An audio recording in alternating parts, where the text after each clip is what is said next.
our own materials, our own contents. I'm Ed the Pagan, and welcome to my reality show. The world is a reality show. And as you can see, I'm up against the green screen at our studios in Jacksonville, Florida at Chosen Path. Yeah, so go ahead and have fun with that. Today we're going to begin with a little bit of from our NAB show to kind of make the announcements, followed by a premiere of Adventures in Pagan Media, and where we talk about how Pagan Media, through the eyes of one creator, Don Lewis, is out there. Today we're going to also have Witchcraft and Sorcery in the Balkans by Father D. Moonraven, as you know him online. We're going to have How to Read a Priest Rosary by Apu from the Philippines. We have a lot of great programs. We're going to have small tidbits of magic and music across the day, and you can check it out on our schedule. Come out to Pagan World. And yes, thank you, citizens, sponsors, and vendors for making this possible. We have begun. And so now let us go and talk about the NAB, and let's get our day started. You're on. Hi, everybody. Back again. I heard everybody couldn't understand what I was saying last time. Tomorrow at 8:45 p.m. Pacific time, when you travel around the world, schedules get set. We're going to talk about what's next. We're going to have a very exciting, big announcement. Has a lot to do with this and other things here at the National Associated Broadcaster Show, and we're going to bring more of it to you. So pay attention, Pagan World. If you're not a citizen yet, you should probably jump on that, $29.99. It's a special. But tomorrow we'll have a huge announcement out of the National Associated Broadcaster Show that is going to really make us pretty happy. So there we go. Blessed be, and off we go. Good morning, everybody, and I hope you're doing well. I'm here at the final few hours of the National Association Broadcaster, which has been very good to us. You can see this is called the streaming experience, and this is like the 50 or so platforms that are out there and how they're working and how they're going to work with us. We're going to begin ours pretty soon here. I'm so excited about everything that has been happening, and I'm leaving here today, and if you look at my t-shirt, it gives you a guess where I'm going next. Yeah, it's very important, and it's all a part of this whole thing. So Pagan World Television Network is going to be a real thing. Hi, it's your friend at the Pagan, beginning his global journey with starting at the National Association of Broadcasters, the NAB show, where content comes to life. Everybody's been asking me, why in the heck am I going to this trade show? Even to the point of missing my own illustration that I host, which actually I want to thank the Hamilton and the Paladins for taking over for me and have done a terrific job. But because it was really important to come out here, I brought my friend Neil along, and we acting as cameramen, something I don't rarely do. But it is about content coming to life, and already we've seen so many exciting things already about how to bring content to life. If I'm going to be the person over the last years that have brought kind of video, podcasting, and all that here to the community, and so many people are doing a great job doing it for themselves, we've come a long way. I need to know what's coming next. The metaverse, I saw a sign for synthetic content. There's ways of streaming. There's a lot of information here. And I'm going to be sharing it to you in the next couple of days, but also bringing it back so we can build our community. Cause I'm an original pagan, yeah, but I remember the days. Hello, this is Reverend Don Lewis coming to you from the beautiful metaverse. And this is Adventures in Pagan Media. And speaking of adventures in Pagan Media, I have in fact had quite a few. Let's discuss them beginning back at the beginning in the 1970s.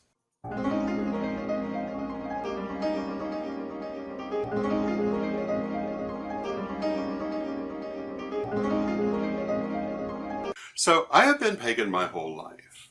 My mother, Leveda, was the head of the Corellian tradition from 1966 to 1979. She raised me with Corellian ideas, but also allowed me to explore anything else I was interested in. I made my Corellian dedication at Mabon of 1975, and became a first-degree Corellian priest at Soan of 1976. So I was doing pagan and pagan-themed artwork and writing very early in my life. Lady Bitterwind, who served for many years as Corellian First Elder, was deeply involved with fan fiction, doing both artwork and writing, especially for Star Trek fandom, but also other science fiction fandoms. She was also a devoted consumer of pagan magazines, which at that time were produced in essentially the same manner as science fiction fanzines. Our collection of Circle magazine begins from issue 2, although we later added an issue 1 for the sake of completeness. We were members of the Pagan Spirit Alliance, which later gave birth to the Pagan Spirit Gathering. However, I was only doing little bits of public artwork at this time because I was still in school, and so much was happening on the ground with the tradition growing and evolving. Most of the artwork and writing that I did in these years was for personal and local use.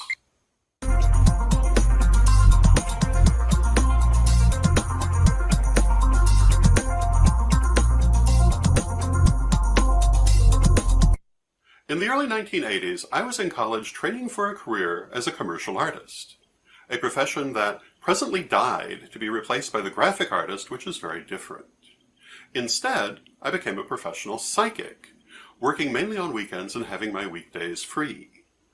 I was still hoping for a future in the arts, but I feared that my pagan religion and my sexual orientation would both make a corporate future precarious. So I started to think in terms of freelance art and the fine arts. Lady Crystal and Lady Bitterwind suggested that I should consider submitting art and writing to the pagan magazines we enjoyed reading, much as Lady Bitterwind had been doing with science fiction art. I had myself been doing work in science fiction fandom for a few years, much of it pagan-themed, but had not yet entered the pagan press as such. There was no money in any of this, of course, but my work as a psychic met that need quite well at the time. And so the artwork I did out of love, but still with a hope of a professional future. I sent off a number of query letters to pagan magazines offering my artwork and/or writing, and including samples of my artwork. A query letter of this sort, in case you are unaware, is a prehistoric form of communication that was actually written by hand on paper, or even typed on paper, and put into actual envelopes to be physically delivered, if you can imagine that such a state of affairs was ever the case. I did not understand how rare good pagan artists were in the pagan press at that time, and found myself highly in demand overnight, or as overnight as things were before the internet. The first pagan magazine to publish my artwork was The Unicorn, published and edited by Paul Bayerl of the Rowan Tree Church. The Unicorn would also use more of my artwork than any other pagan magazine, featuring it in every episode until the end of the decade, and even some in the 90s. Circle Network News, produced by Selena Fox of Circle Network, was the first pagan magazine to publish my writing. I also worked with many other magazines in those years, including the Crone Papers, the Crucible, the Grave Robbers Gazette, Harvest, Panegyria, Seasonal Silver, Stardust Salamander, and many others, which today are mostly only memories. It should be noted that all of these magazines were works of love, created by hand, typing the content on paper, hand laying out the master copy using things like rubber cement or tape, and then photocopying and hand assembling all the copies. The most professional magazines like Circle were actually professionally printed on newsprint, but they were the exception. By 1986, I was involved with a small publisher called Mystic Link, who published fanzines but aspired to one day become a full-blown publishing house. My mother had been inspired to write a small book at this time in reaction to the rise of the New Right. It was called The 5 Mystic Secrets of the Great Pagan Masters, and was the first writing to my knowledge to deal with specifically Corellian ideas, although she used the older name of the tradition in the text, Nativist. She also used the pseudonym Elizabeth Greenwood. I did artwork and layout for the book, and it was published by Mystic Link. This was received very well and led to a number of other projects. The most successful was the Wheel of Hecate magazine, whose first issue appeared at Candlemas of 1987. Contributors to the Wheel of Hecate included myself, my wife Winter, Lady Crystal, my mother writing as Elizabeth Greenwood, Lady Bitterwind, Paul Bayerl, Grey Cat, Donna Lionrose, L. Edward Lawrence, Bill Hines, and Silver Ravenwolf, although at that time she was still either Silver Raven or Raven Wolf, having not yet combined the names, and many other contributors. At Samhain of 1987, I was honored with a Silver Salamander Award for excellence in pagan journalism.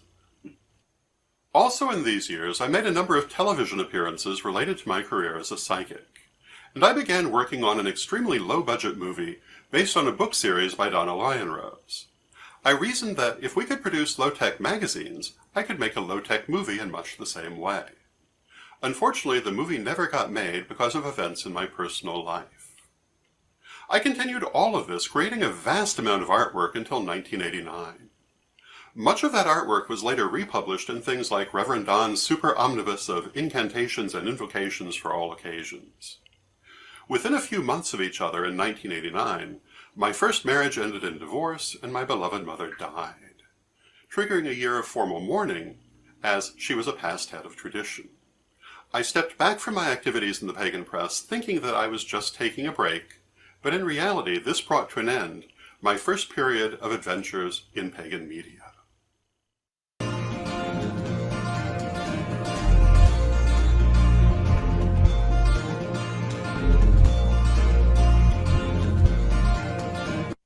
Following my mother's death, I moved to Chicago.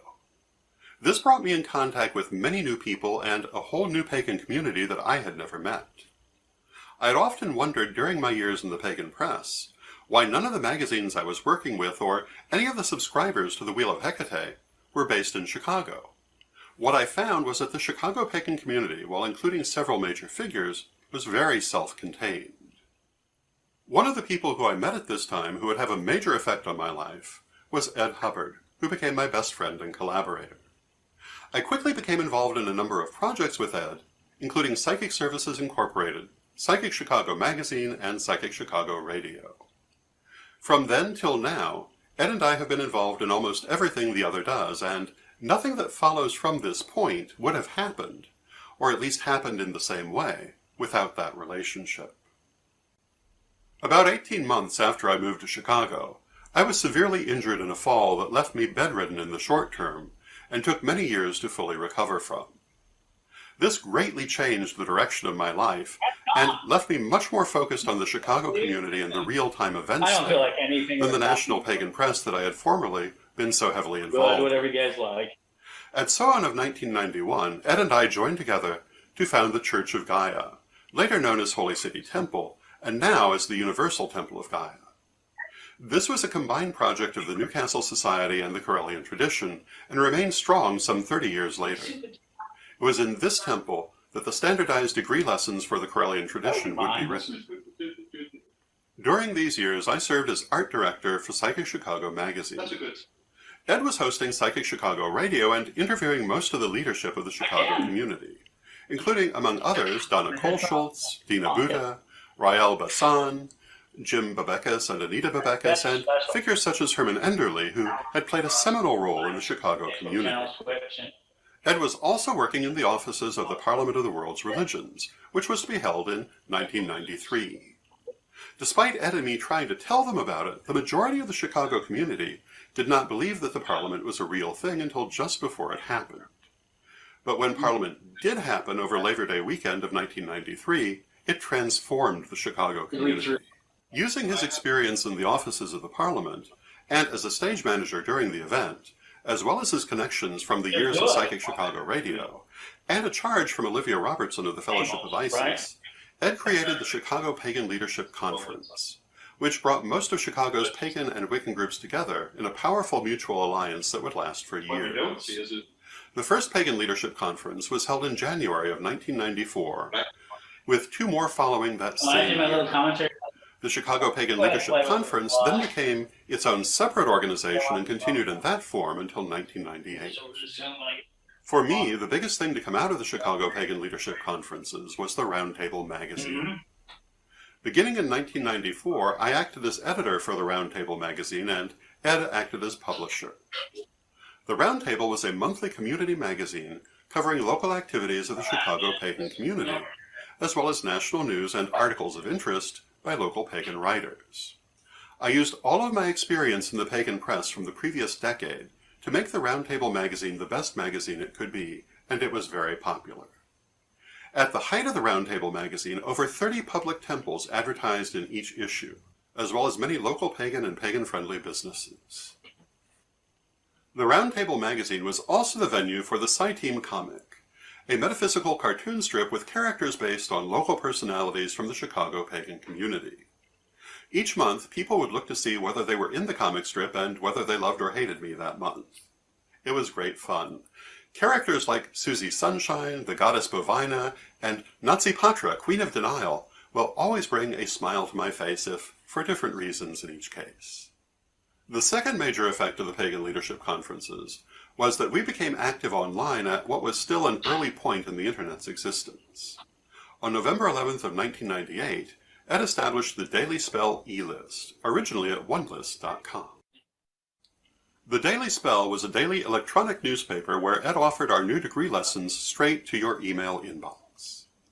Also in 1998, I started doing what would come to be known as Chancellor's Chat, a weekly chat room, also originally at onelist.com, that I still hold every Monday night to this day. Our entry onto the Internet greatly accelerated everything we were doing and opened the world up to us as never before. During this time, Ed was also doing telepathic radio, which ran from 1998 to 2000, with me as a frequent guest. The most memorable show I was involved with was called Ouija Board, Psychic Tool or Gateway to Hell, Hell, Hell, Hell, in which I and Howard Heim argued the pros and cons of the Ouija board. It was a memorable program. This was also a time of big events in Chicago. For many years we hosted the New Witches' Ball annually. Although it began small, this event came to host crowds in the hundreds, topping out at over 1,000 attendees at its height. In 1998, Ed began hosting the Pagan Expos, which would ultimately draw crowds of over 2,000 people.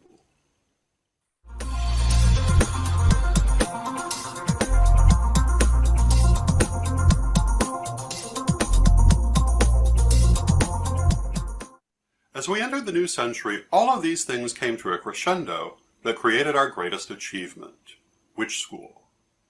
The Daily Spell was so successful and the Corellian degree lessons so well received that Ed decided we needed a full-blown school to handle the demand. Ed recruited Lisa Tuitt, who had formerly worked as a programmer for a major corporation, to build the site, using the lessons that we had been teaching through the Daily Spell, and an automated system that would allow our tiny volunteer mentor force to handle the very large volume of students. The school opened on September 4th, 2001. September 4th was chosen as the date because it was Corellian Founding Day and therefore an auspicious date, and indeed it was. There were over 2,000 students on the very first day, brought over mostly from the Daily Spell system, but quickly expanding. My niece Sherry would later say that she would never again take slick websites at their face value after watching Witch School be built and run on a shoestring by 3 people in a corner of the kitchen of my apartment in Chicago. Witch School is now 21 years old and has been through several iterations and numerous adventures. None of these would ever have been possible, however, without the hundreds of people who make the school work. Witch School may have originally been built by 3 people in a kitchen, but it has been staffed by hundreds of mostly volunteer administrators and mentors whose efforts have sustained it all these years. I could never name all of them, but some of the most important have included Mary Ann Kay, Virginia Powell, Wendy LaJoy, Carla Summers, Rihanna Marie, and today, Lori Denman and Lori Blackman.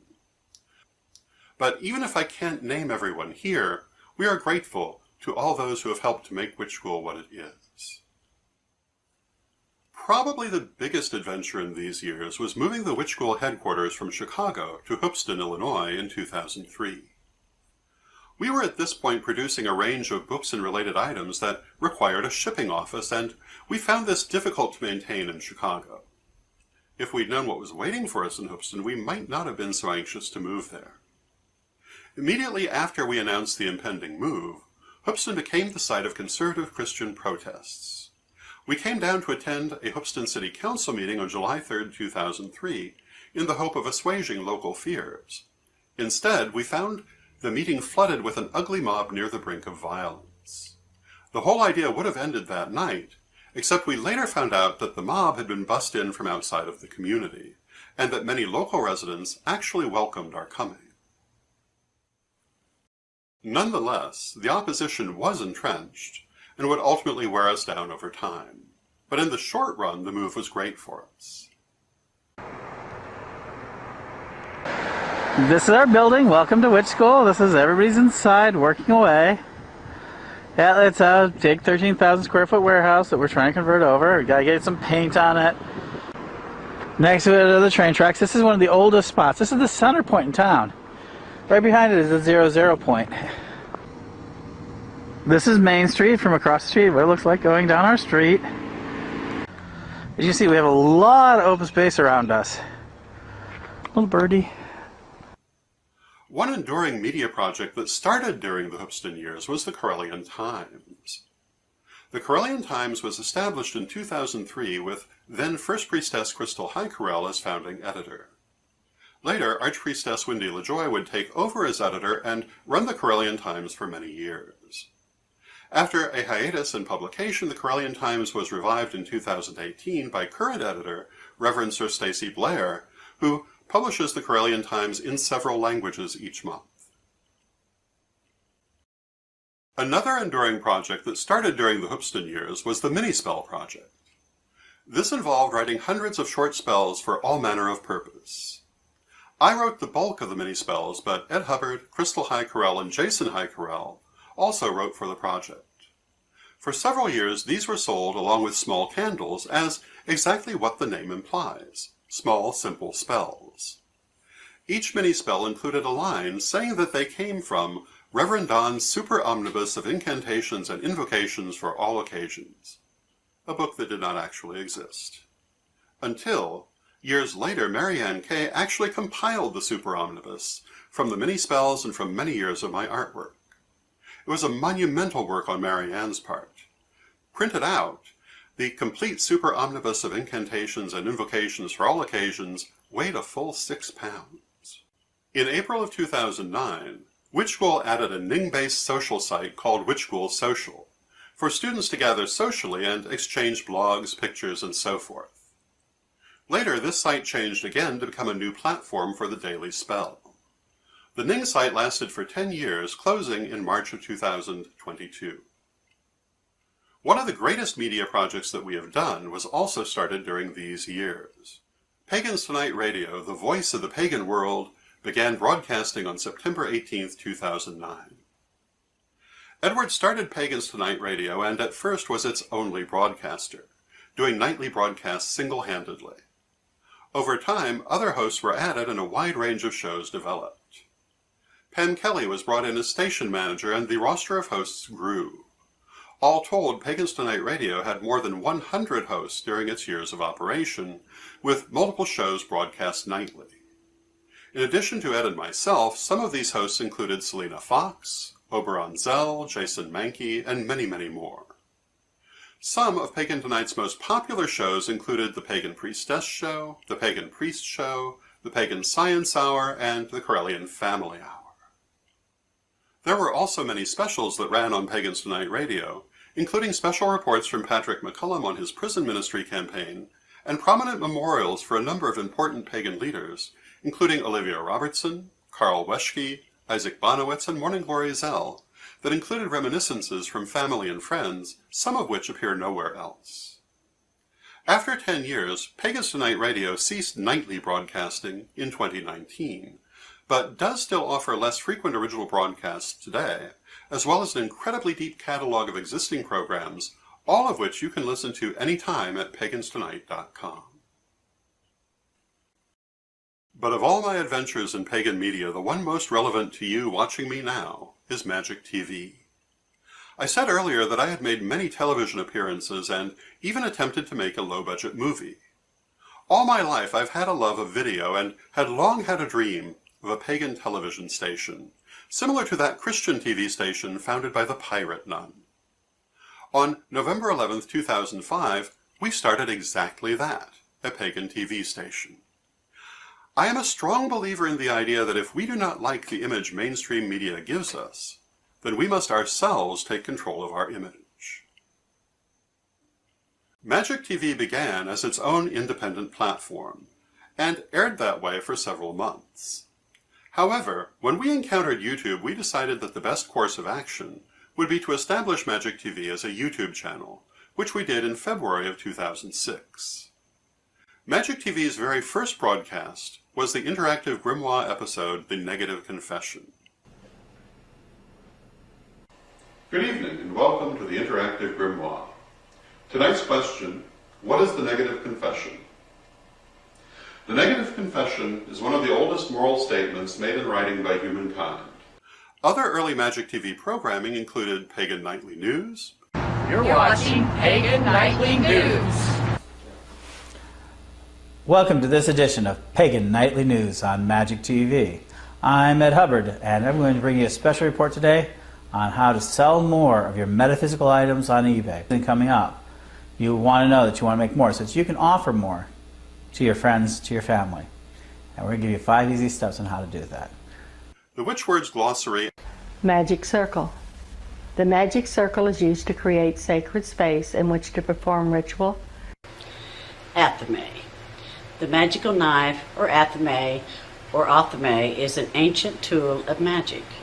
Chalice. The ritual cup used in Wiccan ritual. Wicca. Wicca is a nature-based pagan religion. And a number of special reports and classes, including Tarot 101 and Tarot Reversals. You might want to draw 2 more and see if that helps. We will now continue our examination of major arcana reversals. Although we had already been attending the St. Louis Pagan Picnic for many years, we did our first video reporting from the Pagan Picnic of 2006. Hi, my name is River Pagan Botham. I'm from St. Louis, Missouri, and I'm here at the 14th Annual St. Louis Pagan Picnic. Also in 2006, we began what would be annual reports from the Corellian Lustrations.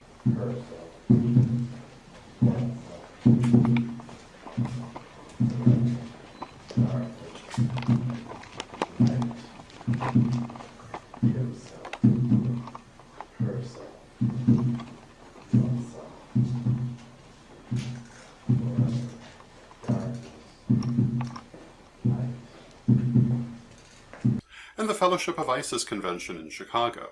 Well, I'm Olivia Robertson from Ireland, and it's exciting coming here, especially your air flights are very exciting at the moment, very dramatic, and I love being in Chicago. I'm a co-founder of the Fellowship of Isis, and I'm very old, I'm in my 90th year. Today, Magic TV has the strongest video record of these and many other events. On July 10th, 2006, we began adding the first-degree lesson videos.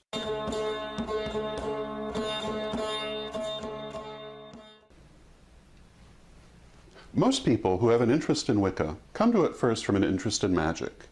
Therefore, we will begin these lessons by talking about magic. On January 1st, 2007, we began the Living the Wiccan Life talk show with host Crystal Highcorrell.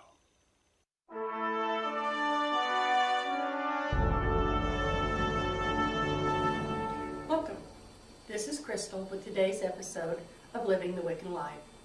Today I want to talk about the importance of the place where you are and of connecting with the spirits of your place. By July 11th, 2007, this had evolved into the Living the Wiccan Life reality show, which ostensibly followed our daily adventures at Witch School, but came to focus heavily on interviews and coverage of pagan events. Hello, I'm Don Lewis of Witch School International and Magic TV, and I'd like to welcome you to our new reality TV program, Living the Wiccan Life. In this program, we're going to share with you our daily activities here at our headquarters. We're here at the St. Louis Pagan Picnic with the very well-known author, Raven Gramazzi. Hello. And, well, let me ask you, are you having a good time at the picnic? Having a great time. First time in Missouri, and really nice community. Other Magic TV recurring features over the years have included the Chancellor's Prayer Shrine. Behold, even as this paper burns, so too may the needed energy go out to all those who are in need of it. Beloved Mother Goddess, beloved Father God, beloved ancestors, we pray that you will join us in sending healing to those who have requested it and those who are in need of it. Healing and blessing energy. The Corellian Peace Prayer Campaign. Oro por la paz. Oro por el amor. Oro por la estabilidad. Oro por la nación donde vivo. Oro para que el amor venza sobre el miedo. y envío amor y paz a todas las personas en el mundo. Yo lo creo, yo lo acepto, yo lo recibo, por mi voluntad, que así sea. And monthly crystal web rituals. May the winds of hope blow, sweeping away despair and sorrow, so that life again may grow, building a better tomorrow. May hope clear the air and end the darkling clouds of fear and pain, and bright beginnings send that we may dare to dream again. May what was dark and overcast be now renewed and once more whole, freed from all limitations past, healed by hope within the soul. Awake now, hope, spread wings and fly, cleanse and liberate my heart. All things are possible, and I, on wings of hope, shall claim my part. One show particularly close to my heart is Reverend Don's Vlog. Reverend Don's Vlog began when we moved our headquarters to Salem, Massachusetts in 2010. Initially, it too was meant as a kind of reality show, following the daily adventures of creating and running the World of Witches Museum in Salem.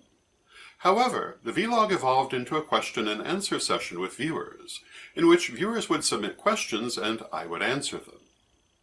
Reverend Don's Vlog ran from March 1st, 2010 to September 30th, 2020 before taking a hiatus. I still do the Vlogs, but rather infrequently now. But from the 10 years of questions and answers, 4 books have been written, 2 of which are already published and 2 more to come. Some other shows we created for Magic TV over the years include Witch City Soap, Foxgloves Lost and Found, The Art of Therese Pendragon, Elric the Apothecary, and Terry Milton's Stone of the Day. We also have broadcast a number of complete concerts from artists such as Wendy Rule, Call down a ray of light into my crying heart, my love. Brian Henke, Dark as falls the feast of the dying sun. Let your darkest desires fires all burn as one. Mama Gina, 2 feet off the span and it all began to rumble. 3 feet standing there. One was kind of hairy. 4 feet standing there. 2 were downright scary. Spiral Dance, Hail to the summer, hail to the summer, the season that drives the cold winter away. Hail to the summer, hail to the summer, light your bonfire, today is Beltane. and Martin Wilde, Who stole the heart of my bonny laddie, all alone and alone, among others, as well as music and interviews from performers such as Spiral Rhythm, That's when you hold on tight to the faith inside.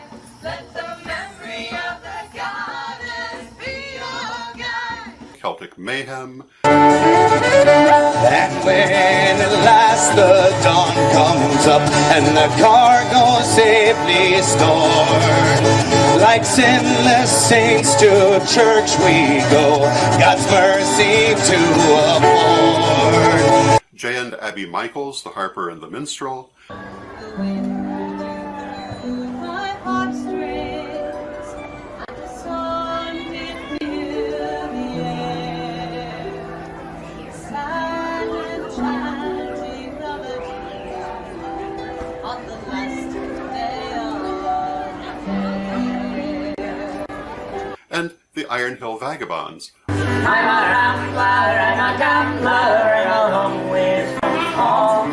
And if we don't like it, you can leave me alone. among many others. Some of the interviews I have done include, in alphabetical order, the cast of the Altered States TV show, Byron Ballard, Michelle Belanger, Rhiannon Bennett, Janet Barris, Deborah Blake, Phaedra Bonowitz, Z Budapest, Larry Cornett, Lydia Crabtree, Don Dyke, a.k.a. Vlad, Lori Dakey, Therese DeVoe, Raven Digitalis, Karen Deerhoff, Lilith Dorsey, Ellen Dugan, Selena Fox, Arlene Freed, Donald Frew, Neil Goodman, Penny Goody, Jenna Green, Daniel Greenwolf, River Higginbotham, Joyce Higginbotham, Ellen Everett Hopman, Amber Kay, Azriel Kay, Belladonna Laveau, Eddie Massey, Patrick McCullum, Cassia Morgan, Dorothy Morrison, Mickey Mueller, Maka Nightmare, Elspeth Odbert, Christopher Penzac, Terry Milton the Stone Lady, Star Ravenhawk, Dave and Gail Sassman, John Silversmith, Shell Scow, Michael Starsheen, Kirk White, Yvonne Conway Williams, Alfred Willowhawk, Witch Doctor Utu, Nora Cedarwind Young, Oberon Zell, and, of course, there have been numerous Corellian personalities. Sadly, some of those I've interviewed are no longer with us, including Ted Andrews, Isaac Bonowitz, Ray Buckland, Dina Buta, Don Michael Craig, Raven Gramazzi, Olivia Robertson, and Morning Glory Zell, to name some of the most prominent. We have also covered a wide range of pagan events, some of which I've already mentioned. Some of these were events we covered just once because we happened to be there, like the International New Age Trade Show, or events that only happened once, like the Obama Inauguration Blessing Ceremony from January 19, 2009, or the Chicago Unity Night from April 4, 2009. Others we've covered annually for years. Some of these events are the St. Louis Pagan Picnic, Witches Fest USA, the Fellowship of Isis Chicago Convention, Corellian Lustrations, the Salem Witches Ball, numerous pagan pride days, and the Parliament of the World's Religions. We have had our Magic TV cameras at the Parliament of World's Religions even before the advent of Magic TV itself, with our earliest Parliament video on the channel coming from the 1998 Parliament. We did our first Magic TV livestream programming in 2010. Our very first livestream was a special report from the Salem Witches Ball of 2010. The technology was new and bulky and required a rolling tea table to transport it, but livecast we did. Now, live streaming is much easier, and we do lots of it. One of our biggest Magic TV adventures was crashing PantheaCon 2009. We had contacted PantheaCon to try to make arrangements to film interviews at the event, but not heard back from them. We decided to go anyway and make our case in person. PantheaCon had never allowed filming at their event, but after talking with us, they allowed us to film, partly on the strength of my many years in Pagan Media. And we did numerous interviews, including some of our most interesting ones. And you can see all of these videos, as well as new ones being produced on a regular basis at magictv.com. And now, of course, the next big thing is Pagan World TV. Everything I have been involved in before this pales in comparison to the scope of Pagan World TV. This is truly a potential game changer in terms of how the world sees the pagan movement and how we see ourselves. Even more than previous projects I've been involved in, this is a lever that can move the world. I'm very excited for it, and I hope you are as well.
Parliament of World Religions is coming to Chicago, Illinois in August 2023, and the Sacred Order of Paladins and Correllian Nativist Church are working towards attending to represent the pagan community, but we need your help. Attending Parliament is paramount, not just the Correllian tradition, but the pagan community as a whole. So in an effort to secure the funds and send as many Correllians to Parliament as possible, we will be holding the Road to Parliament 2022 Correllians Live Telethon. 100 hours of magic and community. The telethon will be from October 6th to the 10th and will be jam-packed with discussion panels, workshops, and performances, as well as booking readings with psychic readers and an online auction.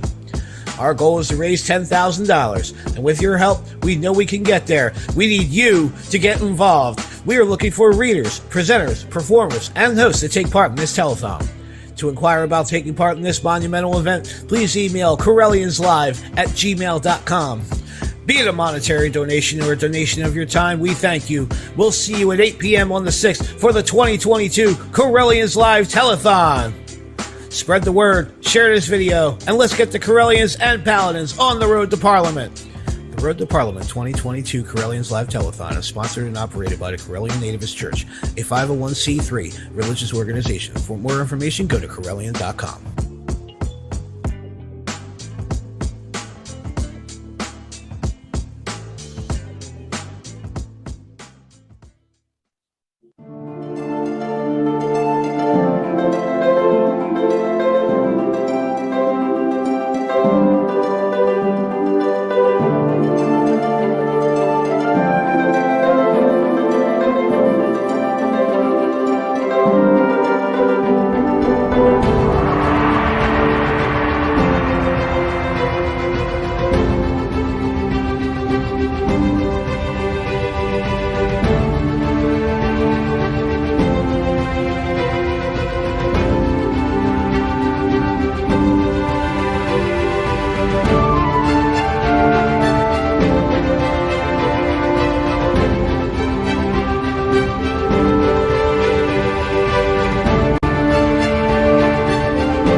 Hi, this is Terry, the Stone Lady, and today's stone for the day is lapis lazuli.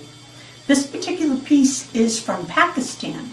Lapis is one of the stones that I consider an old soul stone.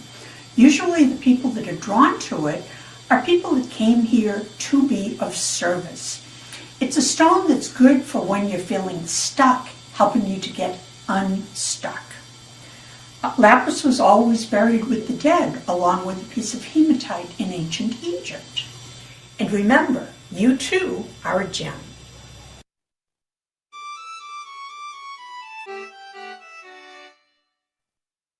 This is late in the evening, well, for us, because we've all been up since God knows how long. We were up since God knows how long last night. So I'm a Moon Raven, and call me P also. This is called Witchcraft and Sorcery of the Balkan regions. And I named it this way because of the fact that, so I'm a Balkan practitioner. I'm a Balkan practitioner because I was trained and initiated by a bunch of Greek nationals and other immigrants, like when I was 15, back when I was 15. That's way before I ever heard of necessarily the term Balkan traditional. It was like maybe 10, 15 years after that where somebody actually said something. Eventually, I discovered Vladimir Ristik's book, Balkan Traditional Witchcraft, which I will talk about. And I do like this book. I just like to tell people this is only a fraction of what Balkan Traditional Witchcraft is actually really. The thing is that this is one of the very few sources that people actually have here in the States that they can actually read, because there's not very many sources that are actually in English. Things are in Serbian and Croatian and such. Who's the author on that again? Vladimir Ristik, which we will get to. I will flip to the end because I've got all my, here we go. That's his name there. Vladimir Ristik, Witchcraft and Sorcery in the Balkans. Balkan Traditional Witchcraft. His other one is Witchcraft and Sorcery in the Balkans, and I'll talk about those things. So a little of my background, a bit more is, I actually identify as a Vestak, which is a Serbian, Serbo-Croatian term, which would be like a male witch, a skilled man is what that actually really translates into. A female would be a Vestika, which is a skilled woman. So you have witch and you have some other word. So it's not witch and male witch, it would be witch and warlock. So Americans just have to get over it. Because warlock does not necessarily mean an oath breaker. Most of it just means those of us that are men, we're the ones that then get responsible for putting shit down when it's time to get things done.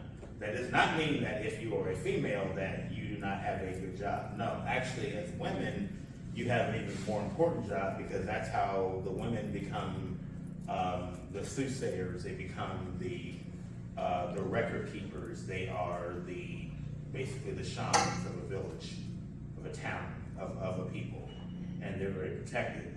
They're the trancers, and we'll get into that a little bit more also. So even though language has things polarized, masculine, feminine, there isn't this thing called, there's a lot of feminism and such that is in a lot of practice in the United States and in the West. That's not necessarily the case in the East. A lot of things will just come down to, are you the right person for the gig? If you, especially when we talk about Serbian class, it comes down to whether you'll be the czar of a particular ritual, whether you're designated as being the strongest person for that ritual. Does not mean that that's going to be you every time. It just simply means, because that's just something that is determined. It's a natural cycle, which is what most Slavic tradition that I've actually seen actually goes through. So we'll kind of move in from that. So a little to dispel a bit of what would be the elephant in the room. I have nothing to do with riding over it. You don't have to be a riding over in order to have anything to do with Slavic practice. There is Russian Yinglist. That is a separate religious doctrine that's a bit separate of Radnovering. Case in point, both of them are jacked up. Okay. You very much into gender identities, gender roles, very rigid. So most people that I've known that I respect have never actually really gone and done anything like that and really lasted that really wanted to continue. That's the biggest division of the East and the West. There are some places in the West and some people in the West that actually will kind of embrace that, and that's fine. I just like to tell people is that if you have an inkling to go into something of Balkan, and particularly of Slavic tradition, you don't have to go that route. So, that being said, we'll just move along. Okay, so Balkan traditional. So just like any other living tradition, when you're dealing with something that's old, there's three main ones, and I say main because if you go and with research and such, these are the most prominent that are known among Europe: the Vlach, the Visoka, and the Slovene. Okay, there are plenty of other familial lines, familial systems that go there, because Balkan traditional is not something that is canned. It's not something that is brought about by that much of broken practice. It is a whole lot of variation depending on where you are. These are just the three that when you start getting into sources that you can actually follow, that you can find in English, you're going to hear about these three. So I flipped I'm going to talk about Vlach last because that's the one that's going to have the most gasps and shocks when I get down there. So we'll just flip and go to the nicest of the three that I think personally. So anyway, we'll start with Visoka, which is coming out of Bosnia. That's based out of the Illyrian pantheon, Bosnia, Albania, and when we say Balkan, that's not just saying like the former Yugoslavia. That includes Albania, Greece, Montenegro, Kosovo. There's a lot of Balkan countries. So when somebody is saying Balkan traditional, that is, and more Slavic, it's Romania, that can mean a lot of different import. And when you get into Serbian tradition, Serbia is so landlocked that there's all kinds of influence that has come through that has just kind of been dumped in there. So there's a lot, some Hungarian reference and such. So that's important to know. And when you start studying, you'll kind of see a lot of the, a lot of the divisions. You'll also see a lot of the similarities. I've had a long day, so excuse me for being tongue-tied. There is some Western European traditional witchcraft influence that comes through Visoka because their main holidays are Beltane and Samhain. That comes from some of the ones that practice that are coming out of like Croatia. Being that this is Bosnia, so there is also remnants of the Ottoman Empire. So you've got some now what is considered pre-Islamic material and some other like mythologies mixed into there, which makes for kind of an interesting system. I haven't done a lot of Visoka, but I have spoken to some people that actually do. It's an interesting way to practice. They have three different cults. The cult of the sun, which is connected to the sun's movement. There's the cult of the serpent, which is the one that is the ancestors and fertility, and that is what I was told is that was generally the first one that is that people get attracted into, because they're going to find out who your ancestors are. They want to know who you are. When you go to some traditional system, when you go to some ATR or any type of ancestor tradition, they're going to check you out. They want to know what you're there for, who your ancestors are, how you're connecting to the ancestors, how you're connecting to the spirits. If you're not, they may ask you to get out of there. Just this way it is. And then finally, the cult of the horseman, that is material then that came connected to the Thracian tradition.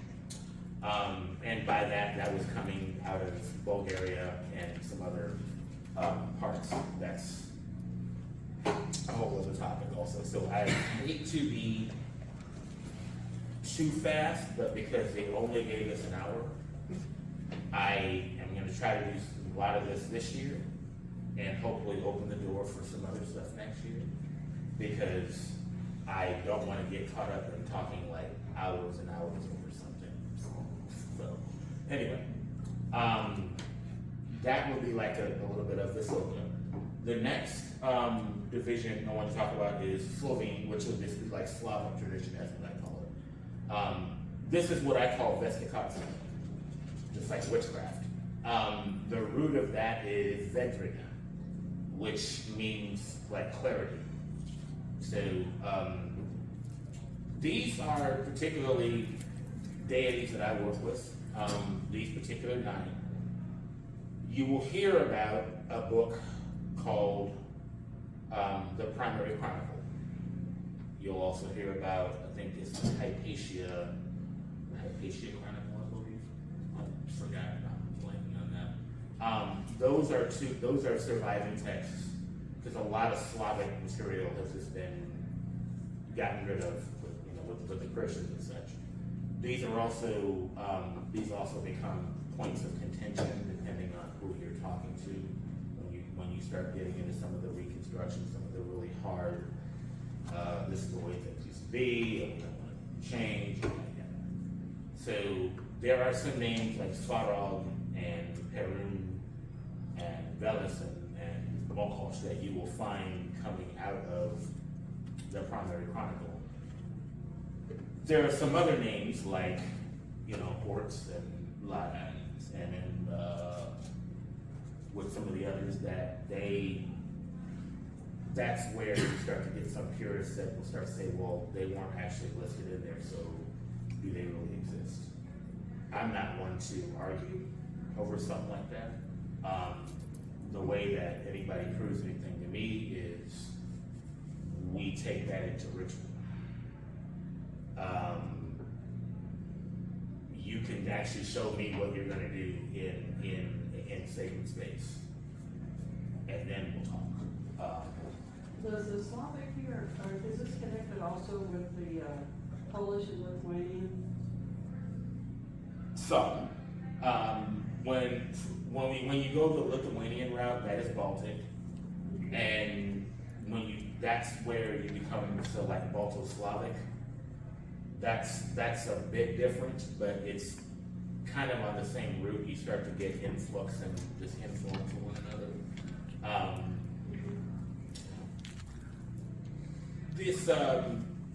I like to think of Slavic deity as they're raw. They're kind of like if we were looking at like Greek deity, they'd be more like the Titans, because they're a lot more. They're not as refined as something like the Olympians. And that's not a bad thing, For example, like Svarog neo-pagans will often start to equate, okay, so he's a god of the forest, so this is like, like the Slavic Hephaestus. Well, okay, that's one aspect of that. Svarog is also a god of heaven, a god of the sun.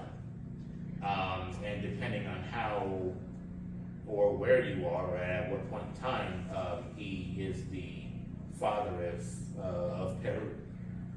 So he then is not just a lord of the forge of earth, he's also a lord of heaven. That doesn't mean that there's anything wrong or something deficient with a deity like Hephaestus.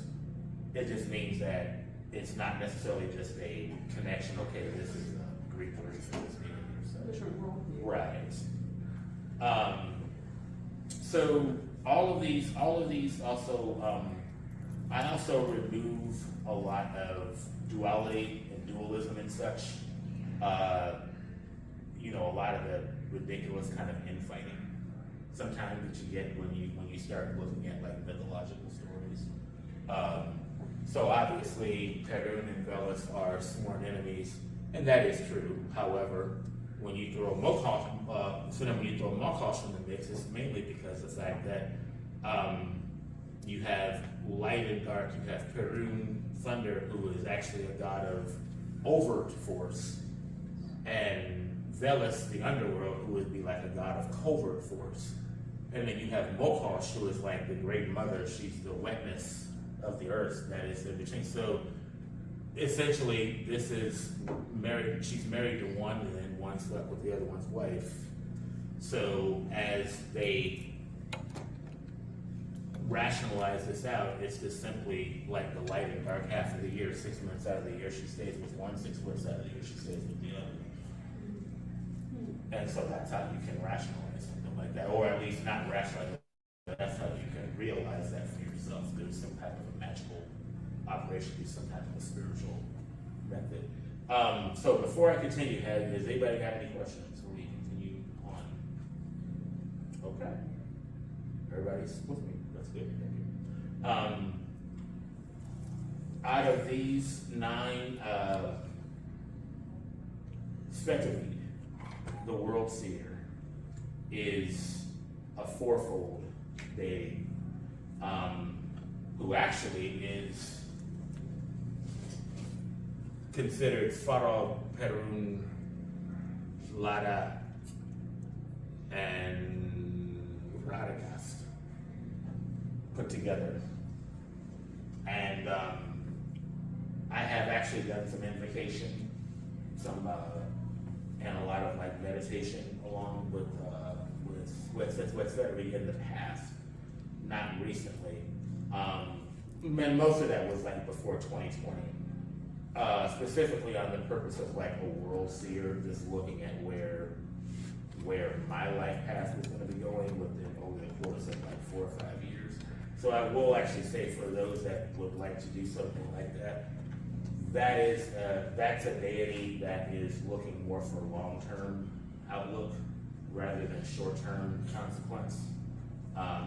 So how your financial outlook is going to, that's not the kind of thing that you ask for.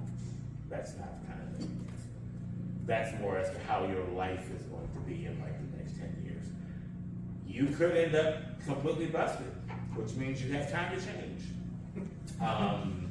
Before you just get blown up. So. Anyway, so let's continue on. Okay, so Perun, like I said, this is the High Father, sky, thunder, lightning, storm. We have some that would guess this is our Thor. Okay. We have a sky god and we have a hammer. There are many sky gods with hammers. They are not built the same. They may be similar. They may feel similar at times, but they are not the same. Perun feels most of the time to me like wearing a coat. It's like wearing this is like wearing a heavy coat. You're protected. That's the best way I can put that.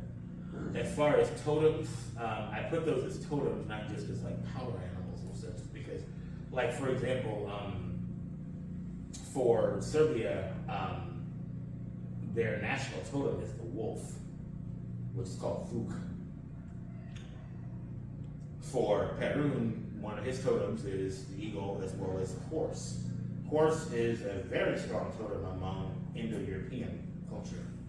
And one of the connections I've noticed is whenever I see the horse traveling from place to place, deity to deity, I kind of start to wonder how does this deity, connect or somehow have some kind of connection with the other deity. Velos is actually one of the first ones then that I really was connected to when I started in, and that was Underworld. Kind of a strange one because you kind of have some Dionysus, you have some Hades, you have a lot of that. You also have some Hermes, like a Psychopompus. You have somebody who is like a Lord of the Forest. In the Vlach, for like the Syrian Vlach, they actually call him the old man of the forest. So that is Velos, but that's just not, they just call him that. So that's and then here's totems: bear, wolf, dragon, snake, and then the willow tree is very sacred to him. Spectrally, war and abundance, the white horse again, and of course did you see also that Perun is connected to Staravid, so he's got a horse attached to him. Svarog, we said, the celestial god of heaven and blacksmithing. Mokosh, the chthonic goddess of earth, fertility. So she's like an evolution of like the Indo-Iranian tradition. So you've got Ardvi, Surah Anahita, and connecting even like into like the like the Hindu, like the Indian pantheon and such. That would be Saraswati. There's a little bit of connection with her with that. Her totem is the owl, and I have a strong connection with Mokosh. When I've had some owls very up close and personal. I didn't get hurt, but it was very up close, very up close and personal. So she got my attention.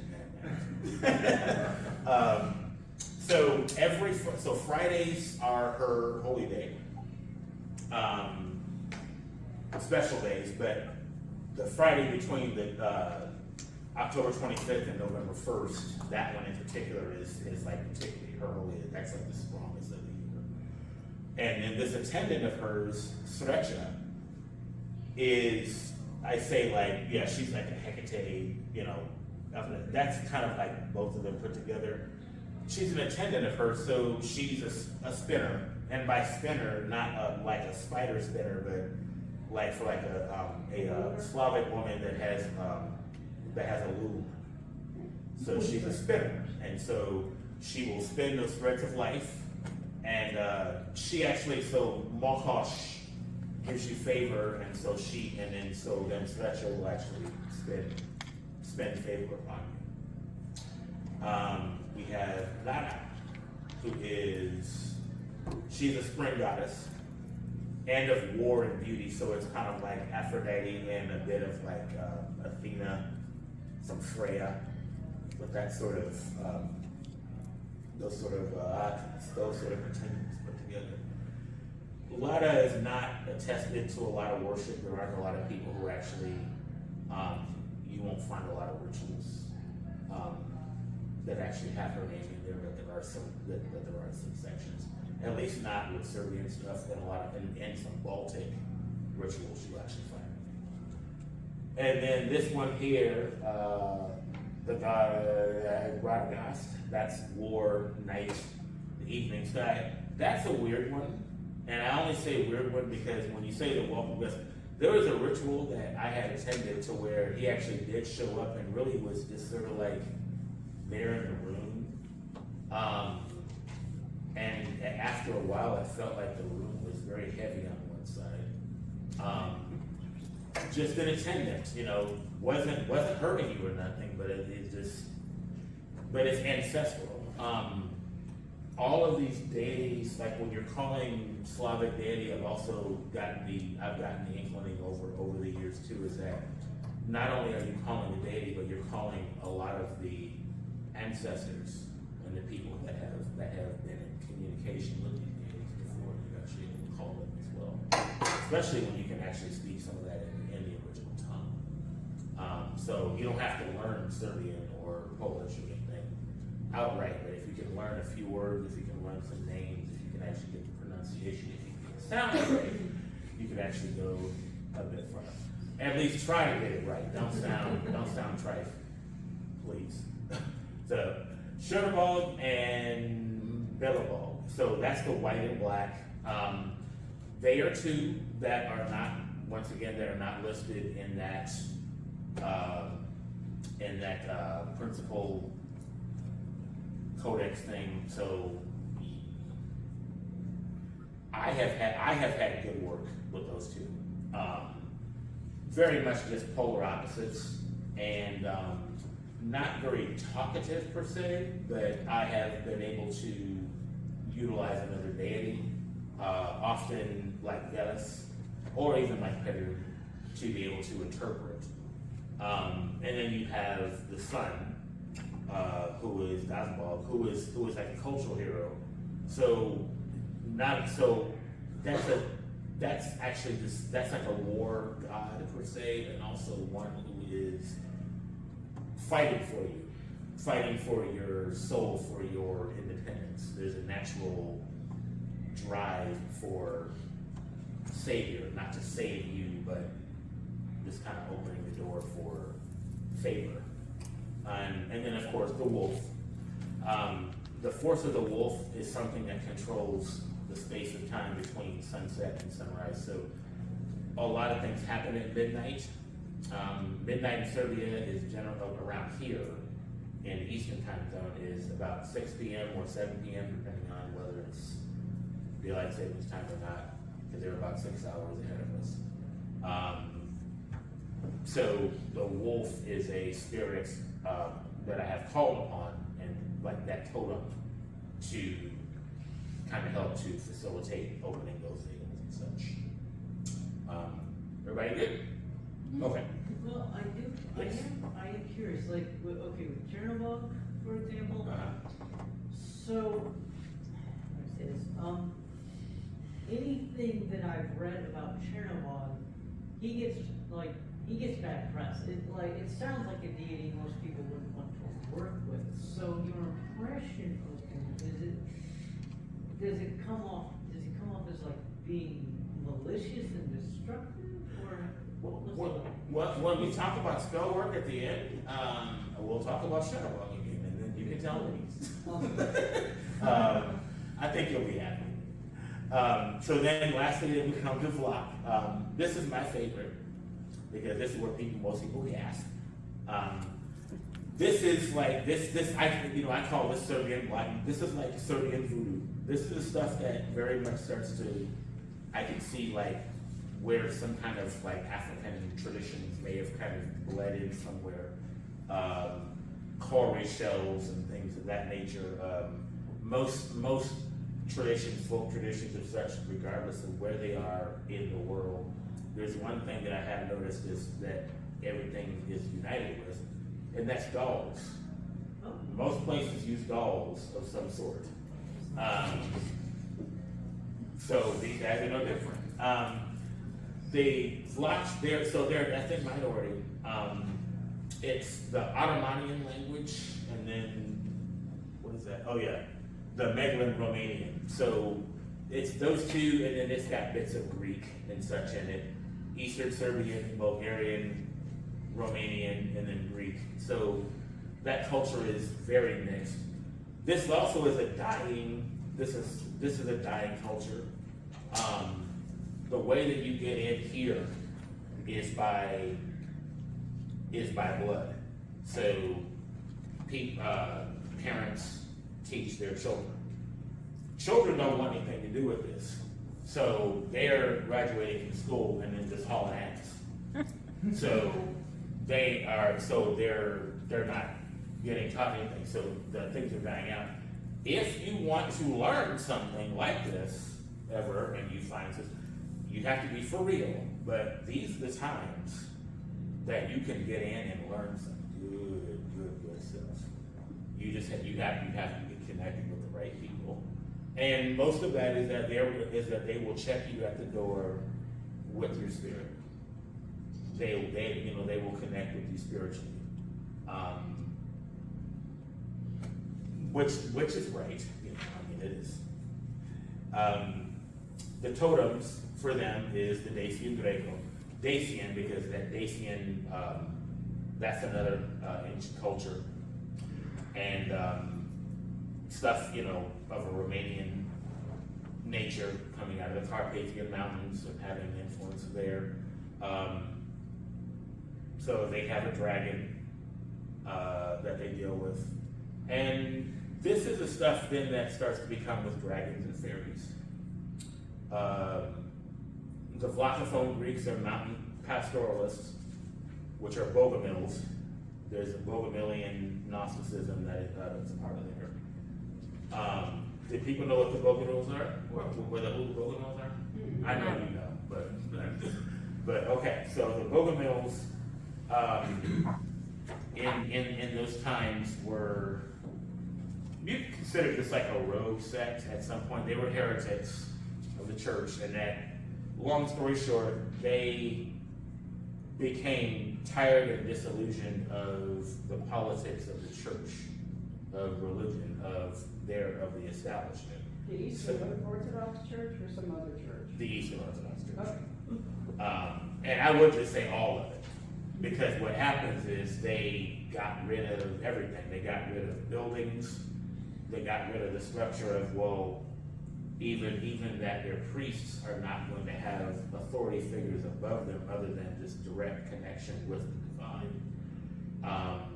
And it was duty of service. So they were like nomads traveling across, the mountains and such, and just helping people, which was a hard life, but that was what they saw as penance, or what they saw as what they needed to be doing, what they should have been doing, rather than what the church was actually representing as God. So things that the Vlach are doing, existentialism, immortality, atemporality, nature, these are things, it sounds off the chain, and I would say it is.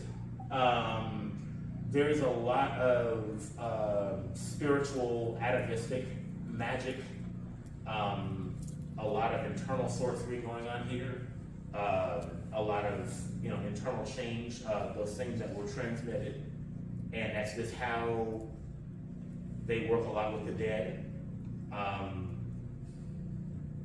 I got confirmation of this from my mentors that they in a lot of those Vlach villages they have when someone dies they will bury them on the property, not 6 feet under, but just a little bit, and they're there for 7 years before they do something with it. Yeah, that's hard. That's hard. But then the whole thing, but it is this constant ancestor. It's not ancestors like 1 or 2 days out of a year or a sound ritual, whatever it's doing. No, it's like an everyday occurrence that you are giving respect and honor to your ancestors. Do they have ancestor shrines in the home? Yes, yeah. They are not uniform though. So you go into somebody's house, regardless of whose house you're going to, it's going to look different, because it depends on how people have actually constructed that for themselves. Which is the appeal among Balkan people of Balkan traditional, is that they have connections deity-wise and spiritual-wise, but the practices are not the same. So there's not really any covens. Most coven groups may be like 2 or 3 people over the course of 9-10 years or something. So if you could have a tradition that could be here and gone before anybody really knows about it, unless someone was savvy enough to actually have pass it along to somebody. So now, this is the part that I do like the most, because people mostly like this the most, is it becomes, when you're a living tradition, you're actually working things. So this is like how to do shit. I like to tell people how to do shit, because that's what people ask me all the time on Facebook and everything else. And why I'm up until 4 o'clock in the morning. Okay. We are here in the Western world, and so most people are going to be casting circle and such. So I have these 5 stations. I don't call them quarters when I deal with those people. I just call them stations. They got some word for it and kind of equate to that. So you can take north, east, south, west, and you can, and so I could put Farag in the north, Mokosh in the east, Lara in the south, Perun in the west, and I put Svetovid in the center. What you're doing with rituals like these are not things where you're just, it's not external, it's actually internal. Because there's no priest except for the individual that is actually there. So you can get really far really quickly. The way that you get into Balkan traditional, as I said before, is that you have to get taught by someone who is actually a Balkan witch. That is one way. That is the easiest way. and then you're prepared then for some divine revelation. Okay. The other way is you simply open yourself, you actually make the request, which you can do, and you start your process that way. More often than not, when deity actually does respond to an individual, they're not going to tell anybody, because what they're experiencing is, okay, this is so weird, or this, I don't understand. I tell people, you're gonna need to tell somebody. You're gonna need to be able to explain that to people, to like quantify that, because it is important. It's also important to know is because once you sign that contract, because in the East, you're making a contract with the deity. So when you make that contract, then you're it, okay? And you're going to be taken at face value. So somebody is going to pull your card if you are not for real, and that's just and that's just the bottom line. In this way, you guys can, and I'll give people notes of this later on if they want, but utilizing something like this, you can stand in the center of whatever sacred space that you actually create and perform some invocation of spectacle written in your own words. And start from there, connect with those deities, connect with that ancient power. Not with the nationalism, but with the naturalism, as I say. Colors. So there's this color scheme, but in most of the stuff that you'll see here in America pertains Western Balkans. There's different, the color white and the color yellow in particular. So these two are examples of how you've got some colors that actually just have like dual meanings. They have dual nature. The color of white on one hand is for healing, purity, chastity, and for daylight, like purification. On the flip side of that, it's for mourning, sorrow, and old age. So when I am mourning somebody, I actually do have I will actually light a white candle for them. The yellow candle, sunlight, progress, prosperity, and right vegetation. So that's very much the positive aspect of the sun. So the flip side of that is the descent, sickness, and jaundice. So think about that. Do you want somebody to jaundice you? No, not really. There's a lot of people I love with jaundice right now. Anyway, we're not going to go there. So blue, the color blue, and then the color green. So these are polar opposites. Blue, masculinity, distance, and infinity, representing the sky and the sea. Green is vibrant nature and like vegetation spirit. That's Mother Earth, so that's the divine feminine, divine masculine, divine feminine. Black that's a sacred one especially for the Vlach. Not for anything negative, but that's how they call their magic. It's the blackness, and so there becomes a lot of trance. Those guys do smoke a lot of weed. It is not just for the purpose of this, okay, so you're high and all this stuff is like in your mind. No, that's a part of the trance, because that is an integral part of a lot of that magic, is the ability to trance. Okay. Yes. That, I'm not gonna just go try and jump into this tradition. But you could if you want to. That just, it is so messed up. Not messed up as on bad, when I get high, I have to be really, I don't take too much. I have to be real careful about it, because I slip into trance on weed, bam, I have to try not to. The Vlach you do that. I'm not suggesting everybody has to do that. No. I don't want people to think I'm a good person, I'm a bad person, I'm spiritual, or not whatever, because But you smoke weed. weed. You know, I don't want other people to think they gotta smoke weed to do like magic or something, just No. this asshole up front and say, "Ooh, this is weed, guys, he's a trance, right?" But However, it's so what you will have to, if you're gonna do the Vlach tradition, there is one thing that you will have to do. This is one of the good ones. Okay, so we have living water, which is jiva voda. That's, you collect this from a natural spring. You go, there's places you can go into the middle of a forest, so inside a spring, someplace, as long as it's not out of your house. Don't be a neo-pagan too much. You gotta go out of your house to actually get the water. It's living water. It's blessed out of the ground somewhere, and then you use that for your ritual work. The flip side of this, yes, is ghastly water. Water collected from the submersion of a corpse. Yes, they will wash a dead body. Okay?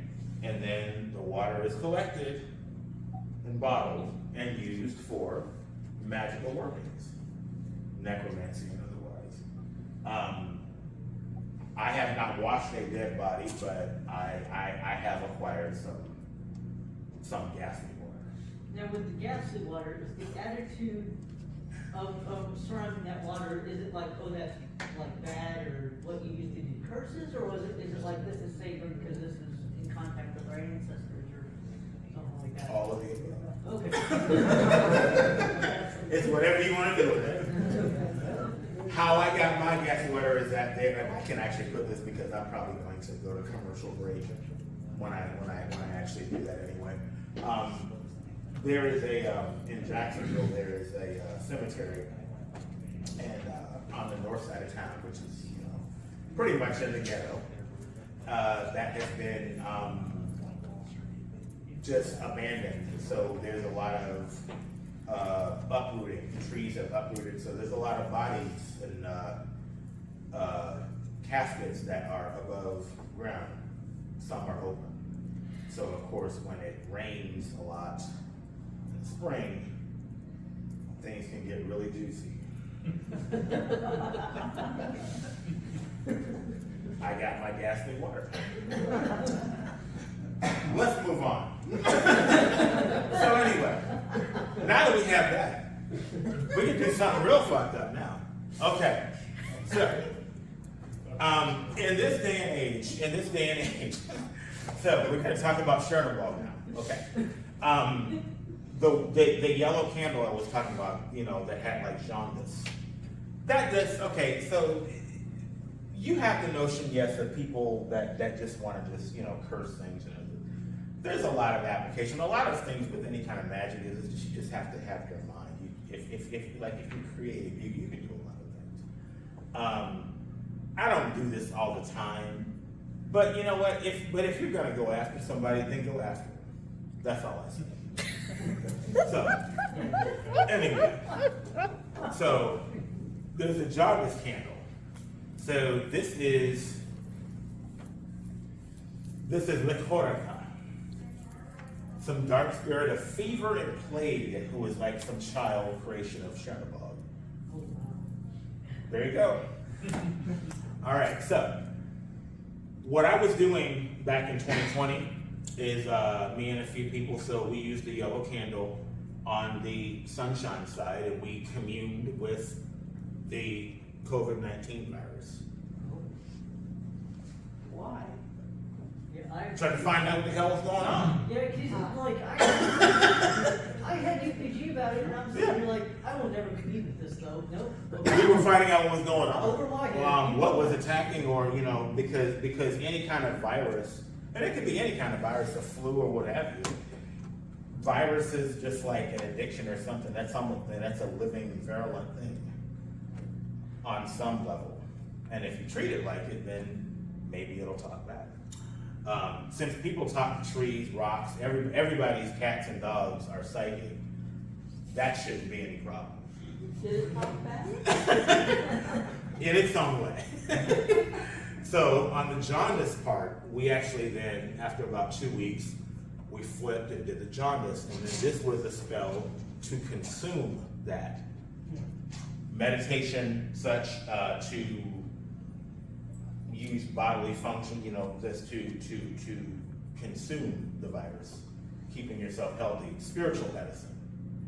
It's not going to, obviously, and yes, I did take the vaccine. I'm not one of the people like, oh, I just did it just by lighting a fucking candle. No, I did not do it. No. But what it does mean is that it's in times when some people were tripping out and all that kind of thing. This was something that I've done probably 4 or 5 times with over the course of several dozen people. And the results, especially on this end here, was really getting a lot of, this right here helped a lot of people just sleep easy so that you're not thinking that you're gonna go outside to get gas in your car at the gas station, then you're gonna fall over dead. Because there was a time that people thought that. Early on, Yeah. There was a time that people thought that. So us as magical practitioners, the thing that really pisses me off is the fact that there are a bunch of us that are walking around all over the place that will brag about all the shit that we know, but you can't help anybody else. Right. So that's jacked up to me. That's why I did that. And then, so feel free to use that. Well, not with COVID-19, but like I said, with anything, the flu, with people are sick for anything at times. But a lot of it is being able to commune with the cells of your body at that energetic level. Finding out how you tick, what's going on, what's not going on, what needs to start going on. The invocation of the villa. Okay, so the villa are Slavic fairies. These are not winged creatures and all that, and Tinkerbell and all that shit. No. These are women they were like deceased women, warrior women. So they walk around the house a lot, like stormtroopers, just kind of guarding your property. Very loyal, when you're there.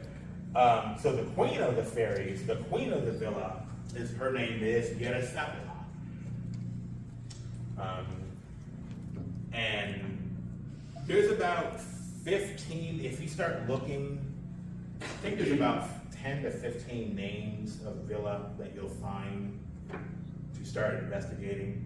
There are more, because in some ritual, there's times that you start other names over time will start popping in, which gives me the impression, and these are Slavic women, that gives me the impression that there are just other women that have just died over the years, that eventually their souls actually ascend or transcend to where they need to be. Being a dragon, yes, you have dragons and fairies. Yerasawa, a fairy queen, is different than the British traditionalist May Queen. It is, Beltane or whatever is not somebody dancing, prancing around. No, this is a woman that would get to work. Something I've also noticed too is that when I call Yerasawa, for whatever reason, the circle is always going, the direction of the circle is always going the opposite of the direction I needed to go, or that I actually started. Works the same, but I'm always getting something that's doing this. Only with a Serbian tradition that it will do that. So I found that to be interesting. So it's 5:51, and these are some sources. Does anybody have any questions first off? Okay. Yes. Holy shit. Okay. Yes. Okay, and maybe I'm misremembering, but I think I've read legends about Villa drowning men. Oh, that's the result? Yes, that is a Rusalka. Okay. And yeah, those are women who have drowned. Those are deceased women who are drowning. So yes, they terrorize men. Good stuff. Good stuff. Yes, who is it? Yes. Me. Yes. Okay, and this is more of a comment, and Essentially, sort of to explain why a lot of people, for whatever reason, connect Perun to Thor. And I want to preface this by I'm not at all, trying to argue. I agree. Yeah, but I think my theory behind that is, for one thing, the Russian Primary Chronicle, a lot of people don't realize that the Rus were, at least earlier on, the Norse in on themselves because they were conquerors. So I think what happened there is there may have been sort of that syncretism where they saw the Slavic deity of Perun, and so in the Russian Primary Chronicle, the way they're describing they're worshiping their version of Perun is similar to how they worship Thor, and so people are looking at how the Norse worship Thor only using the name Perun and thinking, oh, they're the same deity, when they were syncretizing to try and basically lull the Slavic population into easier conquest and subservience. Right. So, because we do have other examples of syncretism with, for example, Thor and Hercules in the Roman times, and then Cicero-Grammaticus and other scholars compare Thor with Jupiter and Jove. So, while they're not the same deity at all, but there is some syncretism going on there, where the reason that confusion happens. Right. So, thank you. Yeah. Thank you for that. Yes. So, two things. One's an observation, the other one's a question. First observation is I agree with you about there's a lot of similarity between some of these practices and what you see in West African religion. I'm originally from Miami, and I'm very, very familiar with Santeria and how it works, and the idea of cursing the illness, the jaundice candle, sounds very similar to what you see in Santeria and through Ifa and West African traditions. I don't know if there's any cross-fertilization, but it's really an interesting thing. I have not found it yet, but I'm still looking. So the question is this, as we've talked before, and my wife and I are Irish polytheists, and one of our problems has to do with documentation. A lot of stuff wasn't written down, a lot of stuff is missing. And we have to fill a lot of the gaps with unverified personal analysis. So my question to you is, how well set up are you guys for documentation or stuff if you're trying to research this? Is there a lot written down, or is this more like folk waves that have survived? Or how much are you also filling in with your own analysis? There are two streams that I have seen. There are the hard reconstruction, and that's the stuff that gets very nationalistic. Right. And then you have everything else that is, well, what those of us that would say living tradition, that is striving forward. You're going to have to, and most of that comes to how you came into the practice, whether you're Slavic or not, because the people that are on this end of the fence are not concerned with that. Magpie, that is on Facebook, is a really good teacher for a lot of people, who actually is opening the door for giving people resources to actually find what it is that they need. So they go after her all the time, because of that. And she's pretty much into. I mean, she is accepting of EPG. Okay. Because there's nothing, because, and I'm the same way too. It's like I'm not going to tell somebody that what they're doing is wrong. Because there is a point to that as to, especially when I see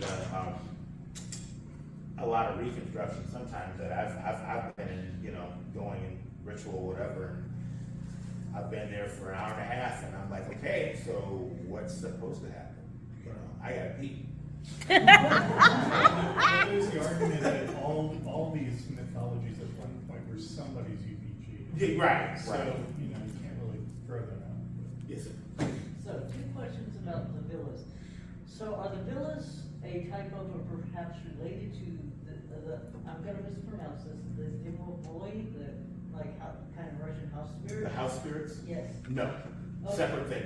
Separate concept. Oh, thank you. That helps. Also, the villas, this is more theoretical.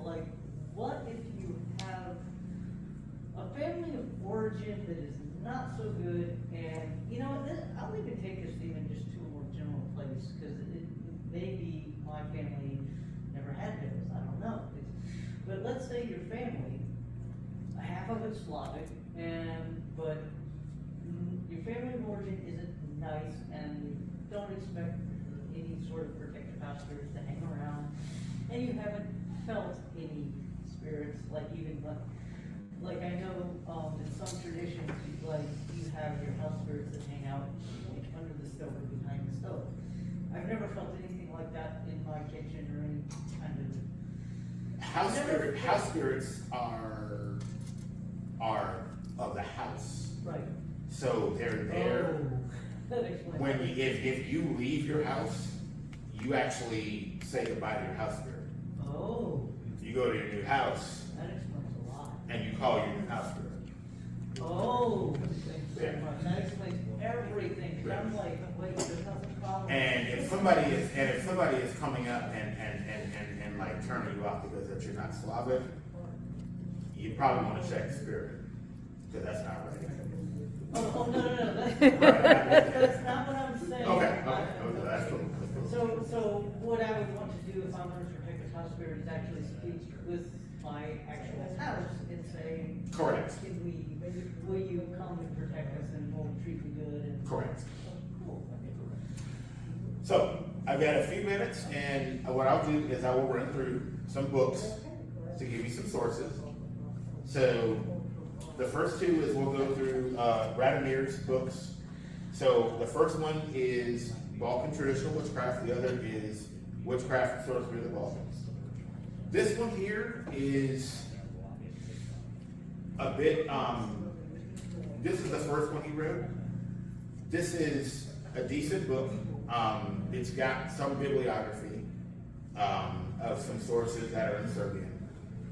It's got information about colors. It's got stuff on herbs, which is really good.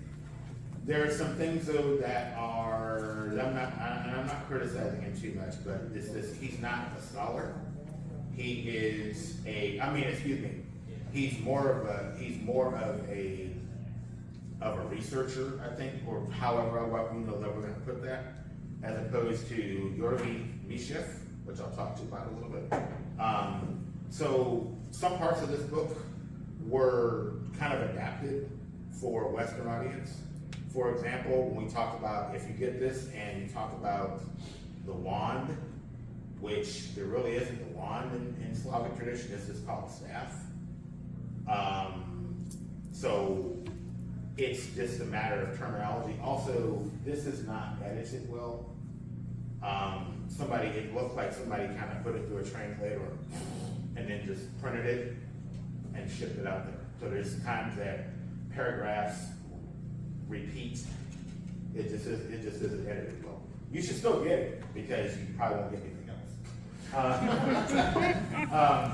This book here, Witchcraft and Sorcery of the Balkans, is a much better book because this one here is a bit more of methodology and how to and some of the tools and such. This here has got a lot of history, talks about the Bogomils, will give you a lot of detail onto the different roles of men and women, how circles are formed, how the Kolo circles are formed, what happens with those circles.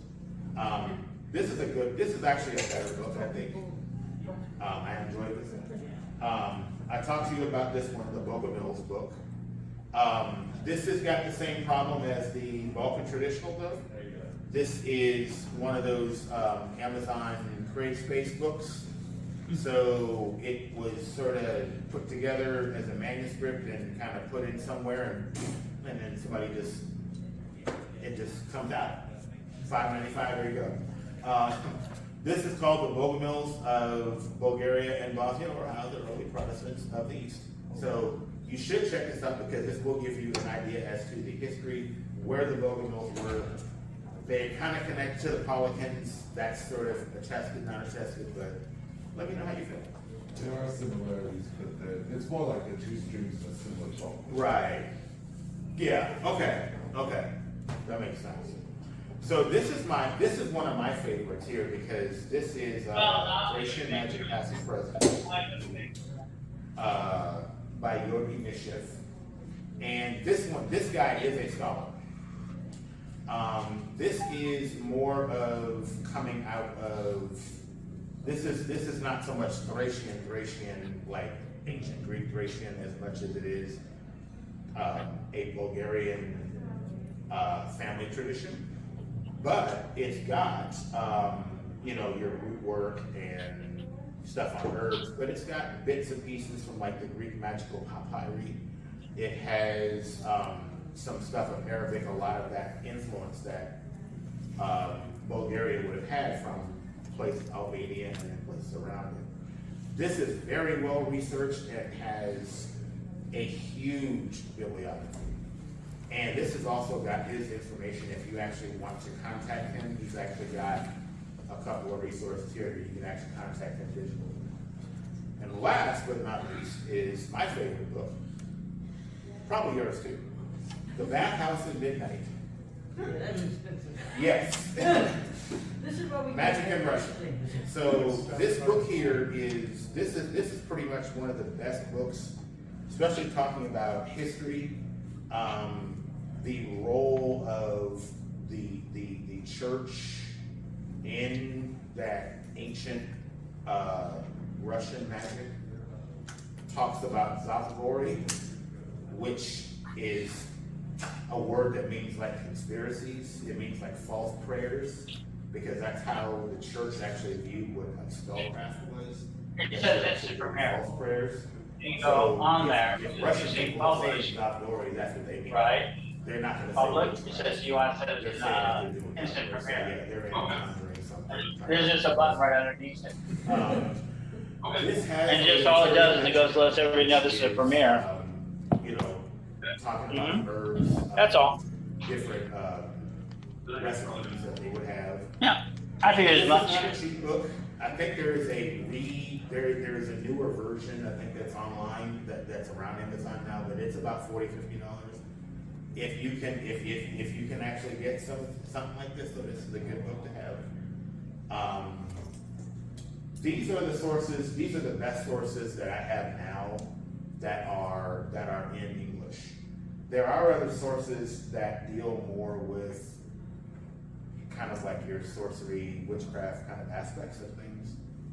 They're not bad, but most people are looking for the religious, spiritual aspect as to real, you know, the stuff of like ancestral tradition. That's what these books will actually look. So, and I can, if anybody wants to, needs me to upload this to a Google Drive or something, I can actually send them my notes.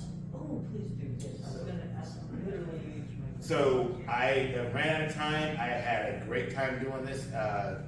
Tell Marla, whoever, that you would love to have me, because I would love to do some like removal and stuff next year to capitalize on this. So thank you. And now, a hand-carved natural quartz crystal ball made into a necklace for divination on the go. Crystal balls have been used for centuries in healing and cleansing rituals, as well as for divination. The sphere represents infinity and the circle of life. While a wand uses focused energy, the crystal ball sends out energy in all directions. This makes it a great resource for discovering the complete circumstances surrounding a question.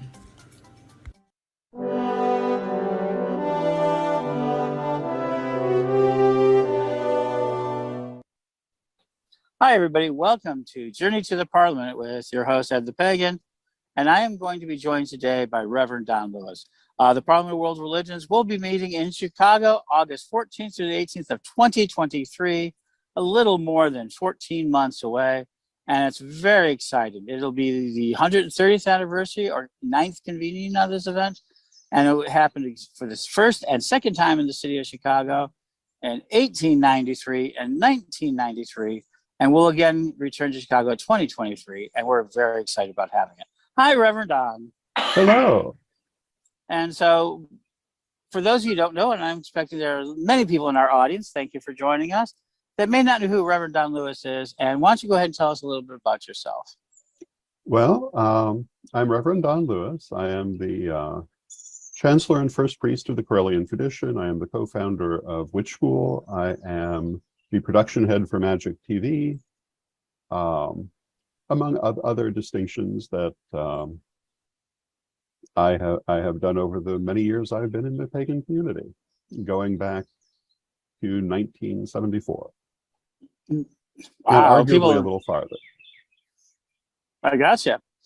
So what is it makes you that feel like you want to attend the Parliament of World Religions from your position? Why should you be attending? Well, there are two things that I would say to that. I mean, there's the answer, why should I be attending, and why would somebody want to attend? I think for most people, this is a wonderful spiritual experience. It will introduce you to people from many other religions. It's very educational in that way. It is very uplifting in that way. For me, however, as the head of a church in my own right, it's a somewhat different situation. All of those things are still there, but there's also the political aspect of the parliament. And for anyone who is prominent in clergy, that actually is one of the most important aspects. The people who come to the parliament are community leaders in their communities, in their different religions. And by meeting each other, by getting to know each other just that little bit that they get to during the parliament, by seeing the different presentations, their opinions are shaped by these experiences, and hopefully shaped for the better. So particularly as a pagan, it's important for me and for us to be there to give these people a good impression of who we are, rather than letting them pick it up, for want of a better way to put it, on the streets. It's much better to actually meet us, to actually have a sense of who we are, that they will then take home to their congregations around the world, and their opinions will shape local laws. In some cases, they are very prominent clergy people whose opinion will directly shape their local community. And some they're less prominent, but the people they touch through their ministries will carry forward those opinions. And so if they become more enlightened through their parliament experience, it's better for everyone. So for most people going to parliament, it's a consuming experience, but for the people who are representing churches, it's a presenting experience. That's very interesting. And this year, you're leading an effort to make representation more inclusive for pagans. Can you talk about that? We are hoping through the Corellian Church to register at least 100 people to attend Parliament. We are currently at 31.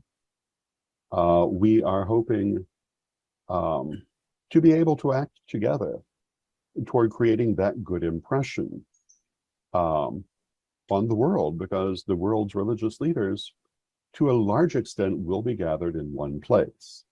Certainly not every religion is represented at the Parliament, but a vast number of them are. And by having a large number of positive people present interacting, the likelihood of their coming away with a good impression is much higher. And I understand you're also doing fundraising for representation. Can you talk a little bit about that? We are doing fundraising to help with representation. We are hoping to obtain a sponsorship for the Parliament. We're hoping to have a booth at the Parliament. We have a number of items that are for sale, with the proceeds going to our Parliament mission. You can find them through Corellian.com at our Pagans to the Parliament page. These include a number of books that have been donated by their authors, with the proceeds going to the Parliament project, and also some jewelry donated by its creator going to the Parliament project, and more things as time goes by. Being visited by a spider. Well, it's a good time of day for it. It is a good time of day for it, as long as he doesn't bite me. He's a little spider, he doesn't eat much. And now back to the to our happily lit episode. We never know what's going to happen in these interviews. So you've been involved with Parliament in one way or another. You've either heard about it or been involved directly with it almost since its beginning. Can you tell us? Modern Parliament? And we'll get back to that. But what is probably your most memorable moment at the Parliament as an attendee or as a participant? I would have to say it was probably the Wicca as a Global Religion panel that we did 2 parliaments ago. And we presented basically the results of the Global Wicca Summit we had done. We had a panel consisting of myself and Lady Stephanie, the first priestess of the Correllian tradition, also Lady Belladonna and Lord Dusty from the Aquarian Tabernacle tradition, and Selena Fox from Circle. And the panel was very well received. The crowd was overflowing the room. It was a wonderful reception. And it is that more than anything that makes it a good memory and a strong memory. And that really did something to set, I guess, Wicca into action. Can you talk to us a little bit about what that did for Wicca versus paganism versus everything else? Well, you know, I certainly the goal is to strengthen, for want of a better way to put it, to strengthen the Wiccan identity, to strengthen our ability to work together, and you know, to let those pagans who really are not, who can be very different from Wicca, to let them have their own space, but to strengthen our space in being who we are, as opposed to trying to fit in with a different agenda. The terms pagan and Wiccan are not synonymous, and some people consider them to not go together. This has certainly been a change in my experience over the last 30 years, but not necessarily everyone's. And we wanted to emphasize that, you know, Wicca is its own thing. It is its own world religion, totally separate from whatever it shares with the pagan movement. It is a movement in its own right, and that's important to see. And so getting identity as that was important. And there's another identity piece. We saw it occurred that basically in 2015, you guys all wore your uniforms and actually had somebody walk the runway, I guess you call it, or the opening assembly at Utah in 2015. Can you talk a little bit about that? In the opening procession, Lady Stephanie Neal, who was then our first elder, was allowed to walk in that opening procession, which was certainly a highlight for us of our parliamentary experiences. And we were very proud. It was the year of the woman, and she was magnificent in walking in that procession. We did show up to the opening plenary in our full robes, which caused quite a stir, and there are some wonderful photographs of it. Lady Alyssa and I believe Lady Elizabeth were bearing our banner at the head of our own procession through the hallways, and you know, it was very gratifying to see people's reaction to our presence. People were very complimentary. So the Correllian tradition, in one form or another, has been involved with the modern parliament since its inception. Yes. Can you talk a little bit about that? Yes. The Correllian tradition, the modern parliament begins in 1993.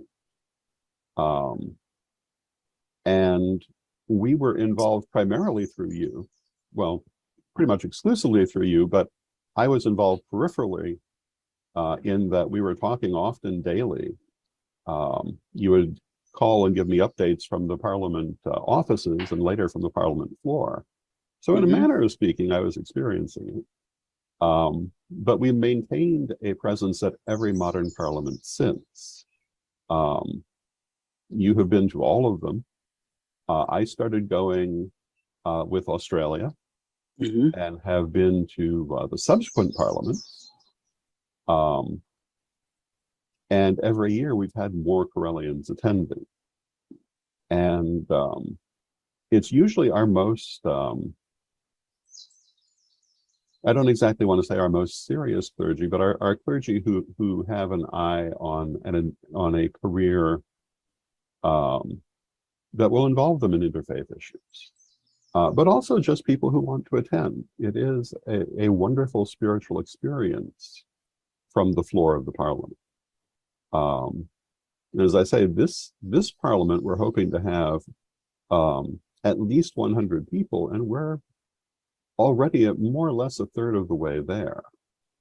And so I think we're going to have quite a presence.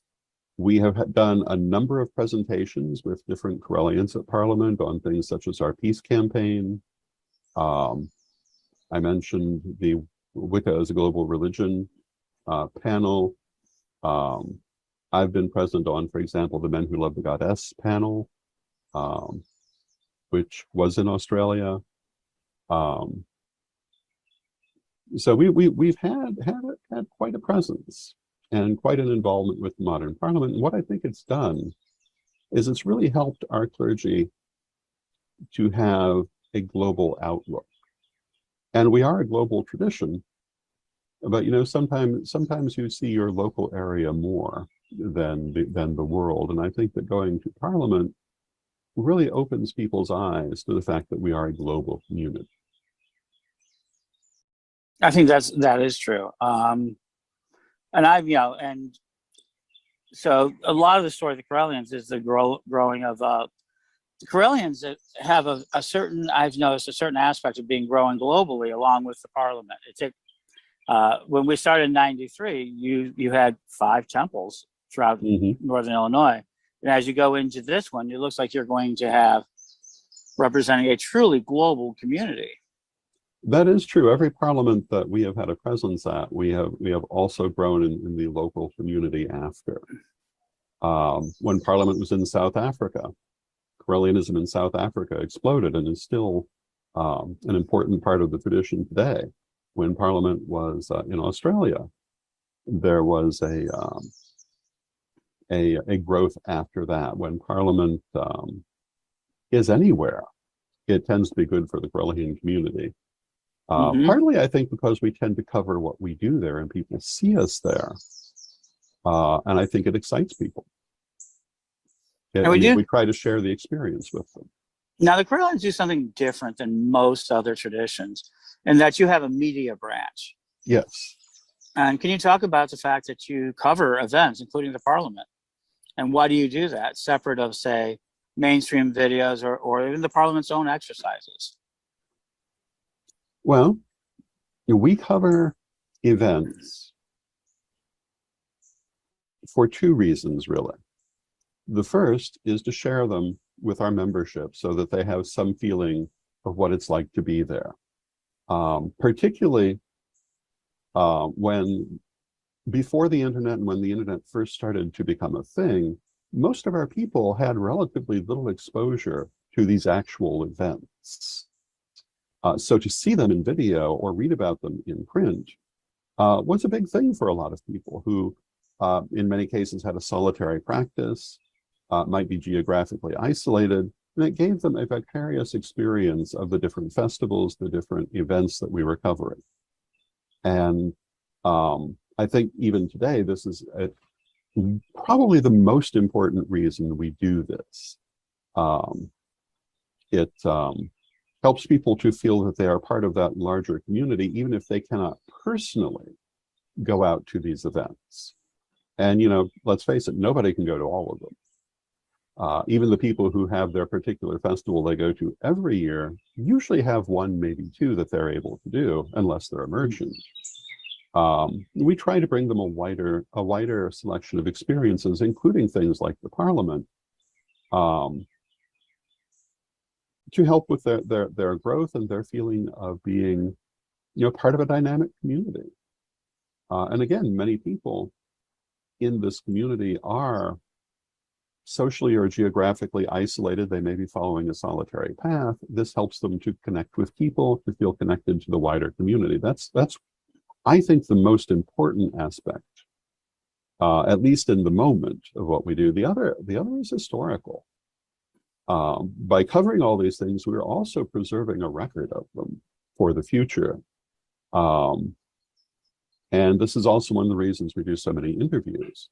If you go to magictv.com, which is where we put many of our videos, you'll find interviews with pagan leaders who are no longer living in the physical world.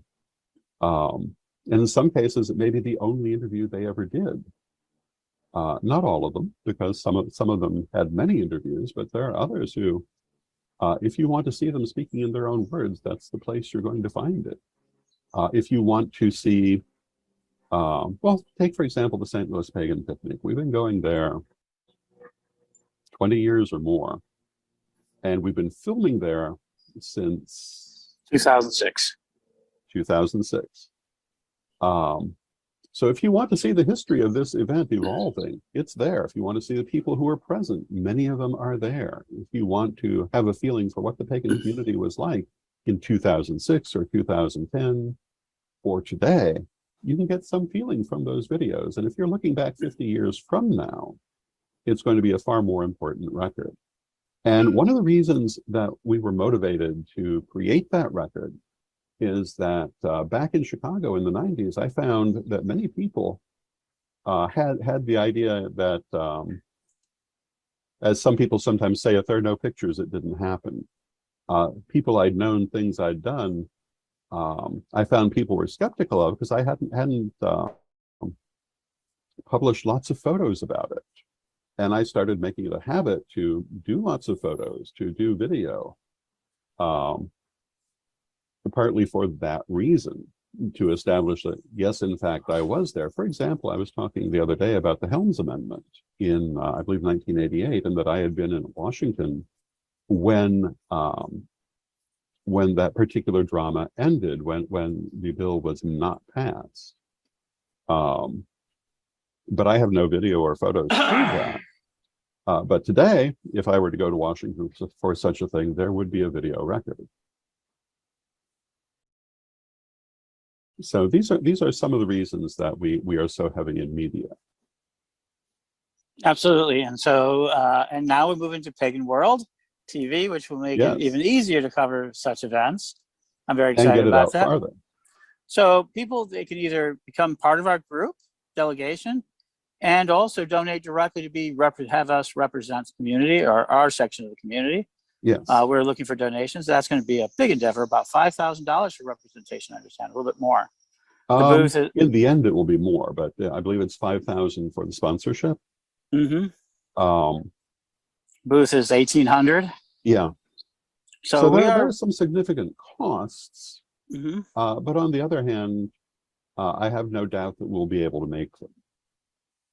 But if you want to help, you can go to Corellian.com and find both ways to help, to register yourself to be under the group discount that we have from the Parliament, or to buy items in support of the Parliament mission, the Traditions Parliament mission, or just to make a donation.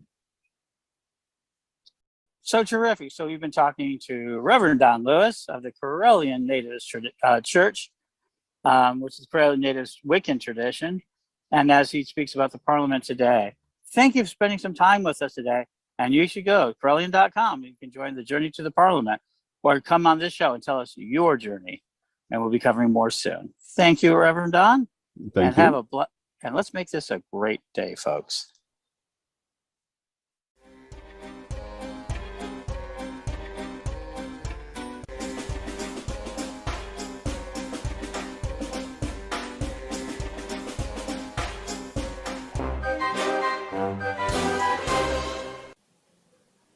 Hello there, online pagan community. I'm sure you're all familiar with this man right here, Reverend Don Lewis, and you probably all watch his daily vlog. My name is Foxglove, and I'm going to be doing a daily vlog too. What I'm going to be talking about in my vlog is the magic of everyday items, found items. Items, anything like sticks and stones and anything else like straws or tape, even all the way to some very absurd items that you wouldn't think about. We'll talk about the different ways you can use them as tools, and you can put them in spells. Sometimes we'll talk about different books and the information you can get from those, but most of the time we're just going to be working on instinct. So I hope you join me every day, or every night probably, for my daily vlog. And don't forget to watch Dawn as well. See you around.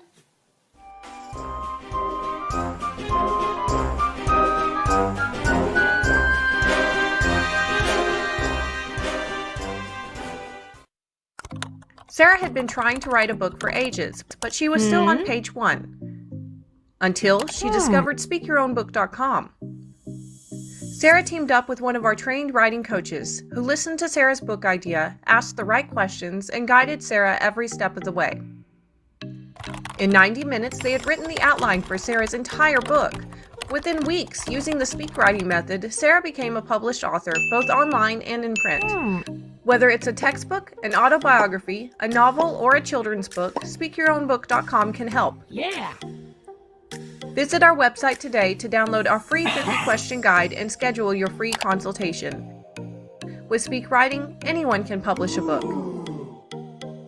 Speak your own book today. You speak, we write. And we're back in Kansas City at Kansas City Aquarius with Katerina. Hi, Katerina. Hi.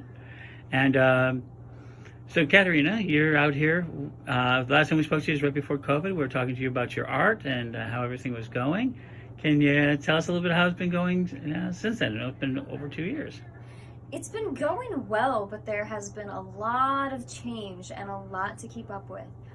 Fortunately, Aquarius is doing really well. There's definitely been a revival of interest in spirituality. And that has kept us on our toes around here, trying to provide what people need and want. And you're doing really well on the internet. People are expressing themselves, that sort of thing. But you're really on the top of your hands are on the trends. Can you tell us a little bit what's happening in the sort of pagan and sort of the world around it? Yeah, absolutely. I feel that this being such a large store where people from all over the Midwest come to, we get a really good idea of what's hot and popular and what new interesting things folks are doing. In our book room, I can tell you that our natural magic section continues to be very, very popular. People are interested in doing forms of spirituality that are connected to the earth and nature, but aren't maybe a structured religion. That's continuing to grow.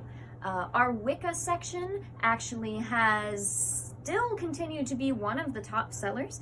There are some people who are still being drawn to that. And oddly enough, our ceremonial magic section didn't used to be so large, but it's been growing and growing. There's a lot of interest in that style of magic as well, and people kind of wanting to dip deeply into the occult. We even had to last year introduce a traditional witchcraft section to differentiate that form of witchcraft from Wicca. There's a lot of cool stuff going on that people are learning about, a lot of new books coming out, a lot of good things. How about tools and candles and all of the accessories?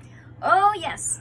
One of the more interesting things is that people are really into selenite in all its forms, but they are looking for selenite athames. So there's this kind of combination between a dagger and a crystal. You're kind of combining two different tools almost. So you have that kind of athame carved out of crystal that's great for like energy work, cutting cords of attachment really. And then you see some odd like selenite bouquets where they take a large selenite stick and they have herbs and flowers around it and almost use that for smudging. That's been a really interesting new trend.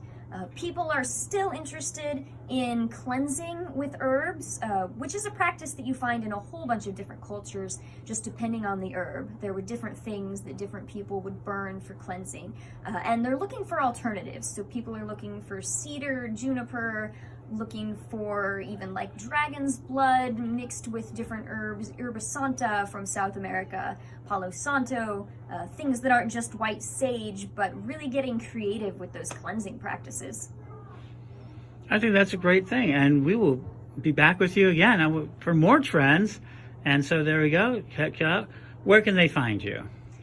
Aquarius is on Broadway in Kansas City, Missouri. Pretty easy to look up. Our website is aquariuskc.com. And thank you very much. And we'll be back with more trends with Katerina. So, you want to be a witch? So, you want to be a witch? So, you want to be a witch? So, you want to be a witch. What is all this witchcraft stuff anyway? Does being a witch mean you can point your finger and make things happen? Does it mean you can learn to fly on a broom and turn people into toads? Well, not quite. Witchcraft, or Wicca, is a religion. Wicca is not primarily about magic, although it does use magic. Wicca is about your place in the universe and your evolution as a spiritual being. Wicca is about moving forward on your personal spiritual journey, about learning, growing, and becoming the most you can be.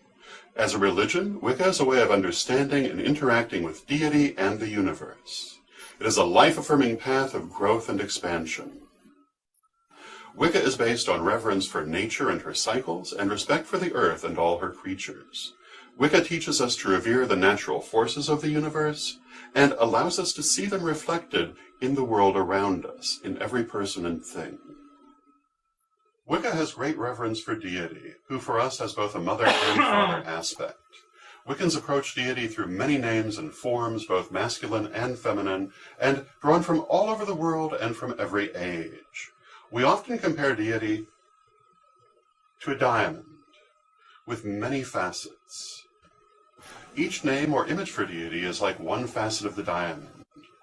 Each facet may be considered separately, and all are beautiful in themselves, but yet they are all aspects of the single stone.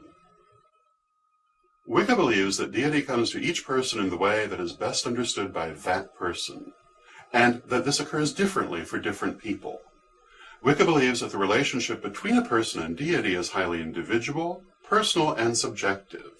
Not everyone will have the same understanding of deity, because not everyone is in the same situation or able to understand from the same level or perspective. Because each person is different, no one has a right to judge another person's relationship with deity. This is why we respect all the names and forms that have been used to honor deity through the centuries. Deity needs them all in order to come to all people in the way that they can best understand.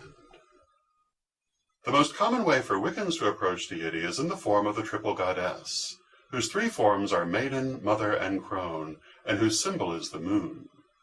Her consort is the god who rules the cycles of the solar year, and is called among other things Lord of the Dance. His symbol is the sun. They are viewed as polarities, or opposing but complementary powers, like the Eastern concept of yin and yang. Wicca has a very strong moral base. By moral, we mean treating each other in an honorable and loving manner. Wicca has only one law on which all of its traditions agree: do as you will, but harm none. In other words, how you dress and who you sleep with is not our business. Those issues are not what we mean by morality. But a moral person doesn't hurt other people. This is the criteria for all moral action. Whenever you act, ask yourself, am I harming anyone? If you are acting wrongly. Wicca is a pagan or native religion. The word pagan means from the countryside and reflects the fact that pagans follow indigenous, native religions rather than book religions. Pagan religions have been built up over millennia as a result of people's observations and experiences. They are living, growing religions that can and do change when change is needed. Pagan religions revere the natural forces and cycles of life, and it is from observation of and interaction with these forces and cycles that their beliefs developed. Wicca is wholly unrelated to the book religions, Judaism, Christianity, Islam, and Satanism. The book religions are all descended from the supposedly historical bargain between Abraham and Jehovah, which is recorded in their Bible. The book religions all share common elements: belief in a final day of judgment, in a jealous and vengeful God, in the basic sinfulness of humanity called original sin, in the superiority of the male sex, and in the idea of hell, a place of eternal torture. Most of all, the book religions believe in the infallibility of their book, the Bible, and its related books, the Talmud, the Quran, and the Satanic Bible.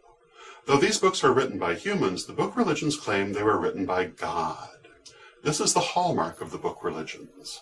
Absolutely none of these ideas are shared by Wicca.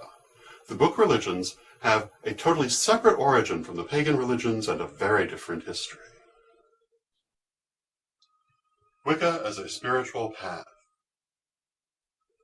In taking these lessons, you must understand that you're not just learning some interesting things about magic and pagan religion, you're undertaking a spiritual journey.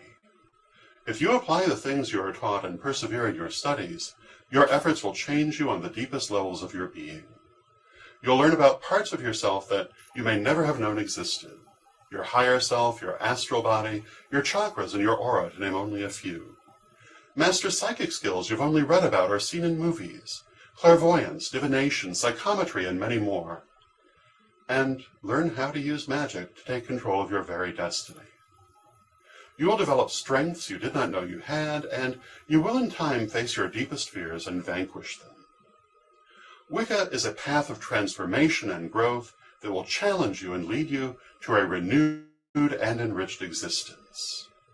Of course, you won't necessarily get all of this just by reading these lessons. You will have to do the work. And you will need to continue your studies beyond just the first degree in order to master all of this. But the lessons contained here will build a strong base to grow from. What you will get from these lessons.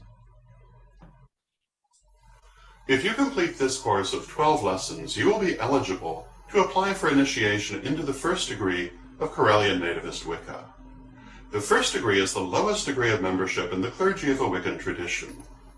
Wicca is composed of many traditions, most of which, but not all, recognize each other's initiations.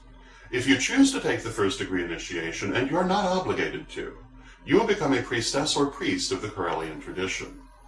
The Corellian tradition is a syncretic and highly philosophical tradition of Wicca, one that stresses the inherent unity of all pagan traditions and the synchronicity of all spiritual paths. We believe that deity is in all things and that therefore all paths can lead to deity. Wicca is not an exclusive religion. Because we believe that all paths lead to deity, we do not believe that one must belong to any given faith or tradition to be a good person or to grow spiritually. Nor is it necessary to belong to only one. Being a Corellian initiate does not mean you cannot also be a Nicene, Druidic, or Dianic initiate, or any other tradition you might wish to study or join. You must, however, respect our tradition as a member and follow Corellian practices in Corellian temples, but what you do in other places is your own business. Your private beliefs and conscience are your own affair, and we have no desire to dictate them to you. Wicca is about learning to make your own choices, and the Wiccan traditions exist to provide a framework in which to learn and grow. Wicca seeks to open your thinking, not to limit it. So, you still want to be a witch? Now, do you still think you want to be a witch? If you think you want to be a Wiccan, you should know a few more things. To be a Wiccan is to move at one with deity.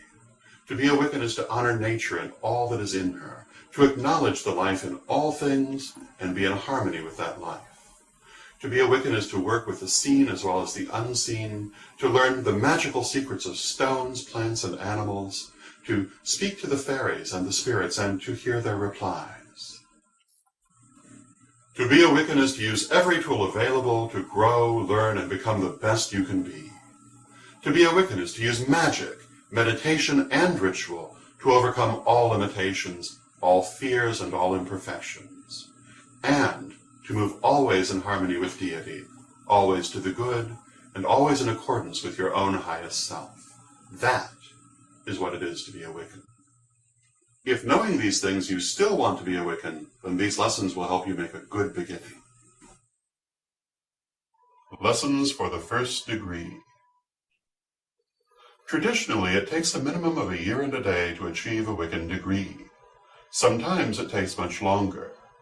These lessons have been formulated with this dictum in mind, and as such, they are meant to be done at the rate of 1 per month.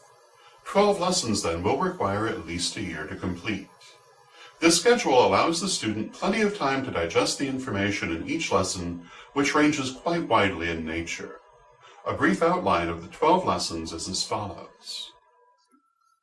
Introduction. You are here. Lesson 1. Magic. This lesson talks about magic, what it is not, and how to use it. Lesson 2. Cosmology. This lesson talks about the nature of deity, universal energy, and the soul. Lesson 3. Personal power. This lesson explains the psychic tide, the wheel of the year, and what these have to do with you. Lesson 4. The altar. This lesson talks about the altar and how and why to build and use your own. Lesson 5. The eights. This lesson tells about the 4 quarters, the elements, and all of their magical associations. Lesson 6. The circle of art. This lesson talks about the nature of ritual and its uses. Lesson 7. Invocation. This lesson talks about the nature of the gods, how to interact with them, and how to identify or choose your own special patron. Lesson 8. Garb. This lesson talks about magical tools and clothing. Lesson 9. Symbols, omens, and divination. This lesson, as you might imagine, is about how to interpret symbols and omens. Lesson 10. Basic energy work. This lesson shows you how to work with the spiritual energy of the body and of other living things. Lesson 11. Herbs, oils, and incense. This lesson deals with the history, nature, and uses of oils and incense. Lesson 12. Stones and crystals. This final lesson introduces you to the rich world of stones and crystals. Each lesson will have several parts. The lesson itself. Exercises to develop your psychic and magical skills. Spell for the lesson to give you experience with a variety of useful magical techniques and rituals. God for the lesson to acquaint you with Wiccan ideas of deity and some of deity's many forms. Glossary for the lesson to explain terms that may be unfamiliar. Study questions for the lesson to make sure you understand the concepts that have been presented. The Corellian tradition. So, what is the Corellian nativist tradition exactly, and what makes it different from other Wiccan traditions? Usually when people ask this, they're expecting to hear a liturgical answer, some special beliefs or ritual forms that are unique to Corellianism. Corellianism does put an unusually strong emphasis on the philosophical aspects of Wicca and on the spirituality and inner mysteries of the Wiccan religion, but liturgically our beliefs do not especially differ from those of other Wiccan traditions. Rather, it is our unique attitudes toward the pagan community and its future that tend to set us apart. The Corellian tradition is dedicated to the advancement of the pagan people. We believe strongly in the need for increased communication and cooperation between pagans everywhere, from all traditions. We stress the importance of the pagan clergy as teachers and facilitators, as well as the need for a strong public presence. The Corellian tradition emphasizes celebratory as well as initiatory Wicca and is strongly committed to accessible public ritual. Tradition leadership. The leading bodies of the Corellian tradition include the Witan Council, which is made up of all temple heads, elders, and officers of the tradition, and the Corellian Council of Elders, which includes the heads and officers of the tradition and its most respected members. The first priestess and first priest are considered to be liturgical joint heads of the tradition and function as heads of the Corel Mother Temple. The chief administrator of the tradition is the chancellor, who represents and is empowered to act for the tradition's leadership as a whole. In addition to the chancellor, first priestess, and first priest, the tradition's leadership includes the first elder, who is responsible for primarily ceremonial duties, particularly in regard to the succession. The Corellium. The Corellium, symbol of the Corellian tradition, showing the vault of heaven with a double line representing air and light or fire. The cross of the four directions representing earth and a wave representing water. The whole represents the unity of existence.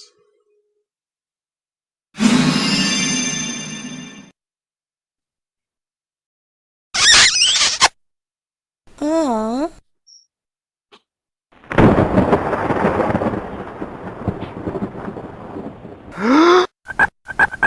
Hey.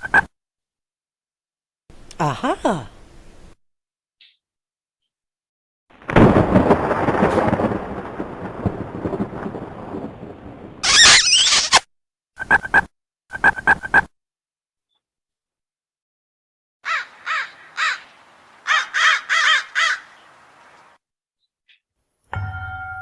Glossary for the introduction.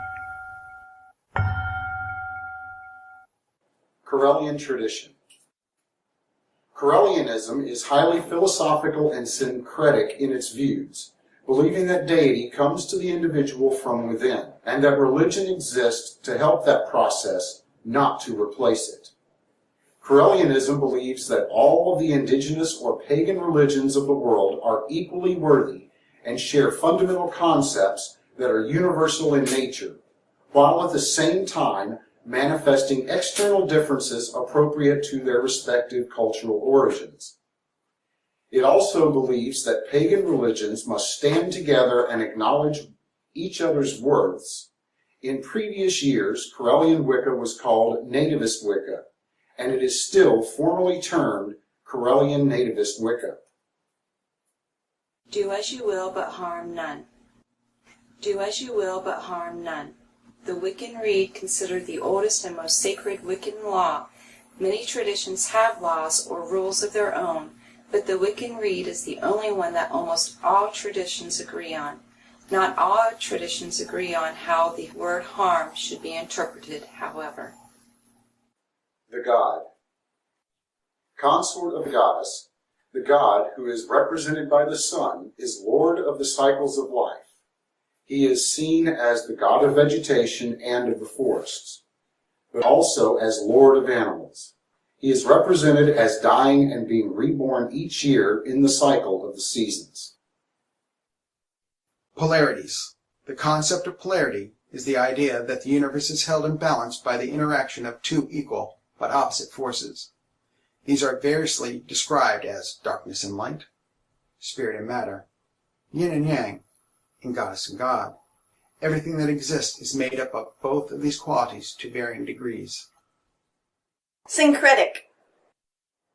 Syncretism is the likening of disparate ideas in the belief that they express a common truth. In religion, syncretism is the idea that different religions of the world all reflect the same basic truths, but in differing ways, and that these differences are essentially external rather than integral to the true meanings of the religions. Syncretism is a dominant aspect of historic and contemporary pagan religions. The hallmark of syncretism is the likening of deities from one area to deities from another. Thus, at the dawn of human history, the Egyptians likened the southern Ammon to the northern Ra, seeing them as the same deity. Similarly, the Egyptians likened Ptah, Seker, and Osiris to one another, seeing them as one, a practice that extended throughout Egyptian religion. Much later, the Romans likened the Celtic Cernunnos and Seculos, the Germanic Odin, and their own Mercury to one another, seeing them all as one deity. The highest expression of syncretism in the ancient world was the worship of the goddess Isis, which in later periods taught that all deities were expressions of the same divine power, expressed as polarities. But this was by no means an exclusively Isaic view. The short-lived priest-emperor Elagabalus created the most concrete example of syncretism in the form of his Elagabalium, the temple raised to all gods as one. Triple Goddess. The three forms of the triple goddess reflect three phases of the moon: maiden, waxing moon; mother, full moon; and crone, waning moon. The triple goddess is the form of the mother goddess most often found in Wicca and underlying most Wiccan thought. Her symbol is the moon, and she is also represented by the earth itself, most often spoken of as her body, by the sea, or by the whole of the universe. Her spirit suffuses all things. Wicca. Wicca is a nature-based pagan religion focused on the worship of the mother goddess and her consort, and the observance of the cycles of nature and the universe. Wicca is highly eclectic, drawing from many sources, both in its origin and in its contemporary practice. Wicca also acknowledges and seeks to develop the higher powers of the soul through the practice of magic. Wiccan traditions. Tradition in the Wiccan religion is the term used to describe an individual denomination as distinct from others. There are many Wiccan traditions, including the Gardnerian tradition, the Alexandrian tradition, the Say-Wicca tradition, the North Wind tradition, the Blackstone tradition, and the Lothlorien tradition, to name just a few of the larger ones. There are also many small traditions. All are equally worthy, and all, in theory at least, respect each other equally. As membership in any Wiccan tradition is wholly voluntary, it is never appropriate for a member of one tradition to pass judgment on the practices of another tradition, except in regard to whether a given practice is right for that member as an individual. Study questions for the introduction. How does deity come to a person? Who has the right to decide the best way for a person to interact with deity? What is a Wiccan tradition? What is meant by the term polarities? What is the one law that almost all Wiccans agree on? What is the original meaning of the word pagan? What are the book religions? Are pagan religions and the book religions related to each other? Is Wicca an exclusive religion? What is the first degree? What is the minimum amount of time traditionally required to achieve the first degree? Other than Correllianism, name a Wiccan tradition. How many lessons are there in this series, and how long will it take to complete them? How these lessons came to be.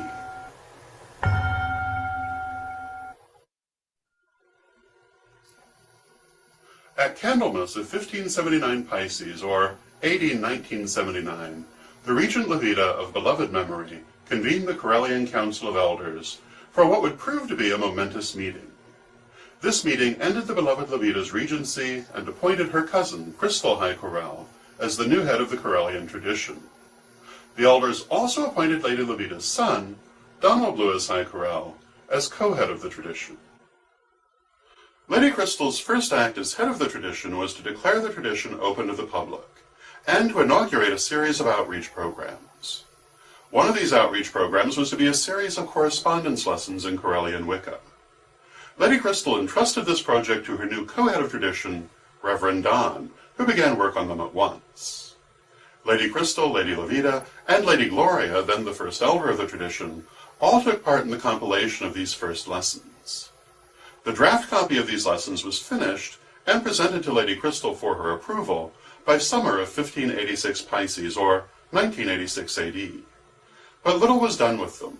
Proposed revisions were delayed by the passing of key members of the tradition, as well as the success of other tradition projects.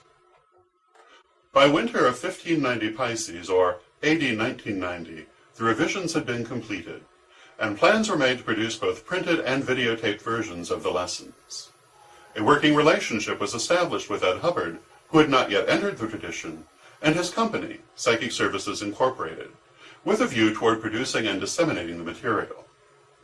In January of 1591 Pisces, or AD 1991, filming began on the videotaped version of the lessons, only to be halted when Reverend Don suffered a serious accident that would leave him bedridden for months and in recovery for several years. During the first priest's illness, the lessons were set aside, and by the time Reverend Don was again able to turn his attention to the lessons, it was decided that the original materials were outdated and needed a second revision. Work began on the second revision in 1597 Pisces, or AD 1997. Reverend Tracy Loganwood would be instrumental in creating this version of the lessons. The first of the revised lessons would be presented to Lady Crystal in 1598 Pisces, or AD 1998. The new lessons were much deeper and more thorough than the previous versions, with a stronger emphasis on the inner nature of Correllian teachings. After 20 years, the lessons in Correllian Wicca were finally completed, and these were presented to Lady Crystal in 1599 Pisces, or AD 1999. The first Correllian cleric to be trained under this system was Reverend Sword of Chicago's Holy City Temple, who was initiated as a first-degree priest on November 11th, 1599 Pisces, or AD 1999. Reverend Sword was the last Correllian initiated in the Old Century, and thus it is fitting that he was the first to come in under the long-awaited lessons. In closing, we hope that you have enjoyed these lessons. Creating them has been a labor of love, which we gladly share with you. Some history of the Correllian tradition. Correllian nativist Wicca was founded by Orpheus Caroline High Correll in 1479 Pisces, or AD 1879. A woman of Scots Cherokee ancestry, Lady Orpheus is claimed by some members of the High Correll family to have been a Scottish traditional witch. She was also a practicing psychic, spiritual healer, and herbalist, and she spent many years with the traveling circus she owned with her husband, John Correll. In creating Correllian nativist Wicca, Orpheus Caroline drew upon her Native American heritage, as well as European witchcraft, spiritualism, and Hermetic thought. The early history of the Correllian tradition is somewhat unclear, as at that point familial and religious structures were wholly interconnected. The family followed a very formal matriarchal and matrilineal structure with roots in Cherokee custom. It is from these roots that the current offices of the Correllian tradition derive their form. Lady Orpheus called the tradition simply nativist, and this would remain the tradition's primary designation until the appellation Correllian nativist came about in 1592 Pisces, or AD 1992, or as we more commonly call it today, simply Correllian. Lady Orpheus nativism was a highly political and deeply syncretic form of pagan universalism, one which stressed the need for the world's native or pagan religions to unite in the face of colonial Christianity. Whether Correllianism was originally a branch of what would later come to be called Wicca or not is a matter of debate, as is the origin and definition of Wicca itself. Correllianism's claim to Wiccan status rests both on Lady Orpheus' claimed Scottish traditional lineage and on her Araudian lineage, which she acquired in 1504 Pisces, or AD 1904, through Lydia Becket, a student of Charles Leland. There have been many changes instituted in the tradition over the years, particularly in the Council of 1579 Pisces, or AD 1979, and the Council of 1592 Pisces, or AD 1992, both of which struggled with adapting the tradition's forms to the modern world and with the needs required for a public tradition. Current structure of the Correllian tradition. Outer Court. The term outer court refers to those members of the tradition who are not initiated clergy. The Correllian tradition maintains a strong commitment to its outer court members. We believe that not everyone needs or desires to be part of the clergy, and we think that there is much the tradition has to offer to and gain from its outer court members. Inner court. The term inner court refers to the initiated clergy of the tradition. These are the people who have made a full commitment to the spiritual path, who have pursued and received initiation, and who thus form the tradition's spiritual core. It is the inner court that gives the tradition shape and structure. Inner court members may be any of the following. Dedicant. A dedicant is a person who has made a formal commitment to study for initiation into the first degree of clergy. Usually, this period of study lasts for a year and a day. Postulant. A postulant is a person who has completed the requirements for initiation as a first-degree priest or priestess, but has not yet received the actual initiation. First degree. The first degree, priest or priestess, is the base level of the Correllian clergy. The first-degree priest or priestess should be familiar with the details of the Wiccan faith and have a thorough grounding in Wiccan philosophy and traditions. He or she should be able to answer most questions about Wicca on a practical as opposed to philosophical level. The first-degree priest or priestess should be able to take most roles in ritual with reasonable confidence. Second degree. The second-degree priest or priestess should be able to take any role in ritual and answer most questions about Wicca, whether practical or philosophical. He or she should be able to manipulate energy in ritual and other settings with reasonable competence. The second-degree priest or priestess should be familiar with most Wiccan rituals and techniques, and should be able to undertake them without direct guidance. Third degree. The third-degree clergy form the high priesthood of the tradition. A third-degree high priest or high priestess should be able to answer all questions about Wicca and to facilitate all Wiccan rituals met with in the ordinary service of a temple. He or she should be competent in energy work and should be able to deliver an oracle or spirit message and perform the ceremony of drawing down the moon. Director. A member of a temple's board of directors is called a director. Directors are involved in major decisions affecting the temple, leaving the daily administration of the temple to the temple heads. The temple directors, functioning pretty much as any board of directors might, decide questions of importance by vote. Temple head. The chief priest or priestess of a temple is normally considered the temple head. Temple heads may be nominated by the temple directors, but they are charted by the heads of tradition, who alone have the right to affirm or deny this rank. A temple head is responsible for the day-to-day running of the temple, as opposed to the directors, whose responsibility is not as specific. It is also the right and responsibility of the temple head to represent the temple in meetings of the Wittan Council, which meets when needed to advise the tradition heads in matters of national and international importance. A temple may also have a co-head who shares the authority of the head of temple. This is often the case when there is both a chief priestess and a chief priest. Unlike the head of temple, who may only be chartered by the heads of tradition, a co-head of temple may be appointed directly by the temple head. The co-head of a temple is also considered a member of the Wittan Council, but the temple will still have only one vote. Tradition leadership. Wittan Council. The Wittan Council is an advisory body that may be convened to advise the tradition heads on matters of national or international importance, and it plays an important role in matters of succession. The Wittan Council is composed of the Corellian tradition's temple heads from around the globe, elders, officers, and other notables, as well as the tradition heads themselves. Elders. The Council of Elders is an advisory body made up of highly respected members of the tradition. It might be described as the cabinet of the tradition, as it is a council whose non-binding opinion helps shape tradition policy. Recognition of elder status requires nomination by a member of the Council of Elders, as well as confirmation by the tradition heads. First Elder. The first elder of the tradition is the principal advisor to the tradition heads, as well as to the tradition as a whole. The first elder is chosen by the tradition heads and is the philosopher laureate of the Corellian tradition. Tradition heads. The first priestess and first priest of the tradition are the tradition heads.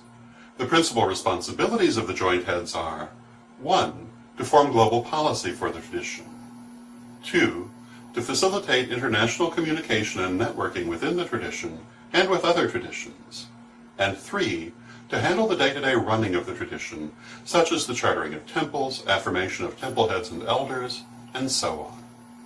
The first priest acts as chairman for the Wittan Council when it shall be invoked.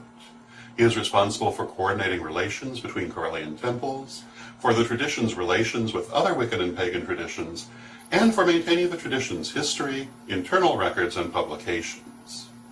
The first priestess is responsible for maintaining the sanctity of the Corellian tradition and its connection with the ancestors and the divine.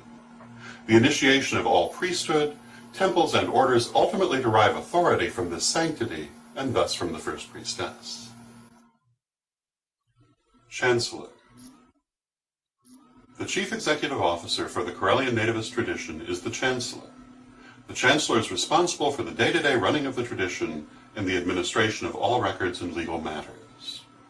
The Chancellor is the deputy of the leadership of the Corellian tradition and represents its interests.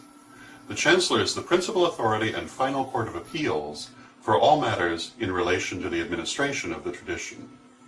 The office of Chancellor must be filled by one of the joint heads of the Corellian tradition, but it may be filled by either the first priestess or the first priest. In the event that the joint heads cannot agree on which should act as Chancellor, the matter will be resolved by a vote of the Corellian Council of Elders. Once filled, the office is understood to be held for life. The office of Chancellor was established for the first time in the year 0 Aquarius, or AD 2000. Okay, now what? Now that you've finished these lessons, what do you do next? Well, that's really up to you. Successful completion of these lessons opens up several options to you within the Corellian system. If you choose, you can apply for formal initiation as outlined below, but you don't have to be initiated to play an active role in the Corellian tradition. Corellian Wicca believes that everyone should be welcome to share in the joy of the goddess and the god. Our initiated clergy hold a very important place in the tradition, but it is not the only place in the tradition. You may also choose to forego formal initiation and become an outer court member of the tradition instead. Initiated clergy form the inner court of the Corellian tradition, while the outer court is composed of people who are considered full members of the tradition, but who, for whatever reason, have chosen not to pursue clerical initiation. Lay believers, if you will. The Corellian tradition recognizes that not everyone has the time or inclination to follow the path of clerical initiation, and thus that providing a role for our outer court members is very important. Of course, you may simply choose to take what you've learned from these lessons and continue on your own way, with no further thought of or connection to the Corellian tradition. And we honor this choice too for those who make it. We have chosen to make these lessons easily available to seekers because we believe that the knowledge they contain is important and worthwhile, and we rejoice for any person who derives benefit from the lessons, whether that person will have any further connection to us or not. Outer Court Membership. You may be asking yourself, if I wish to enter the Corellian tradition but do not wish to become initiated clergy, what do I do? We welcome all people of goodwill. We believe that there should be a place at the table for everyone.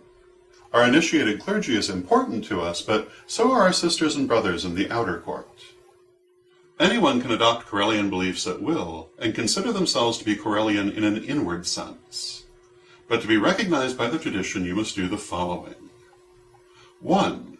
Register with the Corellian tradition so that we will know who you are and can confirm your formal recognition. 2. Perform the outer court dedication ceremony. The instructions for this ceremony are in Appendix A. You may perform this ceremony for yourself, or if you have access to other outer court Corellians or to initiated Corellian clergy, they can help you to perform it. Recognition by the tradition makes you a formal member, and means that should your membership ever be questioned, the tradition will vouch for you. This is particularly important if you wish to attend members-only events, or take advantage of members-only offers that may be made available by individual temples or by the tradition itself. To register with the tradition, go to www.corellian.com and click on Applications. This will take you to an application form for outer court membership, which you can fill out. After filling out the form, you should hear back from the tradition in general on the next day. Once registered, you will receive confirmation by email along with a PDF certificate attesting to your status as an outer court member. And because you are registered in our membership lists, we will be able to vouch for your status even if you lose this paperwork. Upon acceptance, you will be registered with the tradition and entered into our membership lists. These lists are strictly confidential and are only used by the tradition itself. Once registered, your name will be given to the first priestess, who will enter it into the Book of Life.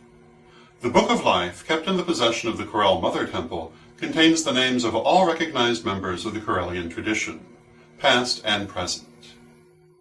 It must be noted, however, that we do reserve the right to refuse membership to anyone, although we rarely do so. What if I do want to be initiated? These lessons have been made available with the expectation that most of the students taking them are ultimately seeking initiation. Completing the lessons is not, however, the only thing required for initiation. The tradition itself requires additional studies, notably courses in Corellian philosophy and Corellian ministry, as well as studying the 5 mystic secrets. Also, individual Corellian temples often have further requirements of their own. There are several formats under which these studies may be completed. You may study through a member temple or shrine of the tradition, or a recognized Corellian study group. You may study with an individual member of the Corellian High Priesthood, either in person or through correspondence courses. Or you may study online with one of our teaching partners, like www.witchschool.com. In any event, you will receive personal guidance from your teachers or mentors. When you successfully complete your studies, they will guide you through the process of becoming initiated.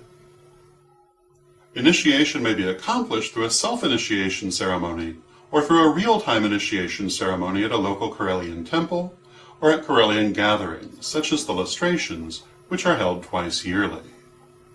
Many people who do not live near a Corellian temple will choose the self-initiation and then follow up with a real-time initiatory confirmation ceremony when they're able to get to a temple or event.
Hi, this is Terry Milton, the Stone Lady, and today I thought we would talk about azurite.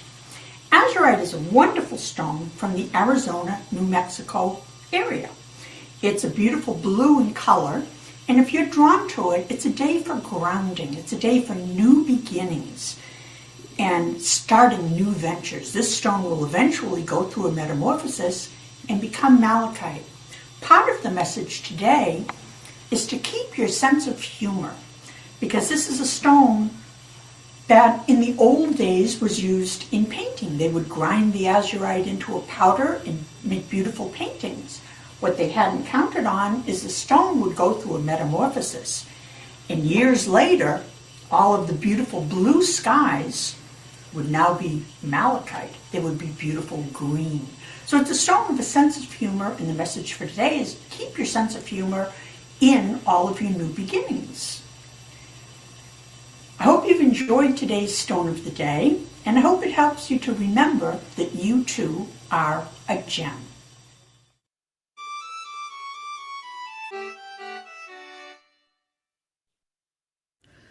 Hi, this is Marianne Kay from My Mystic Gems, and I create magical items for everyday life.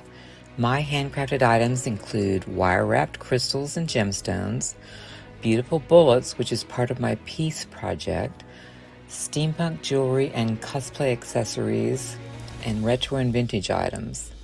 I can do custom designs for birthdays, anniversaries, holidays, weddings, and costume affairs. Please visit my website at mymysticgems.com and also my Etsy website at mymysticgems.etsy.com. Do you want to become involved? Do you want to see your commercials, your speaks, your community up here? Become a vendor or a sponsor, and you will be seen on every day for a year. We're making it a terrific value. You can take a look at it, but would you like to be seen here for a year? Join us. Today's the day offer. And so check it out at pagan.world. Good morning, Witchpreneurs, and I hope you have enjoyed this event that has been put on by Olivia Armstrong and throughout this whole collective witchery. I bet you've learned an awful lot of things, and I hope that they've done you well. Last year, I taught Techno Witch, and I taught you about the idea that magic is cyberspace and cyberspace is magic. Well, just a little more than a year later, it's becoming a real reality. I mean, did you not hear the announcement yesterday about Facebook entering the metaverse in a major way, hiring 10,000 people and $1 billion investment directly right off the bat? And you're asking yourself, what is all this stuff? Oh my, last year you were just talking about Gmail stacks and how to get your Gmail, which is, of course, you get a Gmail account. And then you build your brand. From there, you get, your YouTube channel, you get your drives, you get your spaces, you get your analysis, and then you get your Twitter account, your Instagram account, Facebook account. I was talking about Clubhouse. Sorry about that. Coffee went down the wrong way. Clubhouse, which was the audio files. Oh my God, they keep throwing all this stuff at us. And yes, they will continue to do so. Hi, I'm Ed the Pagan, your favorite techno witch, techno magician, and I am a lover of all things magical and technological. I really appreciate it. And as today we're going to be talking about brands in the metaverse. And what is a brand? Let's start with that. A brand is essentially your reputation. It's your reputation that other people repeat, and that they either want to deal with you or don't want to deal with you based on your reputation. How do you build that reputation? Well, the old-fashioned way is word of mouth, and then advertising helps out an awful lot. If you have good advertising and good word of mouth, you have a good brand, and then people want to hire you. If you have lots of advertising, you can sometimes overcome a bad word of mouth for a while, not forever, just for a while, because then everybody knows it's a bad product. So your reputation is important. For agreements idea, keep an impeccable word, do as you say. But as you go out, your quality as an individual, as a person, will get to be known. For you, it's oftentimes if you're a coach or a tarot reader. We're going to use tarot reader as an example here. I'm working on creating a sort of strange little alien creature called tarot AI. And it's the reputation of oh, I got a great reading. Where'd you get it from? Oh, I got it from my little friend Tarot AI. Or your name or other names, people will talk about it. And then they says, well, how do I find them? Now, in the old days, you had to rely on like a business card, a memory, maybe some advertising. There was a long path from the top of that funnel to you to find your customers. You had to find people who were sympathetic to your cause, sympathetic to your ideology, then wanted that product or idea, in this case, the tarot reading, had to find a location where you could go both meet, and then it was changed to telephones. It was a key element that changed everything. But first you had to meet, and then you met, and then you had readings, and then you would go off. And oftentimes these trade shows, which were called psychic fairs, the equivalent of a psychic trade show, you would go off and you would sell 15-minute to 30-minute sample readings. And hopefully a handful of those people would then convert with your business cards and your literature, would then convert into your longer term reading if you had the space. One of my very first businesses was called Psychic Services Incorporated. And what we did was we created a co-sharing space. Yes, co-sharing's been around a lot longer than you think. And I set up a co-sharing, a shared office space, co-share, where you could rent offices for readings for people who are at home on the farms in 1992, 93. And it lasted for about 2 years until a very interesting piece of technology. Now I'm getting my job already wiped out because of a little company called Amazon, who just bought every book out of my store that I was working at. And people have heard that story, so I'm not going to go into that so much. But the fact is, technology hit me there. But technology would also close down psychic services in a big way. And that would be the advent of the tarot reading by telephone, right? Telecommunication and telephone would bring that process.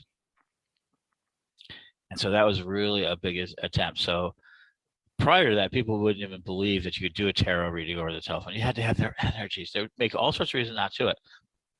But once everybody got started on the phone and it became easier and easier commercially, I remember people sending envelopes of cash. They would send checks to people. They would, that sort of, a lot of things of that nature to pay for it. 800 numbers, 900 numbers were a big thing, where you just call and they would add to your telephone. Sometimes hundreds of thousands of dollars later, you would be like, oh my God, my telephone bill. So they have always had this sort of technological means of offering this to us. Today, the next step, of course, was then the internet came in. You were able to advertise more. You were able to start doing it. X-Bank came in, which became PayPal, which made Elon Musk a lot of money, which began his adventure.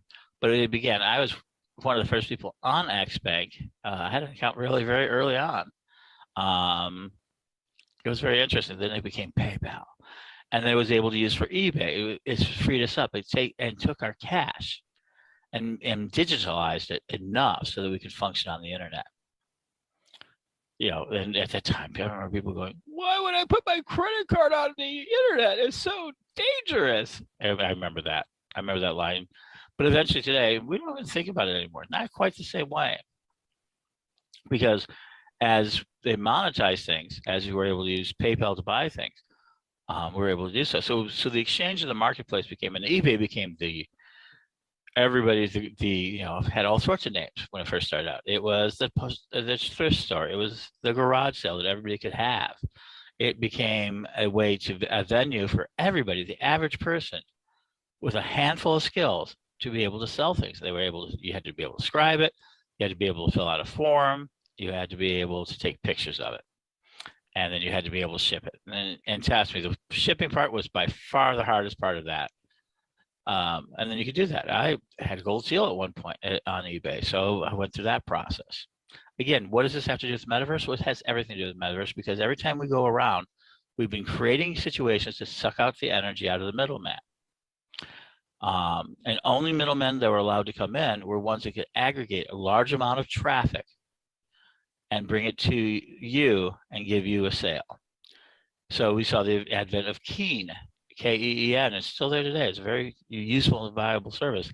And they sucked a lot of psychics in there. And they took most of the money. I mean, it wasn't cheap, but you could make a living from home. And that was by telephone oftentimes, but they advertised through the internet.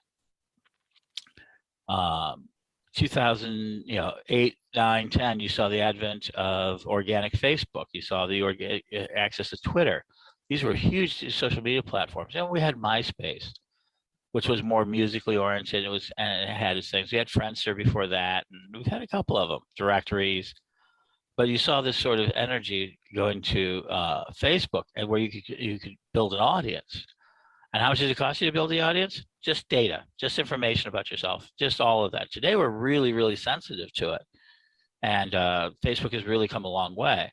But when we first started, you had 140 characters on Twitter and 420 characters on Facebook to express yourself. I remember doing a 10-year experience plan.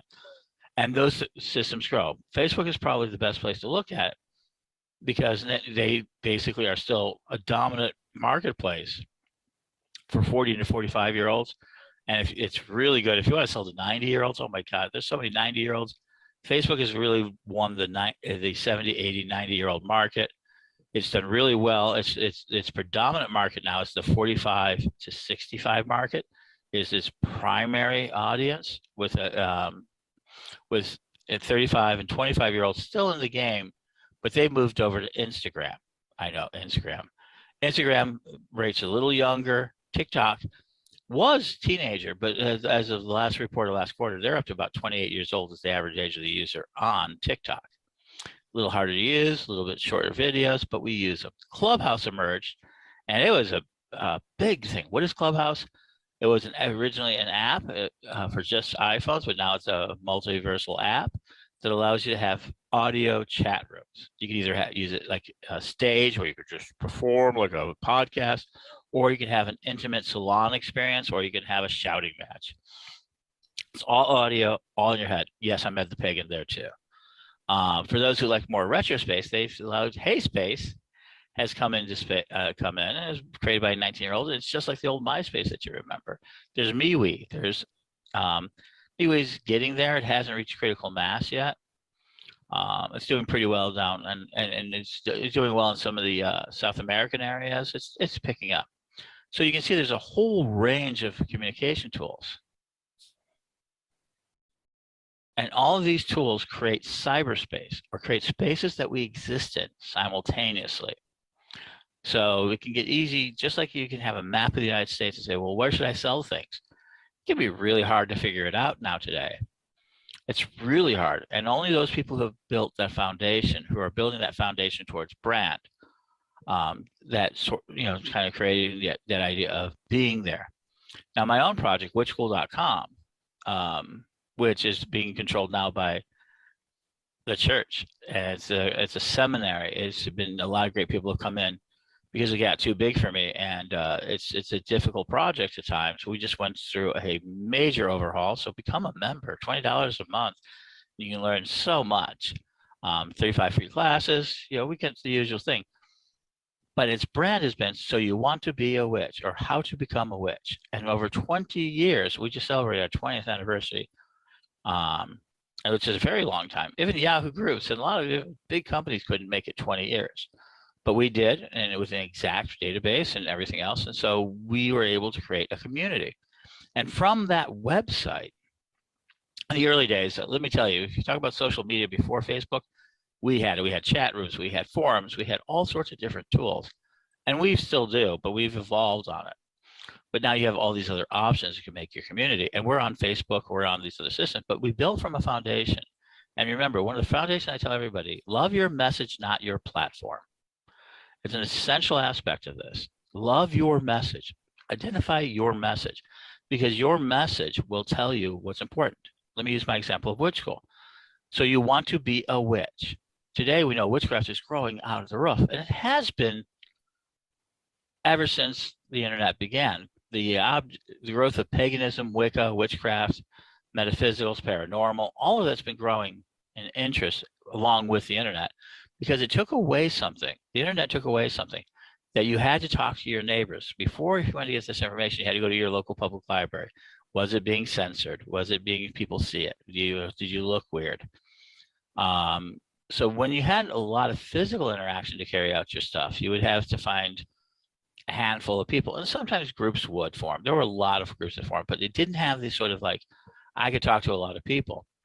Digitizing information begins a process of discovering other people, and you don't realize how many other people have an exact same shared interest. Now, this Witchpreneur Summit could not have happened 20 years ago because there was a bad attitude towards monetizing. When I first monetized, and people go, oh, it's bad, monetized. I was doing it at pennies on the dollar, and I was building things, and I still do. I have to make a dime work like a dollar. I just do every day because I just don't have the money, even after 20 years, the type of money I would like to come in. The truth is that I get talked to all the time when I do my Google Analytics.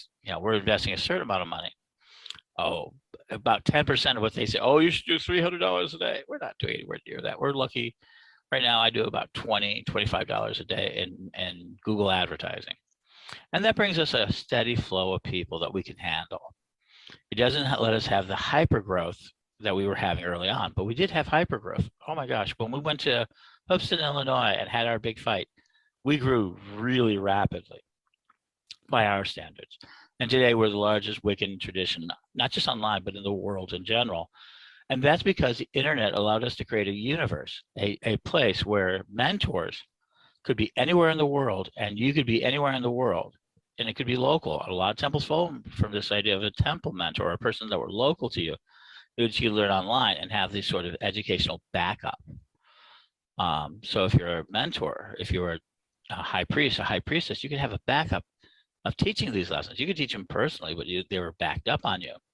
And so that you could then not worry about taking the exams. They can go online. They can get the reading material. The reading materials for all of our classes are online. Sure, we have books and things like that, but that's not our main thrust. We give it to you online. We used to give out PDFs. We're going to return to PDFs. We're going to return to ebooks. We're now building things. And I'll talk about how we are changing that really fast, how we're dealing with that from which school point of view. But you can also communicate directly with people. So they built their relationships online. Some of these people have never met each other and have deep and intimate relationships because they utilize the internet to create a spatial connection, a form of I feel you, you feel me, and it's a meeting of the minds. So the original, between 2000 and 2010, a lot of the energy that was put into the internet was to feel like we're connected. Email, Yahoo groups, chat rooms, sending each other pictures. Oh yeah, it used to take forever to get a picture. You uploaded it, sent it to somebody. Oh my gosh.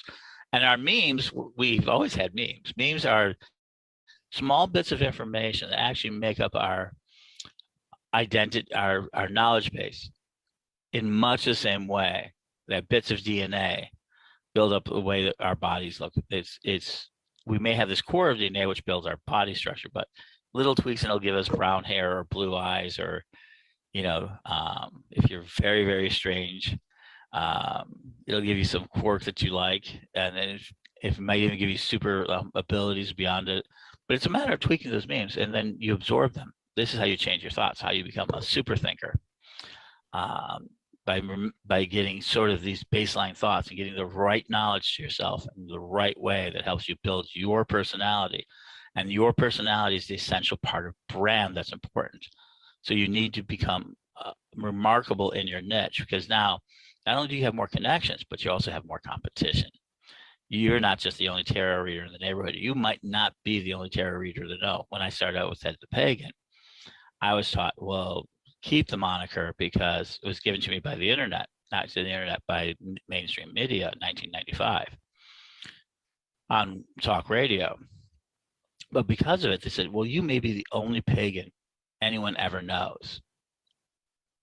Little do they know that's in the internet would cause an explosion of knowledge. But that was because of my brand, because of my naming, because I had a very unique name. If you look it up on the internet, I'm still Ed the Pagan everywhere. It's unique. It's very unique. And it was given to me from an outside source, which gave me credibility. And then I absorbed it. And then recently it's become much more. And now it's my metaverse name. Yes, we're going to do that. So the next thing that derives is that we've gotten Facebook, we've gotten all of this. We got YouTube, which was, we were an early player in YouTube, and we have podcasts. I was an early player in Blog Talk Radio, 13 years, 6,000 hours. I put in the labor. This is not me just trying to offer you advice because, oh, this is what I think you should do. I'm offering these types of things, the things that I have done. And people go, oh, you're wildly predictive. I go, no, I'm not. I'm really looking at what's happening now and just telling you it's happening now. And you're seeing it years later because it takes time to mature these things. So what I'm telling you today is that yesterday, Facebook announced the metaverse. Everybody's been met over the last couple of months. This is like you hearing about the World Wide Web, which was the HTTPS protocols, which would allow us to build websites in a big way in 1993, where you could have bought some of the earliest names, where you could have built your first websites. I did it on GeoCities. I was pretty early in the game. I've been watching it because I had also used nets like Prodigy, AOL, CompuServe. Okay, yes, I'm dating me. That's when the electronic dinosaurs walked. I've been probably through more computers than I care to admit. But now we have this idea of a metaverse. Let me go ahead and describe what the metaverse is. The metaverse is the idea of where virtual and cybernetic reality create spaces that interact and or replace physical realities. So Pokemon Go is a game. If you've never played it before, it's a free game. It's fairly simple. And what it does, it takes a whole planet, takes our Earth, and imposes a reality on it of Pokemon. That we live on a world full of Pokemon. Pokemon are pocket monsters. And you go around with Pokeballs or weapons that capture them. You put them in your storage areas and you fight with them against other Pokemon players. What makes a game unique is that it rewards you for physically walking in the real world. And they have the way that you get your Pokeballs and other supplies is by going to Pokestops. And these Pokestops are usually attached to a piece of art. They can be attached to buildings. It can be passed to all sorts of different areas, and you can be walking past them. So now if you see a kid working on the phone, doing things like this, or an adult like me doing things like this, they may be playing Pokemon because it's imposed up the top of our reality. It's an augmented reality aspect. And it has a very big value. They're doing $5 billion a year based on the game and all of the materials and all the clothing they sell you. Most of it's virtual. You can buy some physical clothing. You can make your avatar look a different way. You can sell parts of the game. I probably invested like $30, $40 in the last couple of weeks in the game, something I hadn't done before, because it's very compelling. It has these sort of dopamine hits, but it exists on top of it. If you can get a Poke Gym, which is where you and your other trainers, that's what they call us. They don't call us anything else. They don't call us fighters. They call us trainers, where we're training the Pokemon how to be the best combats they are. And we feed them candy and all sorts. You can get a Pokestop. The friendly little game shop down the street, they get a Pokestop, and people go in there and battle on a daily basis. And this then helps your store. If you're a friendly little game shop, and it's a real name out of Florida, or Chamberlain Books is another one. There's all sorts of different places where they're at. They exist in everywhere in the country. You can go play this game. Now, what does it have to do with virtual reality? It means we can do the same thing. They also have a Harry Potter game that has not been so successful doing the same thing. Another piece of metaverse that's coming in that's being very useful is GPS, global positioning systems. It's used to build Uber system. I mean, probably the biggest thing that I think that the GPS has built is the idea of you be able to find anywhere. I use Google Maps an extensive amount, and I love traveling. And I used to have to carry paper maps. I'm a very good map interpreter. I've learned how to do it over the years, but I find GPS so much easier. And most of the time it works. I mean, you still have to have awareness where you're at and things like that. And you're not hearing about, and like every good technology, you're not hearing about disappearing. You know, people driving into cornfields in the middle of nowhere, or rivers, or getting tracked lost. It happened, but because now it's been reiterated and rebuilt millions of times, it's gone from your TomTom or your GPS device on your car to now having it on your phone. That's the dematerialization of physical objects into your phone. Your phone, your computer, your device is slowly but surely absorbing these, and now you have a GPS. So you can go anywhere in the world, practically anywhere else, as long as you can get some sort of signal, and or download it. You can even download it ahead of time if you know what you're doing. And then you have these wonderful, beautiful maps. And you probably use them on your website to get people to come to you if you want to do readings, or if you're doing psychic fairs. So that's another advent. So what's going to happen next is two things. We're going to turn these glasses and other things into devices that interact with the internet. We're already doing that. A good example is medical pieces. Freestyle Libre. It's for diabetics, and you can put a patch on yourself and then take your phone, and it's going to constantly tell you your blood sugar. This is a major advent for diabetics, and it's really accurate. It's accurate enough to be a product, and it's only going to get more accurate. It's other things that you're going to be able to look at your glasses. And as you can see, I have this great effect happen this morning. It's very important. I have a recursive effect. I'm looking at myself on the screen, which is looking at me, which is looking at you. And if you look at it, it's like infinity in my eye. Odin blessed me this morning. That we kind of build these sort of worlds. So a metaverse is a persistent world that exists in cyberspace that can interact with us in this space. Right now they're calling it IRL space. There's some people are going to call it physical space. Our idea of this reality in the next generation is going to change. It's not going to be seen as it's going to be seen as the dominant one. It's almost like the storage level, like you have to have your computers and servers, and nations are going to have to look at protecting their digital assets the way that we look at our military assets and our corporate assets. And so that's going to happen. Or they can augment it. So you can look at a great way that they're doing it. Microsoft HoloLenses has got a great system of doing it, where they have the screen that you put on your face while you're on an oil well. Now, I don't like oil wells so much, but this is their big customer. But you can do repairs, and then you can look at something. Well, you can only understand so much. Your brain can only calculate so much. But if you're looking at dials and widgets, the computer then can pick it up right away and go, oh my God, that dial is saying we are having a buildup of steam or pressure. Okay. And it can then tell you, let's analyze it. And it can feed information to you so you can do your repairs. For you, what if you're doing your car repair and you're in the middle of nowhere and you want to fix a car? Well, you don't have to be an expert anymore. They can give you step-by-step instructions with visual cues. And they can help you identify parts in your car. Let's take a surgeon. Surgeons are now doing more and more teleoperating, which means they're using robots to do very precise work at a distance. Or they can look at you, examine you at a distance. But what if you're suddenly in an emergency where you have no doctor, but you have these lenses on? And you call the ambulance and say, well, the person will be in 30 minutes or 20 minutes. Let's say you're in real distance. And they go, well, what can I do right now? Then you look at the individual. They'll ask you to move and do certain things. And they can give you instructions, both through the lenses and through it out. If necessary, you could do an emergency epidemic, and they can take you step by step through it. So this is going to create instant knowledge, instant expertise, instant skill sets, which is a matter of you now really being able to control your body in a way. So it's going to enhance our ability to control our bodies, and at the same time gather more and more data. If you're worried about data collection now, the digital aura that I taught you last year is going to be a very essential tool. So now your digital body exists, your digital aura exists, and now you can even enter into spaces that are your avatar. Now imagine if you wanted to do a really good reading, you can put on your headphones and your Oculuses or your HoloLenses or any number of ones out there, put on your gloves, and you can enter into a room where you have, let's just say for a moment, a table with 2 chairs and a tarot deck, and you can do a tarot reading.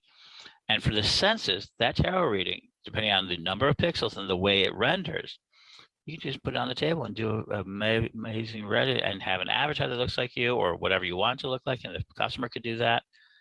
And you'll be able to see facial expressions because they're tied in like a camera. Zoom is a great example of this. Zoom really has given us that first taste of the metaverse life, the astral projection into cyberspace life, the sort of group life that we want to have visual. And everybody says Zoom exhaustion. They said that about cyberspace. They said this about everything. But as it gets integrated more and more into our lives, we get more and more of it. It becomes more and more important to us. So you walk into this room, you sit down, do your tarot card reads. Now, it's just a table, chair, and everything else. But what if you suddenly wanted to, you show them their cards, everybody can get examples, they do the reading, and you're done. But what if you want something more out of that? You could take, say, the wisdom card, or, which one's the wisdom card? For me, it's the hermit.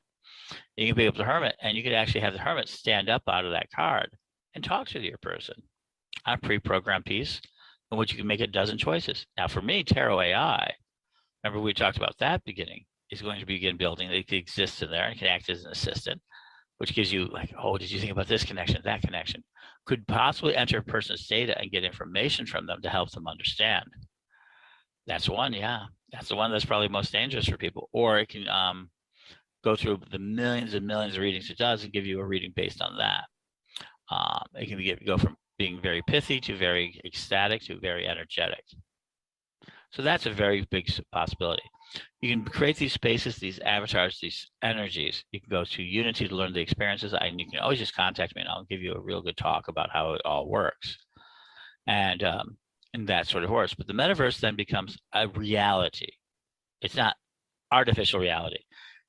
People will talk about the metaverse as an artificial reality or artificial worlds, the way they talk about artificial intelligence. There's just intelligence. It's depending how it's expressed. Does it have consciousness? Does it have knowledge? AI, and right now a lot of it is just expert systems of highly advanced programs that carry out certain functions. That's all it is. And it's getting better and better at it. And we're going to eventually adapt to it. Metaverse will allow you to create your imagination. It's going to be a space where you can create your imagination in the outside world. Bring it inside and then respect it into cyberspace. So if you ever want to be a fashion designer, well, you can design virtual clothes now. You can actually practice, and you can go through thousands of iterations before you find exactly that. And because the metaverse is interpinges on the physical universe, you can then take that piece of clothing, say it's a t-shirt, which is the easiest thing in the world to create. And it's just an image on a t-shirt. Then you set it on the t-shirt image, and then you can send it to a printer and get one copy if you're willing to pay the price, or a dozen copies, and then have them. But if you wanted to sell them, you don't even have to touch them. You can then set it up on a website or in one of these metaversal spaces, like Second Life is becoming that. And you can sell the t-shirts, both physical, oh, I want it on my body, or you can sell a cyber copy where I want it on my avatar. Gucci just did this and everything else. So the last thing about the metaverse, and this is important to your brand, and get involved, do some study, is something called NFTs. We talked about blockchain. Blockchain is this idea of permanency inside cyberspace. It gives a physicality, a idea that if I have a Bitcoin, I can sell you the Bitcoin, and then I won't have one. Prior to that, I could sell you a Bitcoin, but I would keep mine. So we'd have all these copies. Well, now they took that function away so that if I want to give you my $58,000 Bitcoin, and biggest mistake of my life, I didn't buy it when it was cheap. I believed in it, but I didn't believe in it enough. And we would be having a very different conversation if I had done that. So this is your wake-up call to this reality. I'm going to be very much involved with it. But it's a fungible token, meaning all of them are kind of the same, but it's unique to you. So that in the sense of that you have it on your hard drive, and for you to get your money, you have to transfer it to somebody else's hard drive through an exchange. So it's a very physical thing. So NFTs, non-fungible tokens, and I'm learning about them, and I'm going to tell you, even I'm having it so sweeping. It's been around since 2017. They're now becoming that. For most people, they're pieces of art like JPEGs and GIFs that are original and that you can control, and that you own the original, and everybody can see that you own the original, and that code says this is the original, and you could sell it. You can use it to do all sorts of things. For artists, it's with the incoming screens. Yes, screens everywhere. Magic is everywhere. So is TV. Great model from 2005 is that with the screens, you can then transfer and say you can have a whole art collection of original art that you show on a screen in your house. You know, what's the value of that? Well, the value of love of art. I mean, the same thing it's always been. But then you can do things like do a record album, and people then can transfer that record album, but not create new copies. You know, we have always been copy music and ways to copy. We love music, and then selling albums, and then but when we had the physical vinyl album or a CD, you could sell that to your friend and you'd get cash on the used piece. Now with an NFT, and this is the importance to every artist, every book writer, this is what's going to change. It gives a physicality, i.e. a blockchain value to it. It can't be duplicated, not in that way. And it marks itself as an original. So you can have an album that is musical. But when you go to resell it because of value increases or whatever, you just don't need it anymore, you get your money. But the artist, the original producer of that NFT, the non-fungible token, gets a royalty that's built in. So now you can build a tarot deck for the cyberspace on an NFT. And if it sells to somebody else through the buyer, you get your royalties. And every time that exchanges in the future, this is essential. This is what makes it so valuable to get in now, is the value of these things go up. And 98% of them are not going to succeed, just like everything else. A lot of it's going to fail. But there's going to be a handful of them that's going to succeed, and they're going to get more valuable. And if your product is one of those things that get bundled up and gets growing and sells a lot, you'll get a royalty from an album you wrote 20 years ago automatically by 370 or your books. Not only that, but they have a contract set to them from the day they're minted. And let's say you sell, well, I'm going to sell 100,000 copies of my tarot deck. Today's market allows for that. Then that can go into, say, a tarot AI program, which they can use that tarot deck with all its definitions, all that value. But it can also say, I will get a reading from you as a reader once a year, as long as somebody owns this NFT.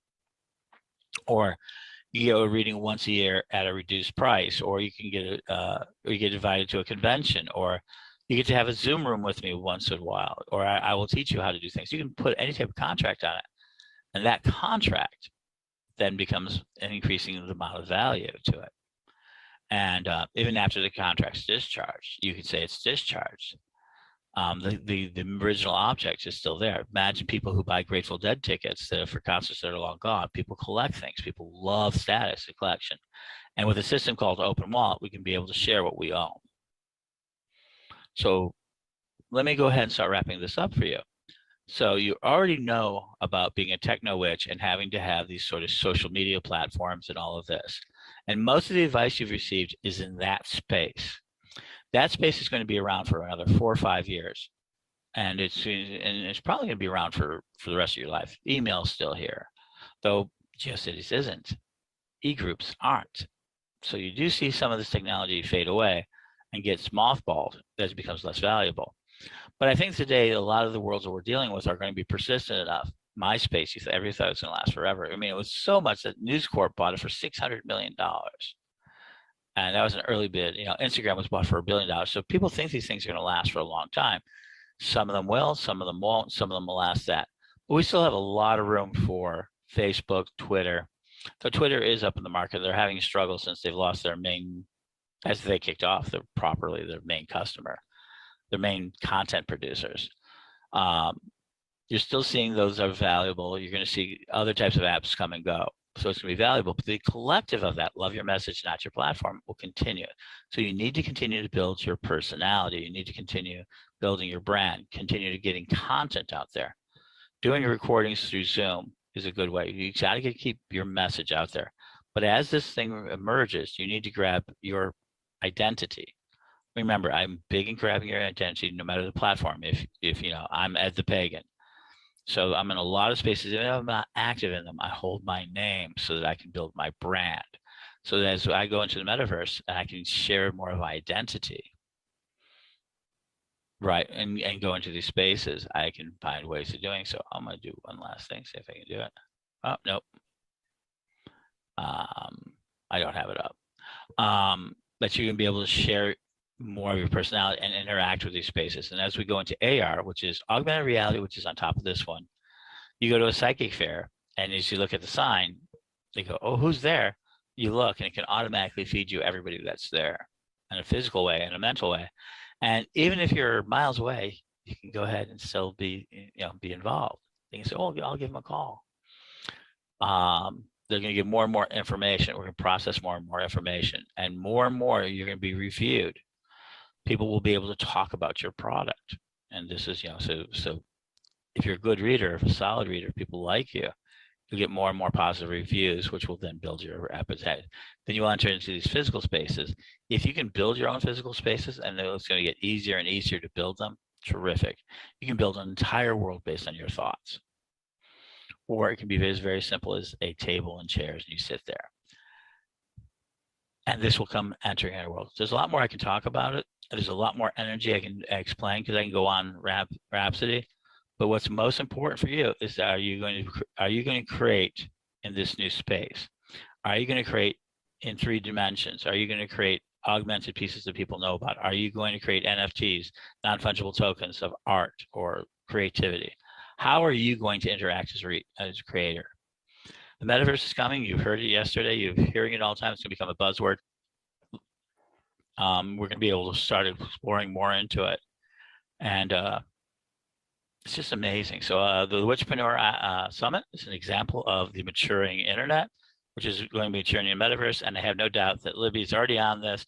In a couple of years, we're going to have this virtual conference where we're going to walk around, talk around, and at the end of the day, drink coffee with each other. Yeah, it'll be virtual, but who knows? We don't know how it's going to affect our brains. So this is a great way. So this telepathic revolution is coming. The metaverse is coming. It's here. Everything I've talked about today actually exists. I've not done anything that's speculative. And as it moves into, it's very important as a marketer, very important as a brand to move into these spaces. With that, blessed be, I'm Ed the Pagan, and yes, you can find me anywhere in the metaverse.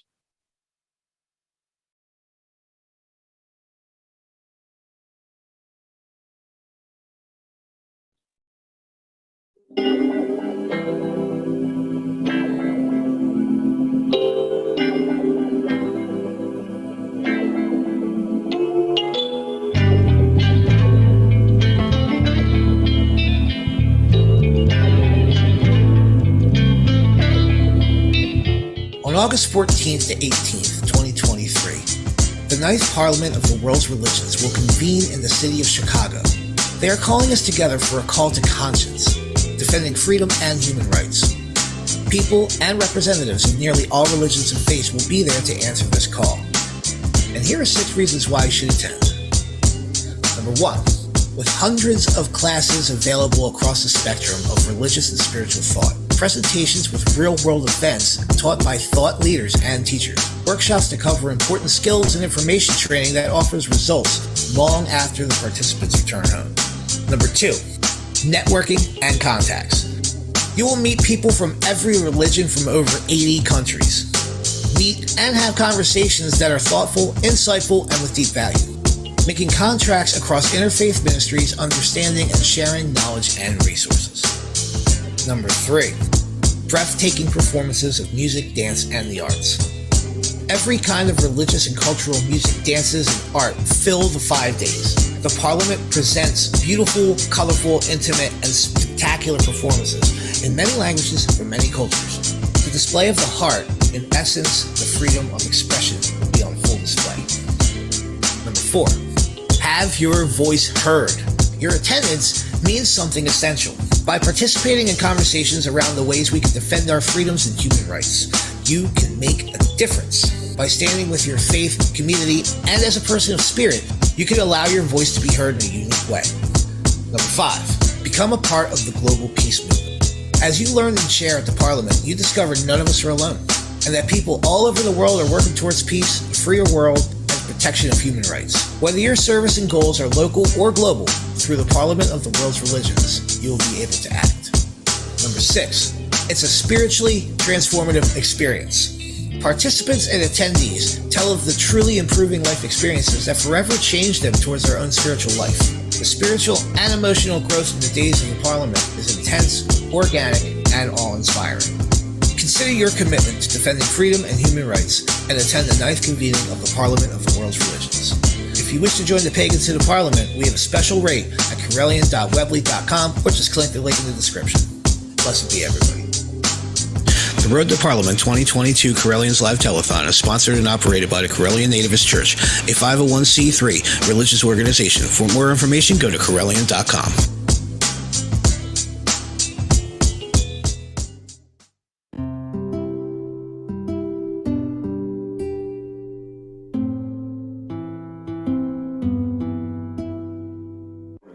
And misunderstanding of human differences, and because their church is a global one, including members from different cultures on language basis, as well as different races, gender identities, and ethnicities, they can share with us the benefit of their experiences in working with and celebrating these differences. And our first panelist is going to be Reverend Eblis Pendragon, who is the head of the Templo Dragon of Mexico City, Mexico. And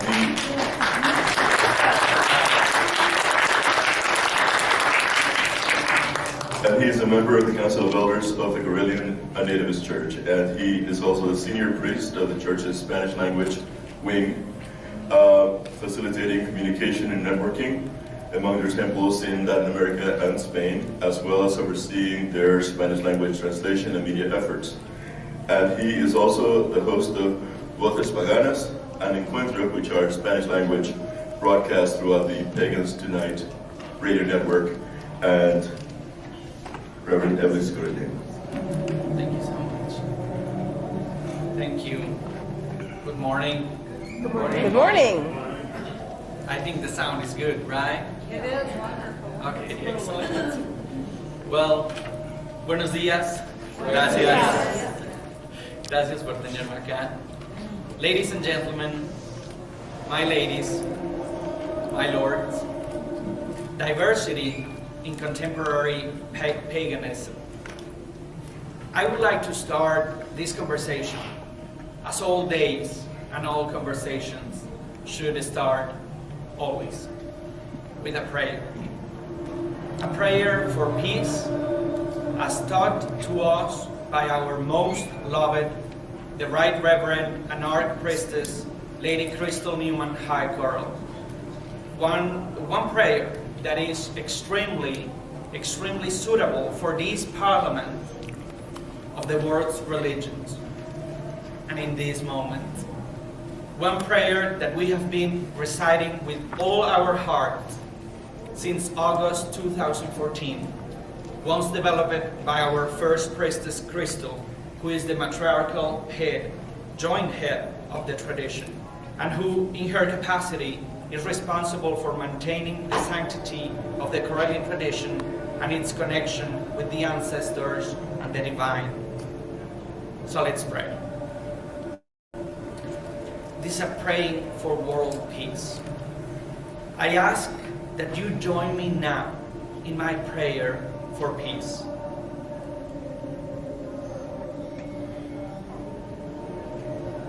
I pray for love. I pray for peace. I pray for stability. I pray that love may overcome fear. And I send energy of love and a positive peace to all the people in the world.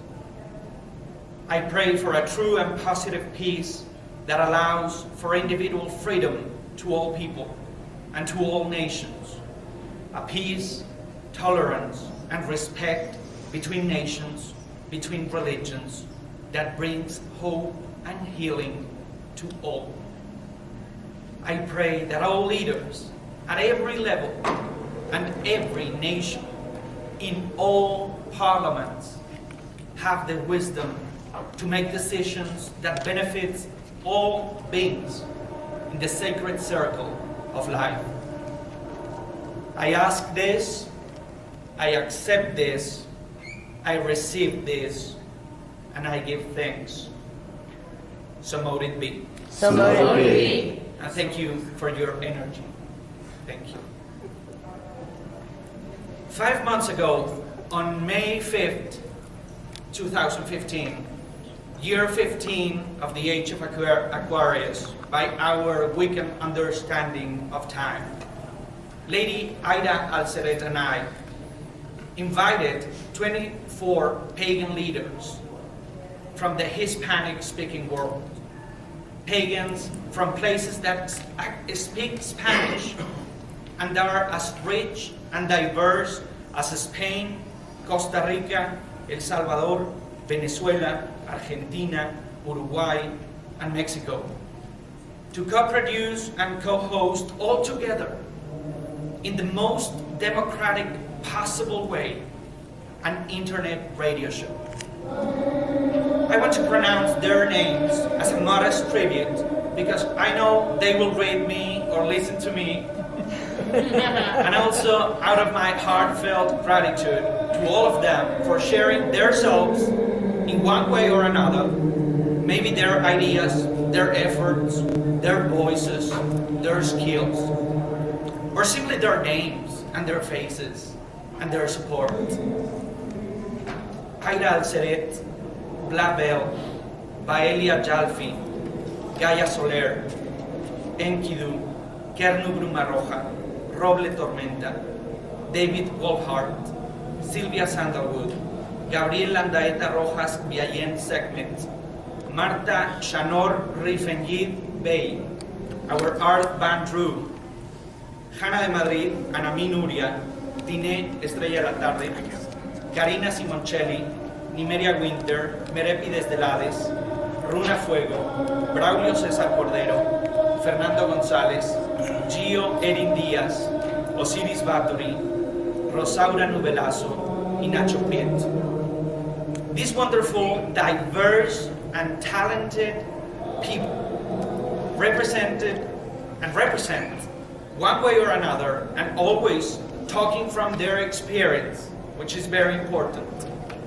The Greekcraft tradition, the Donnellines Druid Brotherhood, the Hedgecraft tradition, the Covenant of Hecate, the Neo-Pagan Union of Venezuela, traditional Irish familial witchcraft, Avalon tradition, Iberia tradition, and their schools of mystery, Kemetism, Reclaiming the Goddess Association, Goddess Conference Madrid, Goddess Festival Madrid, Gardnerian Wicca, Reclaiming Wicca, Goddess Movement, Asatru Religion, Celtic Iberian Wiccan tradition, Cultus Deorum of Roman religion, Hor Sa Aset, Golden Dawn, Thelaman, and Corellian Nativist tradition of Wicca.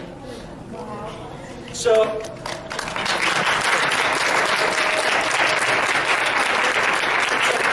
these are very, very hard-working people, dedicated ministers, passionate leaders, inspirational counselors for many people, priestesses, and priests, women and men of service, devotion, dedication.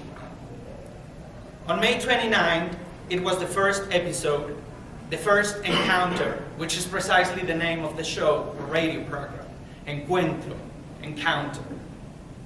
Because we reunite every 15 days, twice per month, to talk, to comment, to debate about common subjects, common topics of common interest for all of us and for our audience. So today, Friday, 16th of October, year 15 of Aquarius, they will be celebrating the 10th encounter at 2 p.m. through Pagans Tonight Radio Network. And up to this day, 671 people follow our page and events in Facebook, Twitter, and Blog Talk Radio, where they can listen to the show live or download it as a podcast, available also on iTunes, iVoox, and other platforms for free. For me, this is diversity, and this is intra-faith. This is engagement, dialogue, cooperation within contemporary paganism. I won't enter into detail because of time, but I wanted to highlight something very special about my experience within contemporary paganism and about its diversity. Above all, we are priestesses and priests of the goddess and of the god.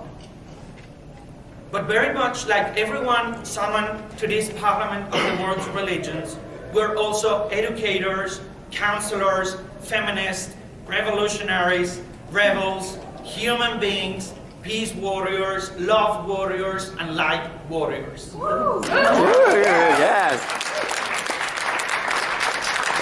So every day I watch firsthand how my fellow brothers and sisters give the good fight in favor of such diverse causes as. And listen to this, because this is truly diverse. And it's just a tiny example of how long and deep our compassion and diverse interests can and do run. Animal rights, of course, in general, but being very specific about Spain and Mexico, for example, bulls and wolves, and other countries, not only Spain and Mexico, but fighting against bullfighting and running of bulls, against animal hunting as horrible sports, vegetarianism and veganism, women's rights, empowerment of women, native indigenous people rights, climate change, sustainable environment, LGBTIQ's rights, refugees crisis, wars in Middle East and in Eastern Europe, workers' rights, children's rights, We are against dictatorships of any kind, drugs, corrupt states, disappearances by the hand of the government, human rights in general. We focus very much on them. We want human rights for everyone, especially maybe because we are a minority. We focus on minorities too. So, but education towards peace is really important.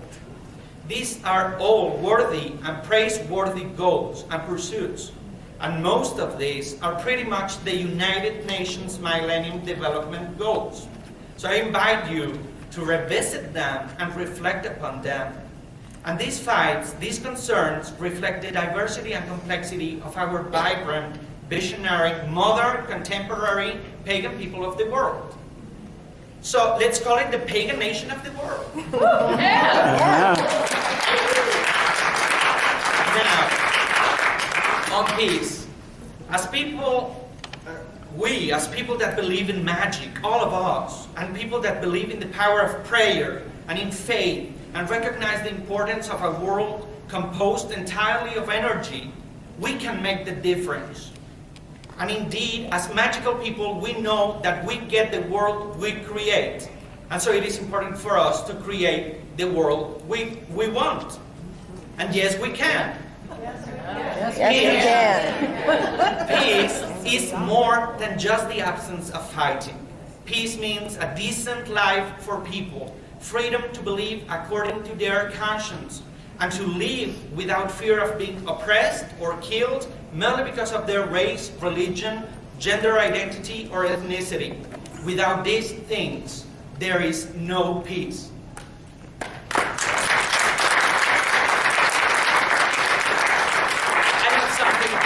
Really hard to tell you regarding this. From a very close and personal experience from one of our priestesses in El Salvador, Nubelazo, who does a beautiful social working labor as part of her ministry and who works very closely with high-risk youth. This just happened a few days ago. And apparently, one could think that because countries like Mexico or El Salvador aren't involved in any war, they are not involved in any armed conflict between nations. We could think, oh, they are in peace. But there couldn't be a statement further from the truth. Our countries are not in peace. Peace has not been achieved at all. Just yesterday night, as I was reviewing my presentation, Reverend Lasso informed me of one of her high-risk youths, a 24-year-old college student being brutally assassinated by string gang members in the municipality of Soyapango, El Salvador, right outside his home, dead from 22 bullets, as he, Francisco Salvador Martinez Cortez, to whom of course we will dedicate 1 minute of silence at the end of this presentation as a tribute. So there is no peace until these kind of things stop happening on a daily basis. And this is why our involvement in global gatherings, such like this Parliament of the World Religions, is important. Our pagan priestesses and pagan priests face these situations daily. So we need to keep talking. And we need to keep fighting, and we need to keep generating conversation and ideas until we achieve a full integration and peace. Before I ask you to join me in one minute of silence, allow me to tell you about the other hand of a priestess ministry, death and life. That very same day, Reverend Lasso initiated a young man into pagan priesthood. They went into the woods, but I don't know if they went by themselves or in group with other pagans because the native wise medicine men of El Salvador tend to participate and celebrate together in rituals with other pagans and spiritual people of those lands. Such is the terrible and wonderful responsibility of a Wiccan priestess. Such is the sacred circle of life of any pagan priestesses or priest. Let's not forget, we are facilitators of the installment of a new age. We are here to serve the people, our fellow human beings, our Mother Nature, our living creatures, Goddess and God, our higher selves, service light, and love. Thank you so much for inviting me.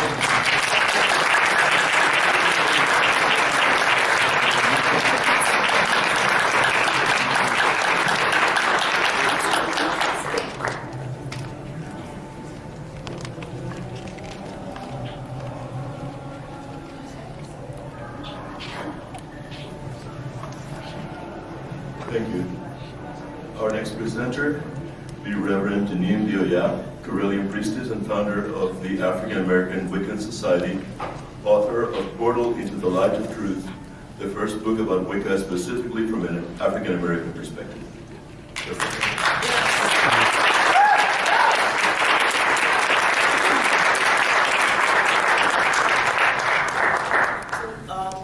Can anybody hear me? No. Keep the mic.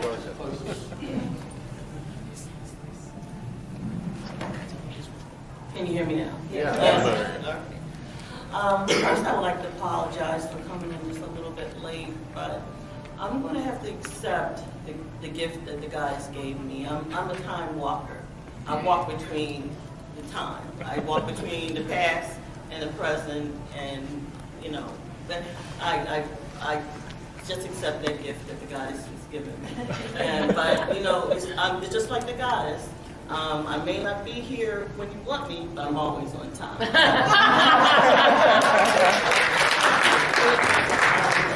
Let me tell you a little bit about me. My name is Janine Dioya. I have practiced mysticism and Wicca for approximately 23 years. The goddess called me at a very, very young age. I didn't know who she was. I don't know why she was, and all I know is that at 12, maybe 11, I had visions of the goddess in a world of people worshiping she. And I loved being in that world, and for a while I thought maybe I would just stay in that world and not even deal with reality. I looked forward to those visions, a world where people cared about the environment, a world where women were respected, a world where ancestors were venerated. It was just a beautiful world, but I didn't know what it was. It wasn't until one day I was listening to NPR, and last minute I just turned, because I always listen to NPR, always. I love NPR. But one moment I happened to turn it on and say, "What's going on?" Just before I got out of the car, and it was a witch. She was on, and she was talking about the love of the moon. She was talking about the love of nature. She was talking about the love of magic that is just natural within the world. And all of a sudden, my heartstrings just tugged. And this is what I've always wanted. And I looked into other spiritualities, but it just didn't touch me the way that moment this woman touched me. And after she finished talking, of course, people called in and started quoting different scriptures to her. But I wanted to hear what she had to say. And from that moment on, I realized that I needed to find out more about it. Now, let me just say I was raised in a different religion. And there was nothing wrong with that religion, it just didn't touch my heart. So I know you guys recognize that I am African American. And maybe not too many African Americans are Wiccan. But I found that Wicca is an intuitive spirituality. And I say intuitive because the things that I was taught, and let me just say, I'm here because the Honorable Reverend Lewis asked me to be here to talk about myself and my spirituality to everyone. So what I was saying was that it was just intuitive because the stuff that Reverend Lewis taught me was the same thing that I was practicing long before he taught me about it. So that's why I'm saying it was intuitive. It was taught to me by the goddess, by my visions. What I was going to say, let me just tell you about myself, a little bit about myself. I was raised in Philadelphia, Pennsylvania. I have a degree in social work. I'm now a full-time student getting my master's in social work. I started an organization called African American Wiccan Society. It's just a website, but in that website, a lot of us joined together who are African American and feel like, you know, there's other spiritualities out there that we need to touch base with. And there's all types of mystics there in my group. Most of them are African Americans. We are on Facebook. Right now we're trying to start a membership where nationally people of color, not just African Americans, can join together and support each other in our cause. The thing I like the most about Wicca, and let me just say, I tried other African traditional spiritualities, but in my day, in order for you to be a part of the African American spiritualities, the diaspora, as they call it, you have to know somebody, you have to have a family member, and I had a hard time finding someone who was willing to teach me. And I found that Wicca was able to embrace me. And when I say Wicca was able to embrace me, was because I went to different circles, Wiccan circles, and they were like, come in, I will teach you all I know. And what I don't know, I will direct you to someone else.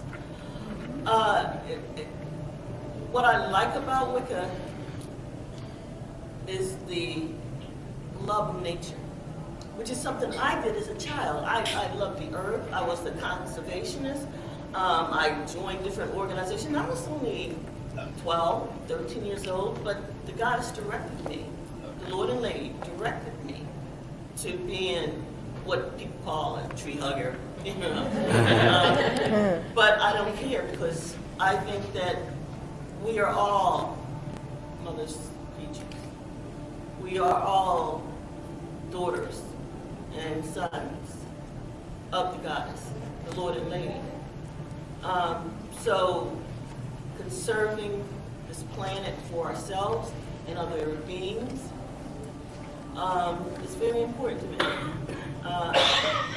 Many spiritualities don't.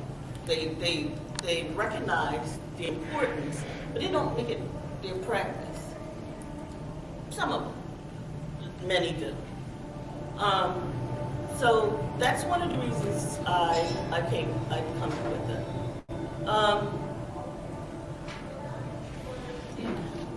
I also have always been someone that's social justice.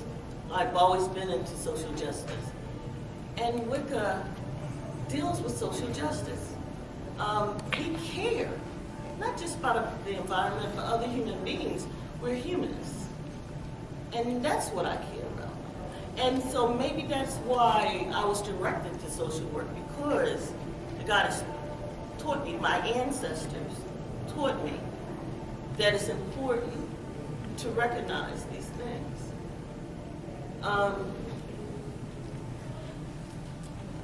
When I had visions of spirituality and being a mystic, long before I knew about it, I had what you would call right now guides, spirit guides. Many of you would call spirit guides. Some call angels.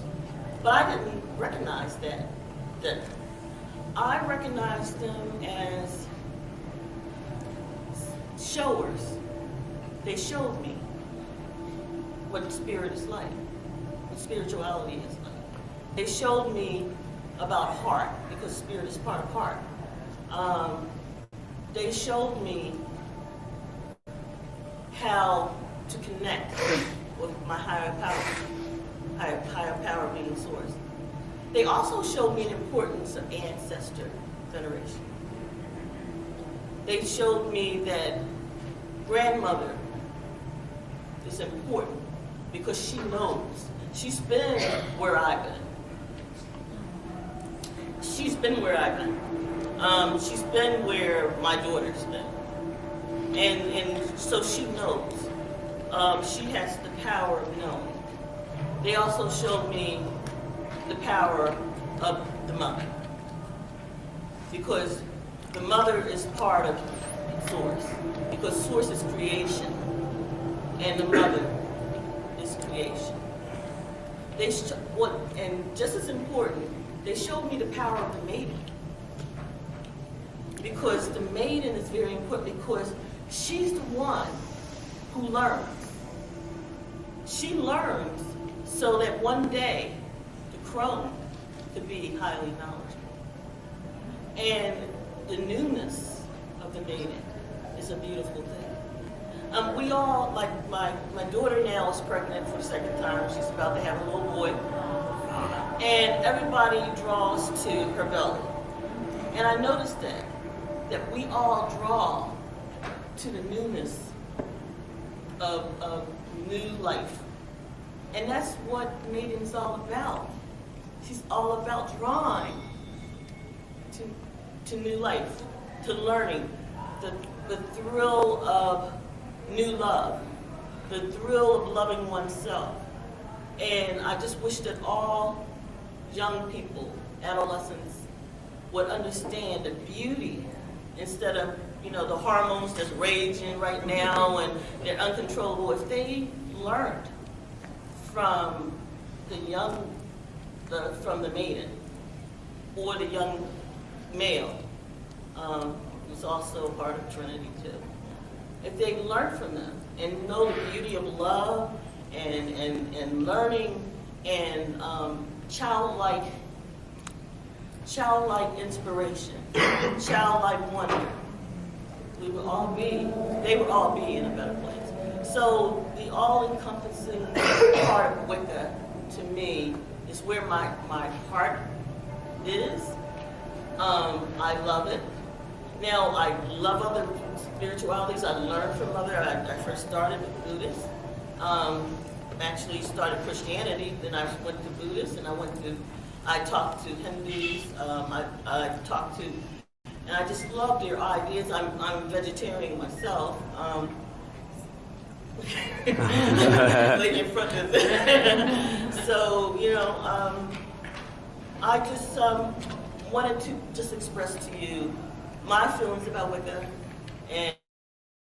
and my joy of it. And I thank you all for sitting here and listening to me.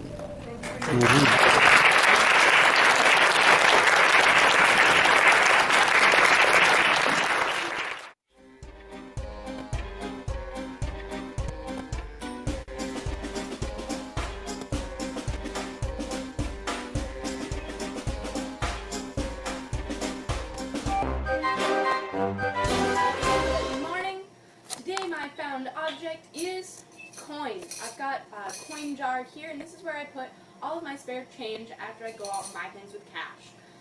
As you can see, I've got a pretty decent amount of it. I might be doing the rolling of the coins soon.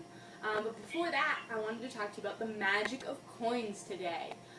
The first coin that most people know all about is pennies. Pennies are great luck magic. And so people find them on the street all the time, and they've got the head up, then they're good luck. But if they've got the head down, then they're bad luck. So what you have to do is you need to flip them over on the street so that the next person who finds it gets good luck. And that's a little karmic point in your honor. So that's a good one. And then we have nickels. And I don't know too much about nickels. I do know that my great-grandfather had a buffalo head nickel that he carried around with him everywhere because it was good luck. Now these are actually a really great coin to put spells onto because they've got a good weight to them, but they aren't worth a lot of money. And nobody really does very much with nickels. Nickels are kind of like the forgotten coin. So good coin. Maybe put some memory spells on it. If they're the forgotten coin, put a little reminder to do something on a nickel and then hold it in your pocket. That's a good one. Then we have dimes. And actually, Reverend Don Lewis was telling me about dimes a little while back. And he told me that when you find a dime, that's your ancestors telling you something. And that they're giving you a little message through these dimes. So whenever you find a dime on the street, that's your ancestors speaking to you. That one's a really cool one. And then we have quarters. Everybody loves quarters. No one wants to part with their quarters because quarters are king.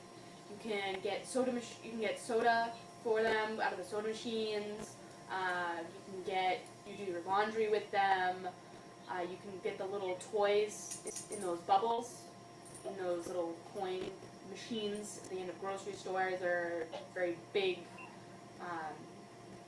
stores that have everything in it, like Walmart, all kinds of stuff like that. So these are really great coins for any money magic that you would want to do. Terry Milton, the Stone Lady, she actually zapped some of these quarters to make them really good money-attracting charms, and they work really well. The one thing that I would also like to add about the coins is that you can do divination with pennies. What you can do is you take 5 pennies and then you shake them up, ask your question, and then drop them down. And based on the number of heads or tails you have, that's your answer. So more heads is good, and more tails is bad. So rate your decision between 1 to 5 with that. And that's all I have today. See you around!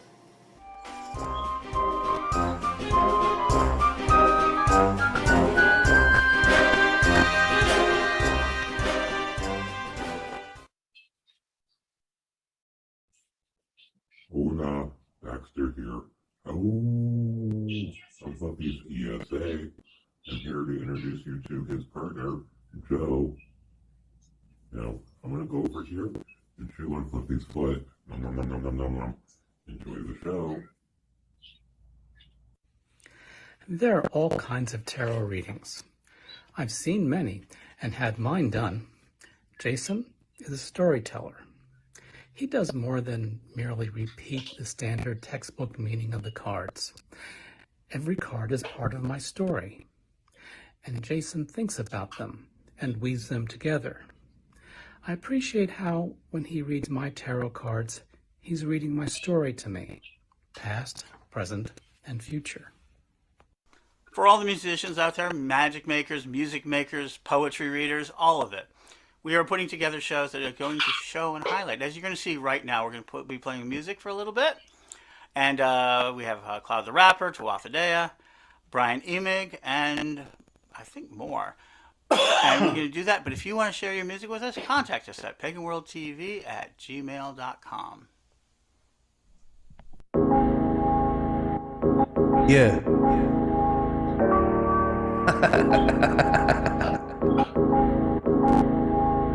On that old school beat right here. Yeah. Yes, y'all. Check the vibe, y'all. Yeah. An individual, clearly an original. Vibing so high, y'all feeling my residuals. Metaphysical power from this astral plane, flowing through me like a river through the mundane. Trying to get it like my homie Nightshade. Yo, I'm breaking through the noise and I'm rattling cages. Flatline to beat line, my craft knowledge hardline. Wired to my brain cause I'm an original pagan, yeah. But I remember the days of too much marijuana smoke kept my head in the haze. You know I drank a little too much, it be fucking up my vision. Partying too hard, it was fucking up my mission. I learned a lot of hard lessons in life, but I found the power to stand up and fight for myself and my family and all of my friends. And now I'm never gonna stop until I get my ends. So while you talking shit, turn the noise down, bro. You're fucking up my episode of Down at the Crossroads. For Christopher Orapello and Tara Love McGuire, best of Stang and Sword, yo, that book be fire. Why don't you pick up a book and give it a read, instead of talking shit about what I believe? You motherfuckers wanna keep acting like I'm faking. Yo, I'm an original pagan. yo, yes, y'all. Clouded pagan rapper kicking vibes in your ears, y'all. Yo, yes, y'all. If you're feeling me, now catch the vibe, y'all. Yo, yes, y'all. Clouded pagan rapper kicking vibes in your ears, y'all. Yo, yes, y'all. If you're feeling me, now catch the vibe, y'all. I ain't lying though. Where are my witches at? Pagans are people too. Holy shit, what a concept. Like, wow, how you like me now? I'm done with your ass, you better throw in the towel. Hey yo, I do no harm, but take no shit. Don't get it fucked up, bro, I'll bust you in your fucking lip. I'm just playing, I'll kill you with words. Projecting from my mind into a lyrical verse. Cause words are a witch's most powerful weapon, and everything we say is a statement of intention. So my words shall flow slow, so that you know what you say is gold. To try to keep your words in good order, yo. Let me stir this magic cauldron like Silver Raven Wolf. Like taking flame while I'm turning the page. Yo, yes, y'all. Clouded pagan rapper kicking vibes in your ears, y'all. Yo, yes, y'all. If you're feeling me, now catch the vibe, y'all. Yo, yes, y'all. Clouded pagan rapper kicking vibes in your ears, y'all. Yo, yes, y'all. If you feeling me, now catch the vibe, y'all. So when I say original pagan, I mean I'm unique. I'm my own witch. How about you? Yo. Catch the vibe, y'all. Y'all feeling me? Catch the vibe, y'all. Catch the vibe, y'all. Yeah. Catch the vibe, y'all.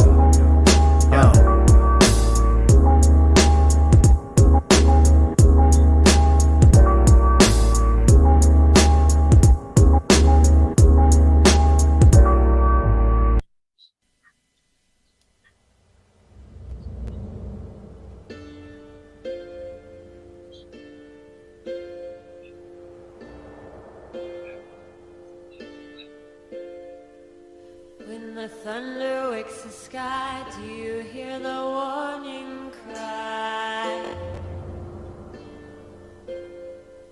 Change is coming, change is nigh, washing over you and I. Gods of circles, gods of wonder, tell me what's while I'm under.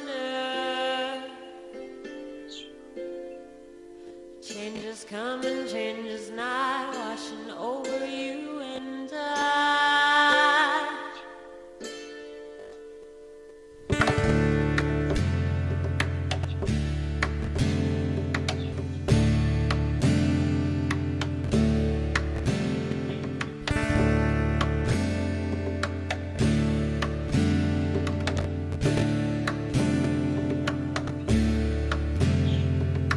When the thunder wakes the sky, do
circle, gods of wonder. Gods of circle, gods of wonder. Gods of circle, gods of wonder. Gods of circle, gods of wonder. Gods of circle, gods of wonder. Gods of circle, gods of wonder. Gods of circle, gods of wonder.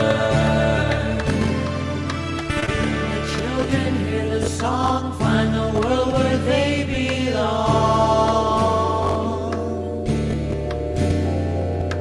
If the children are too bad, cannot feel the life they have. Gods of circle, gods of wonder, tell them what spells they are under. If the children are too good, cannot feel the life they could. Swinging in the storm,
Yeah. Sometimes witches just gotta do witch things, man. For real. East, south, and west and north. The power of the elements I call you forth. Yeah. Earth, water, air, and fire. Come help bring forth my desire. East, south, and west and north. Power of the elements I call you forth. Yeah. Earth, water, air, and fire. Come help bring forth my desire. Just a witch show doing witchy things. I'm sitting at my altar, my favorite place to be. I would rope myself a spell, cast a circle that I bring. Spirits of the elements working with that energy. It's amazing how everything connects. Feel the power in the circle flowing like a water jet. Docile is the motion, power swirling around in this magical sphere that I cast for myself. Let me tell you, witch, there's a better feeling than when you raise energy from the ground to the ceiling. Take it all in, yo, my levels are high. Feeling like I wanna reach up and touch the sky. Keeping my intent in the forefront of my mind. Yo, we'll focus on the power, working with the divine. See the spell follow through, yo, so know what it be. And raise my hands up high and let the spell release. East, south, and west and north. The power of the elements I call you forth. Earth, water, air, and fire. Come help bring forth my desire. East, south, and west and north. The power of the elements I call you forth. Earth, water, air, and fire. Help me bring forth my desire. Now I visualize the spell, yo, it's coming to fruition. I wanna see change for the better of my mission. Blessed bread and wine, offerings to the gods. I'm meditating and think for everything that I got. Winter shins now, yo, it's time to close it down. Releasing everything, thanks for sticking around. Snuffing all my candles, yo, I don't blow them out. But now I gotta go hard and make things happen for myself.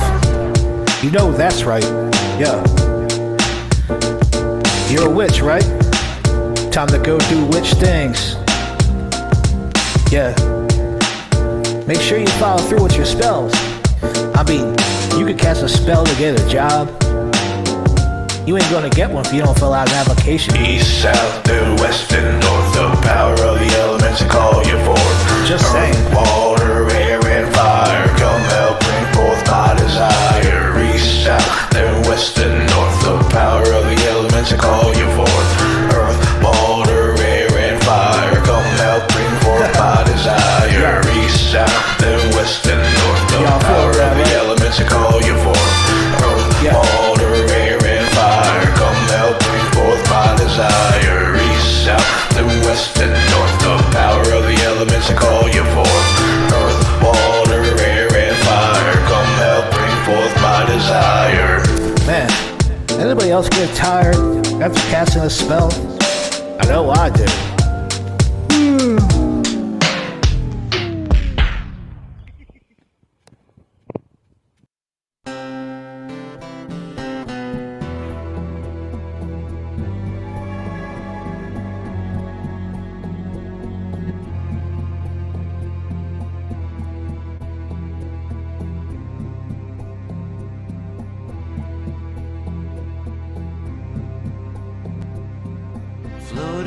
on the bridge of heaven, stranded on the streets of hell. Who testifies that they can't tell where you are now or where you will dwell? Glass is full, empty glasses, beware the pull of greener grasses. Glasses broken or tinted rose, beware the man who says he knows. Where exactly we are going, and where do we come from? We are men and women in the wild, underneath the moon and sun. Where have you been? What did you see? Where are you now? Where will you be when you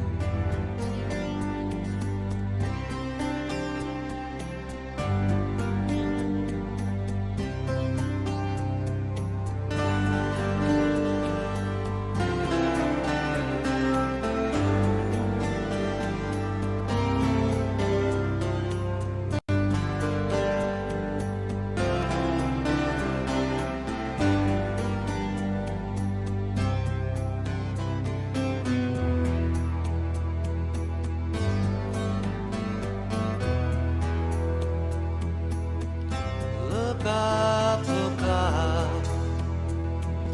from your misery. Listen and learn from your history.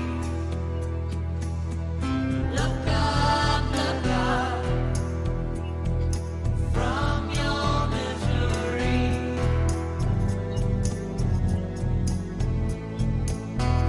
Let go, embrace the mystery.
sun,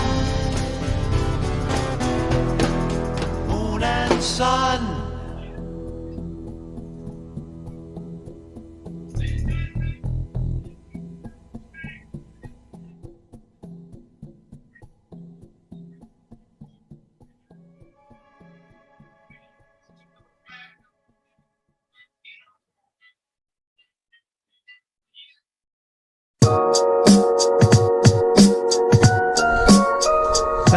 Yeah, who you wanna be, who you wanna be, what you wanna be, what you wanna be.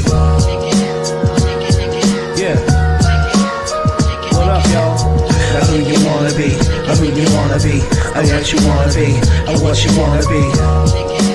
Sometimes you just gotta ask yourself, yo, who you wanna be, who you wanna be, what you wanna be, what you wanna be. Who are you? Now that's the question, man, not who you show on your Facebook and Instagrams. Cloud coming at you raw, no filter. Yo, I'm trying to break through all the walls that you're building. Now ask yourself, yo, what you want out of life. Setting goals, achieving them's a beautiful sight. Yo, we gotta find our powerful minds to take back our lives before we run out of time. Yo, same goes for me. Now I suppose my goal's to help you with your spiritual growth, but real talk, now I'm still learning how to do it. Yo, my goal's to be a man of wisdom like the Reverend John Lewis. Silver tongue, pagan magic on my mind, personal deities connect me to the divine. You're the laws of attraction, to fight off distractions. Get up and take action, manifest satisfaction. Yeah. Who you wanna be, who you wanna be, what you wanna be, what you wanna be. Witch up, y'all.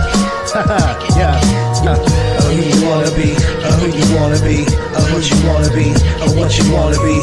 So when I say witch up, now what do I mean? It means get off your fucking ass and manifest your dreams, yo. Cause sometimes, yo, this world could just be fucked up. Ain't nobody coming out to rescue us. Now, it ain't always about love and light, but sometimes we gotta fight, yo, you know that's right. In this situation, what would you do? Now be real with yourself and let your ego do it for you. Damn! So who are you? You gonna let this world burn and scar you? Yo, it's up to us steady as the individual to be responsible for ourselves. It's not metaphysical. So witch up, it's just a fact of life. And when your whole circle on an edge for the night, yo, put action behind your words, cause that's the real power. Witch up and watch all your haters run and cower.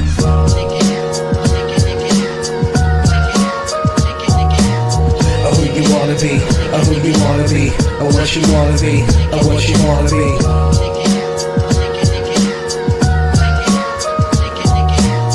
Who you wanna be, who you wanna be, what you wanna be, what you wanna be.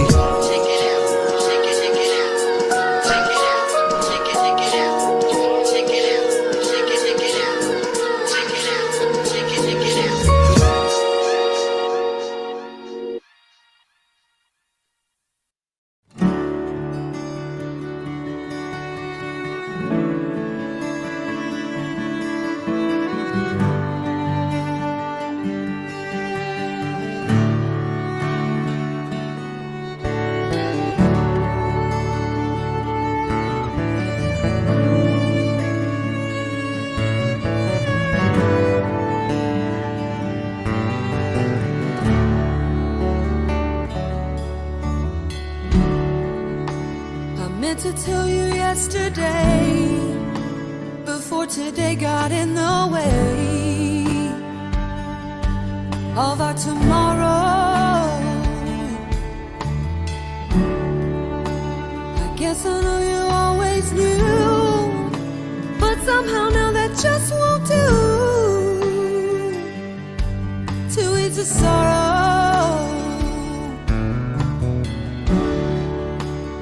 Much that I forgot to say, now I'm gonna say it anyway, because it matters.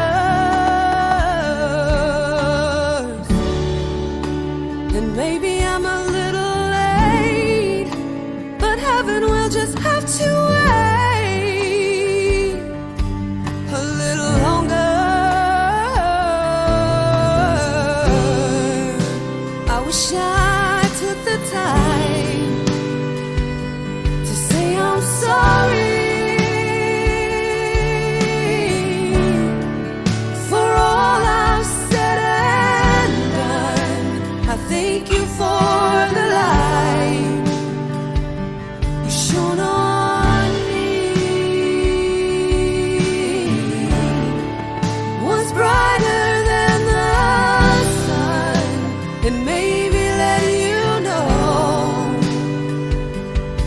much I love you. 'Cause I don't have a clue what I'm supposed to do to get my message through to you.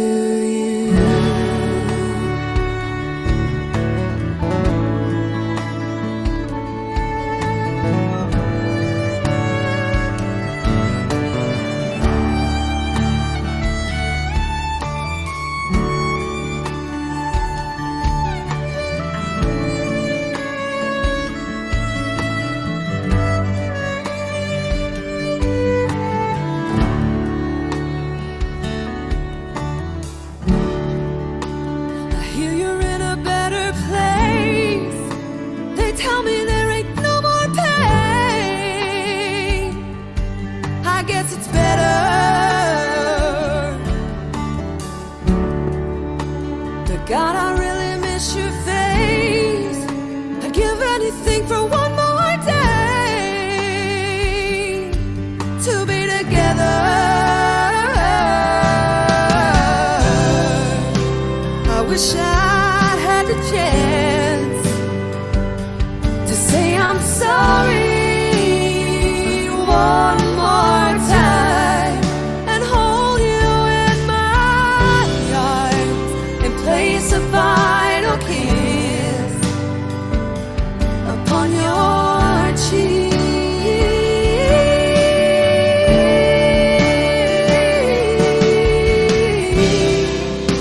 And maybe let you know how much I love you. Now I don't have a clue what I'm supposed to do to get my message through to you. I meant to tell you yesterday before today got in the way of our tomorrow.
you are Grey Witch Tarot? Yeah. John, you want to come up here and tell them a little bit about what we do? All right, so we're Grey Witch Tarot. We're a local tarot reading company, but we also offer homemade materials such as wood-burn pendulum boards, homemade candles and soaps, and our cool little voodoo doll kits. So I'm John, this is Charles. Hello. And he loves to juggle. Yes. Much more impressive with fire. But today I want to keep my eyebrows, so no fire today. Aw, will you have fire tomorrow? Probably not. I don't know if it's a good idea with the event and catching customers on fire might not be a good idea. Is this your first time in St. Louis? No, we're local to we live out of Kirkwood. Yeah. Yeah. So we actually offer in-person readings and spiritual services. We're both ordained ministers, so we offer weddings as well.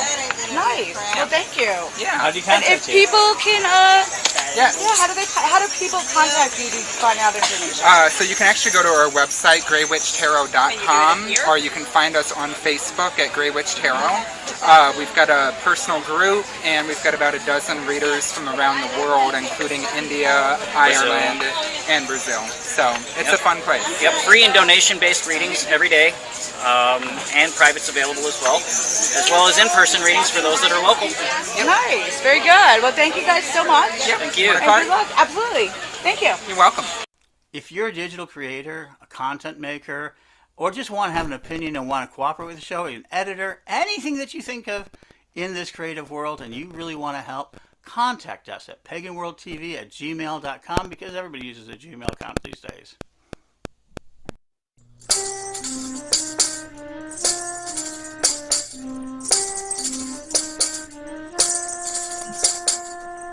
Hi, everyone. This is Reverend Lori B. from Magic TV, and I am with...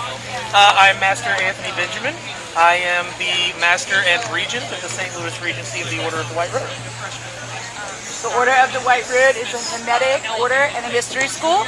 Tell us a little bit about what you do. So, obviously, we're a Hermetic mystery school, and what that basically means is that we teach Hermeticism and Neoplatonism, which reference to henotheism.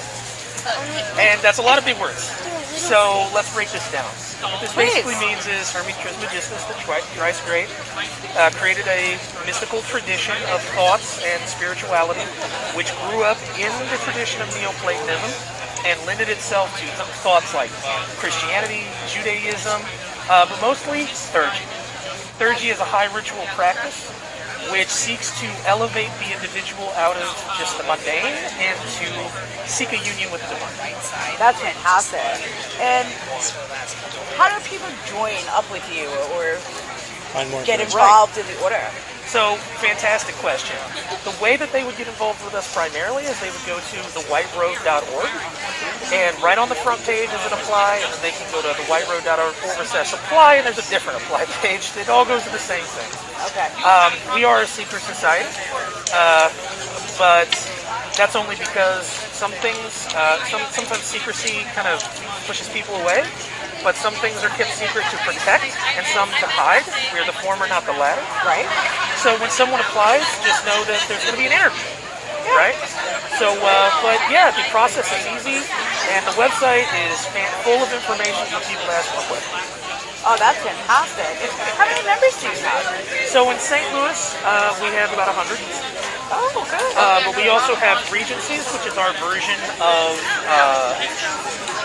chapters in Atlanta, Baltimore, New York, Chicago, and That's fantastic. I know you were here in 2019. Something like that. Yep. Are you starting to get more involved in festivals? Because that was the first time you were here. Yeah, so in the St. Louis region, we're actually new. Regencies have to kind of work within the Order's network to make sure its traditions are solvent. So we started up here in St. Louis in 2018. We didn't start publicizing. We had to get everything together until 2019. Our first big debut was here at the Pagan Picnic. We learned so much about what not to do. It's an event in its own, setting up and getting ready. Yeah. So we also did Pagan Pride in Columbia that year. It was a very small affair, but we did introduce people to the community. And since then, we've blown up, even with the pandemic. So we took a big break from festivals and fairs and really indie events. We went fully online. Good. For the pandemic. But that's a situation where a lot of people found us and we just blew up. So being that you are in so many different locations and you do have many chapters, do members have to physically go somewhere? Or do you have like certain things that you can do just online? And courses and classes just online? Right, so the way that it works is that we have a online mystery school, which people can access from anywhere. It's remote. Sorry. So that can be accessed from anywhere. We do have distance-only students, but twice a year we hold big retreats. They're national, and we always try to make it in a central location between a big set of regencies so that people can come to a central location. That gives students an opportunity to meet and greet people from other parts of the nation.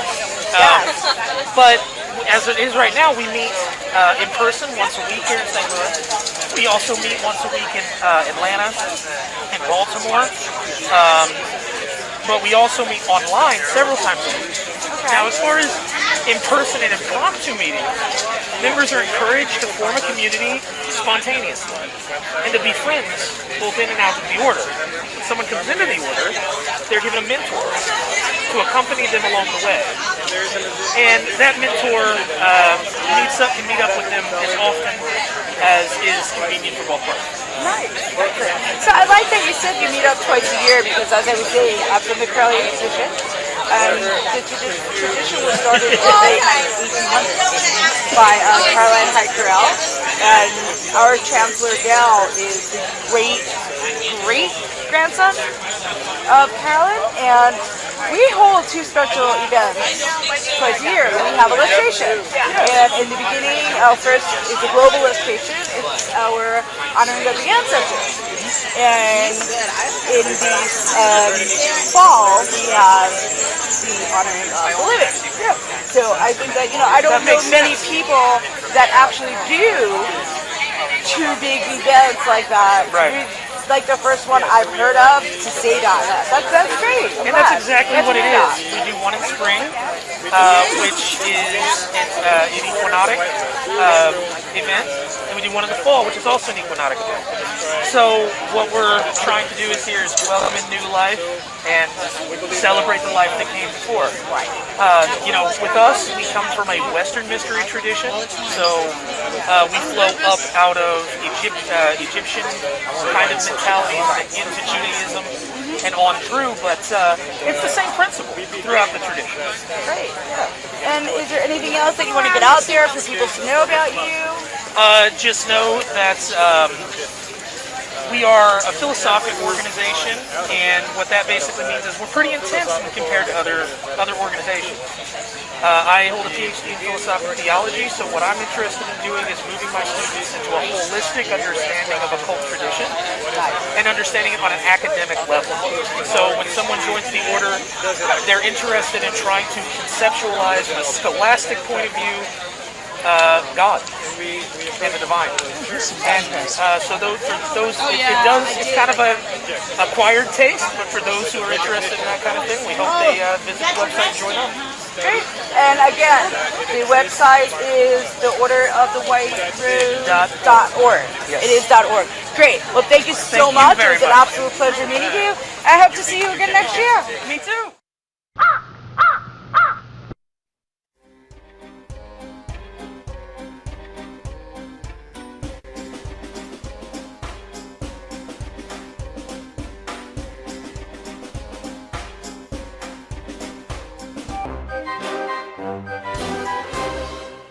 Hello again. Today we're going to be talking about shoes.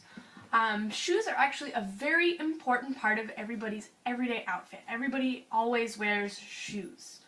Now, the reason why these are important are because we spend all of our time on our feet because we're bipedal. So our feet are actually a very weak point for us because we put all of our weight onto them. So they're very important to keep protected. And so shoes do a lot of that. I'm sure a lot of you are aware of reflexology, which is where all the different parts of the foot represent other parts in the body, and that actually does correspond. There's a lot of medical stuff that backs that up. And there are a lot of bad things you can do to your feet to get the rest of your body really hurt. So having a good shoe is really important. But in addition to being good for you medically, you can do a lot of stuff with shoes magically.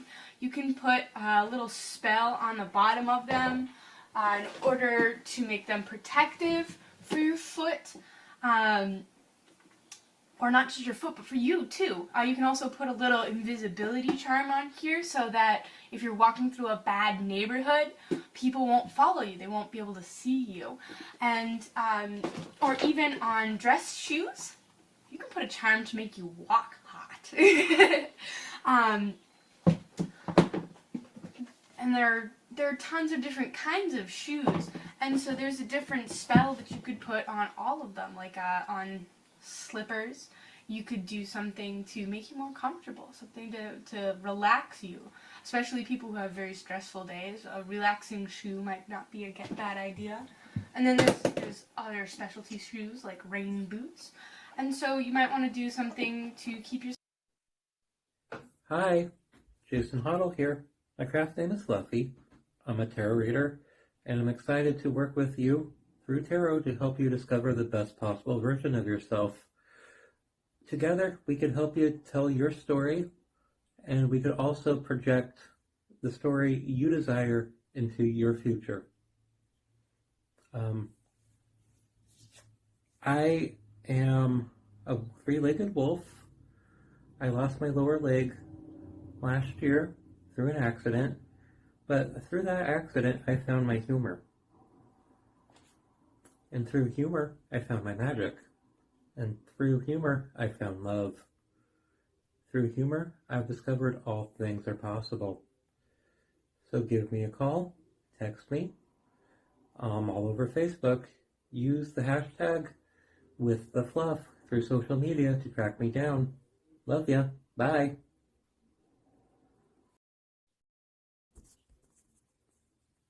Yeah, so good evening everyone in the US and here in the Philippines. It's very good morning. Hi Maria, I see my student from California. And thank you for coming in to our workshop. The workshop title is How to Pray the Peace Rosary. Actually, the Peace Rosary, this is my source of comfort when I was still in Saudi Arabia. And during that moment when I was in Saudi, I remember that the Corellian tradition have went to, I don't know which part of the world, I think to the World Parliament of Religion. And they presented the project that Lord Don have made about the International Peace Warrior. And though the International Peace Warrior is also inspired by the Corellian Order of the Peace Weaver. And to start with, before I begin my talk, I want you to invite first for a prayer. And we are going to pray. We'll try to cover up all the beads in this prayer, but we are going to use the ladder of peace prayer in our opening prayer. So, am I noisy? Can you hear the background or you just hear me? Because I open up the room here. I hear you fine. I'm just using the sunlight as the daylight as my illumination here. So let us pray. There is one power in the universe, and we are the perfect manifestation of that power. And for as such, we pray for peace. We pray for peace, we pray for love, and we pray for stability. We pray that all the people around the world to embrace peace. Peace that promotes justice. Justice that follows discipline and orderliness. Discipline and orderliness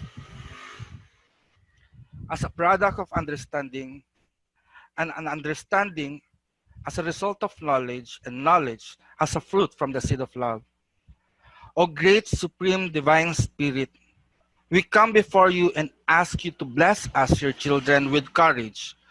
Courage that will make love and peace to overcome all forms of evil, fear, hatred, terror, violence, warfare, and warriors around the world. By the power of love that conquers all, peace prevails on earth. May all the inhabitants of Mother Earth enjoy the blessings of love. May all the people around the world enjoy the blessing of peace. As we create and manifest this in our life by our unified will with aim no harm to anyone, we accept and receive this. And it is so, so mote it be. And that's the ladder of peace that we are going to talk about today. Like before we have begin, me and Lady Liz have talked that we are this lustration ceremony has been really designed by the universe to be activated during this time of pandemic. Like what I have mentioned a while ago to Lady Liz, that with regards to the post of Lady Laurie Denman, that I mentioned that no little work or big work is not recognized. Everything is recognized because even how small that we do, it is still part of the whole. Even that when we are praying inside our room alone, or we are setting up a big congregation like this work that we are doing right now is a work of healing. It's not only healing for ourselves, it is healing for the whole world. When we started the Peace Prayer movement, or the Peace Prayer TV, when I was become a dedicant or dedicated member of the Order of Peace Weaver, I said to myself, why should I choose peace? There are so many Corellian orders that been presented in our tradition. I started to become a member of the Corellian tradition when I think 2006. Then 2007, I finished the first degree and welcome to the Corellian tradition. And when I get to know the tradition, there are so many orders. Actually, I can learn divination. I can have the herbalist course or order. But why do we choose peace? Is everyone here choosing peace or be a member of the Corellian Order of Peace, Order of Peace Weaver? This is in what comes into my mind.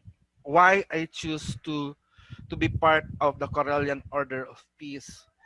What every people right now always have a desire. They want this. They want to have something great into their life. And if they cannot achieve what they want, they feel bad to themselves. Peace is absent to their lives. Actually, when I was looking at some video, especially for the Dalai Lama, actually he was right when he said that let us not ask God about peace, because God is not the one that create terrorism or terror in this world or violence in the world. The one who commits violence is us as a human being. We are the one who are making violence. And in my previous video during when I was in Saudi, I said that I don't believe in prayer that will give peace to the world. You know why? It will really not. But what I believe is when we pray, it only transforms the person that is praying. It is us personally that being transformed. And this is about this is what I'm going to talk about right now. Why this rosary is so powerful enough to change our life. Actually, there is no training on in the order of peace prayer. We just dedicate ourselves on the order of peace weaver. There are no formal training. But when I entered there, I asked myself, what will I do in order to become a dedicated member of the Corellian Order of Peace Weaver? Unlike the priesthood, the first degree priesthood, second degree to the third degree level, we have lessons to learn. There are actual works that we are doing. But I ask myself, do praying will qualify me to become a dedicated member of the Corellian Order of Peace Weaver, or doing the healing work, just spending one moment will give me a credential of becoming a member of the Order of Corellian Order of Peace Weaver. But during those times that I meditate on what should they do, then the work of a peace weaver have been revealed to me. I don't know if I will regret that, because I see that in every part of our life, we need peace. Sorry, I'm becoming emotional right now, because we have neglected the importance of peace in our life. Every one of us experience suffering because we don't prioritize, we don't give importance to peace. We are being brainwashed that when we wake up, we need to prepare to work. But we didn't know that getting up from our bed and working is preparing us for the future to have a peaceful life. Most people right now, when they die, they will tell rest in peace. But why we should live our life and at the end of life we rest in peace? But the thing is, right now, we don't just live life in order to wait for the time to die and rest in peace. But the Corellian Order of Peace Weaver and the International Peace Warrior is established, as I believe, so that we can live our life in peace every day. That's why the importance of praying for peace every day will become our lifestyle. And this is what the peace prayer is all about. If you hear, I don't know if I want to upload a file. Let me try to upload the file. Is it the file that you gave me yesterday? Yes, yes. Okay, I will upload it. One moment. Okay, so the file is about the how to pray the peace rosary, no? Because in the peace rosary, if you can see, I have the peace symbol and the cross symbol here. This is the peace charm, but some people don't like the charm like this. But you can create any charm that will represent peace. And the cross here is an equal arm cross. It represents the earth that has 4 directions.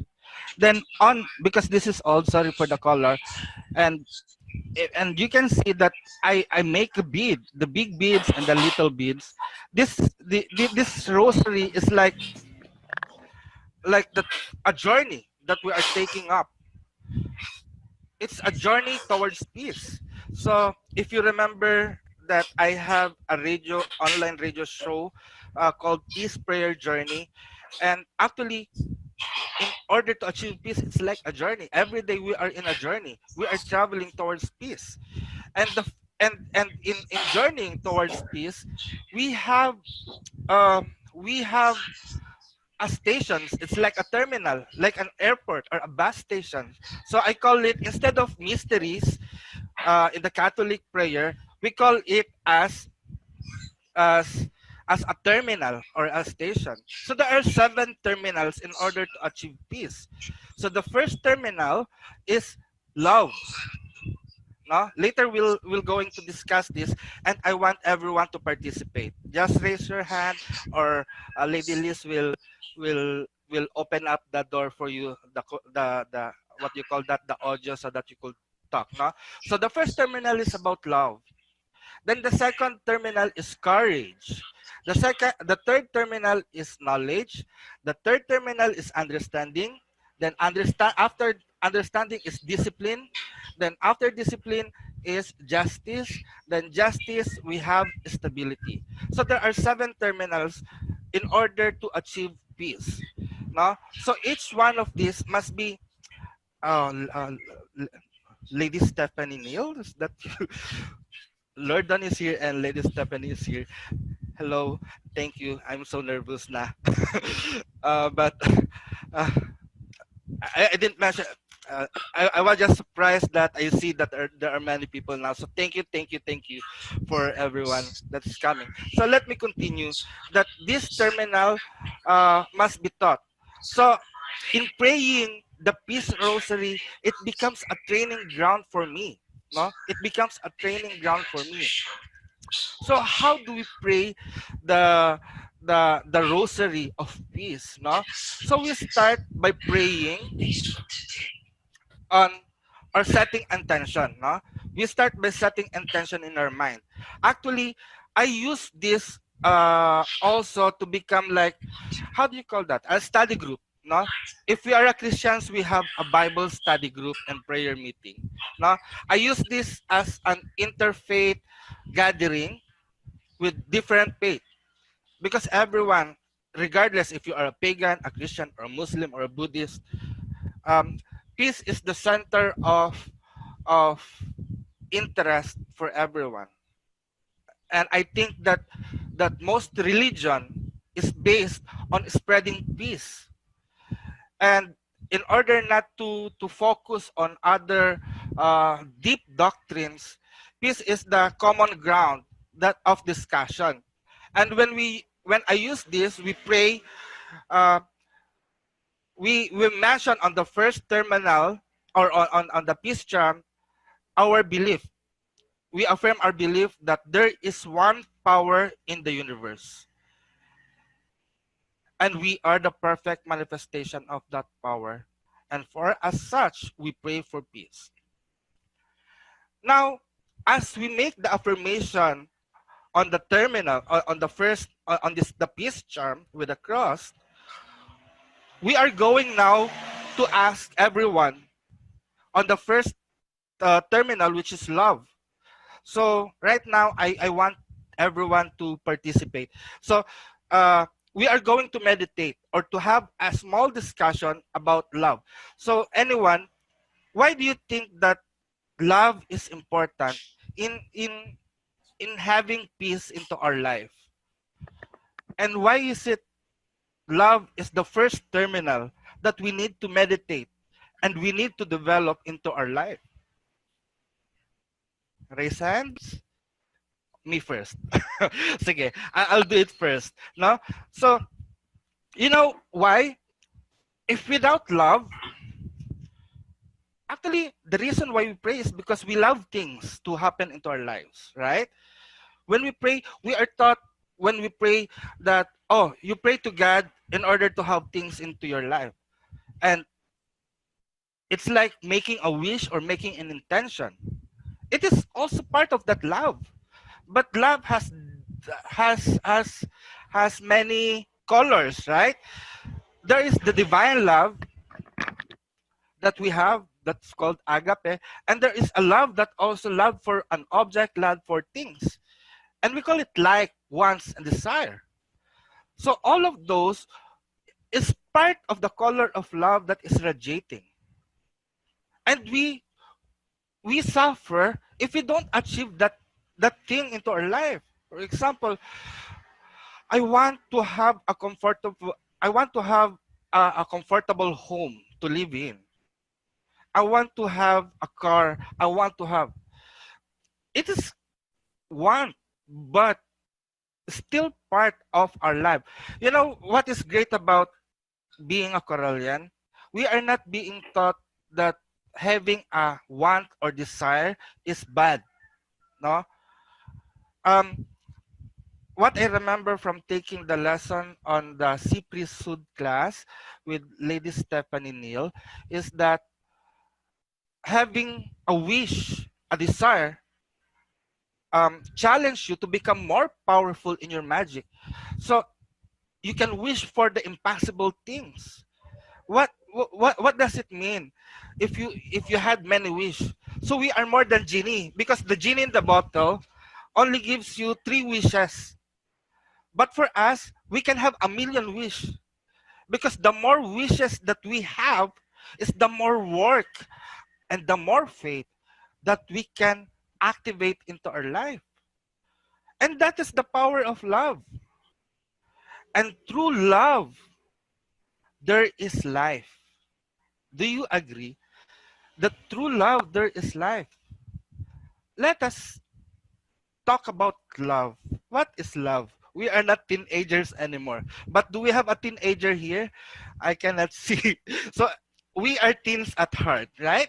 We are teens at heart. But this is a mature talk about love. Oh, Lord Mike is the teenager here. Sorry, Lord Mike. Anyway, love is an act of creation, because without love, you will not be born in this world. Do you agree with that? We are the product of our mother and our father. That's why in the Philippine tradition, we have our old gods, and the god is not male or female. It is both. Because if we think about God as the power of creation, in literal, or in reality, no, a baby will not born without a father or without a mother. So it needs to be a both. So in order to worship the divine creator, we see the divine creator as both feminine and masculine. And love also has a feminine and masculine energies. That's why when we pray for love, we pray to activate creation of in our life. And we as a prayer, as a peace weaver, as an individual, we become also the co-creator of life. And not only a co-creator, we also can recreate. And right now, during the time of pandemic situation, we are recreating and co-creating life in this world. And this gathering of the blessed people, no, we are also uniting our mind, we are also uniting our heart to create a better world to live in. And that is the importance of praying for love in the Peace Rosary.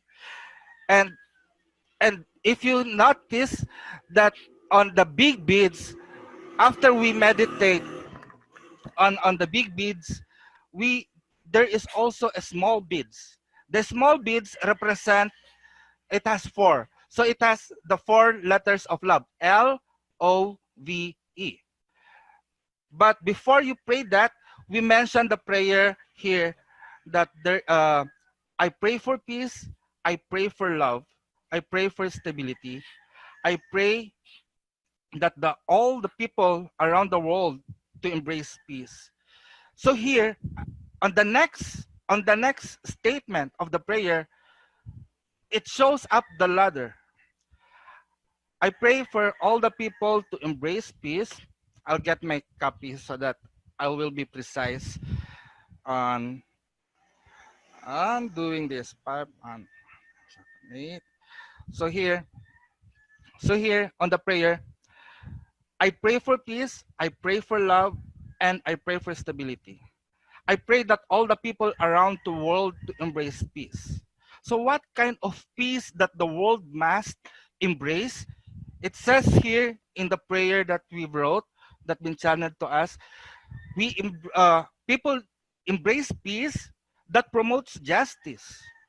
So later on, we will discuss about justice. So what kind of justice do we have to follow? Justice that follows discipline. I think it's Lady Aisha when Camille or Lady Ira have translated that into Spanish, and we have discussed about discipline, that discipline means orderliness, no? And orderliness, it means it is a process. When we are being when a mother deliver birth to a baby, the age of the baby is 24 years old already? No, right? It's gonna be 0. It start from 0. Then after a year, it will be 1 years old, 2 years old, 3 years old. It doesn't jump. The creation of the world follows a unilateral order. It has a direction. It has an order. And if that order is broken, there is imbalance and there is not a perfect harmony. And for a healthcare professional, when the order is not followed, there is an illness or disease, such as for the purpose of life is to grow. What does it mean to grow for us? To grow smaller or to grow bigger? So the purpose of life is to grow, to be big, to be full, to be abundant. And that's the purpose of life.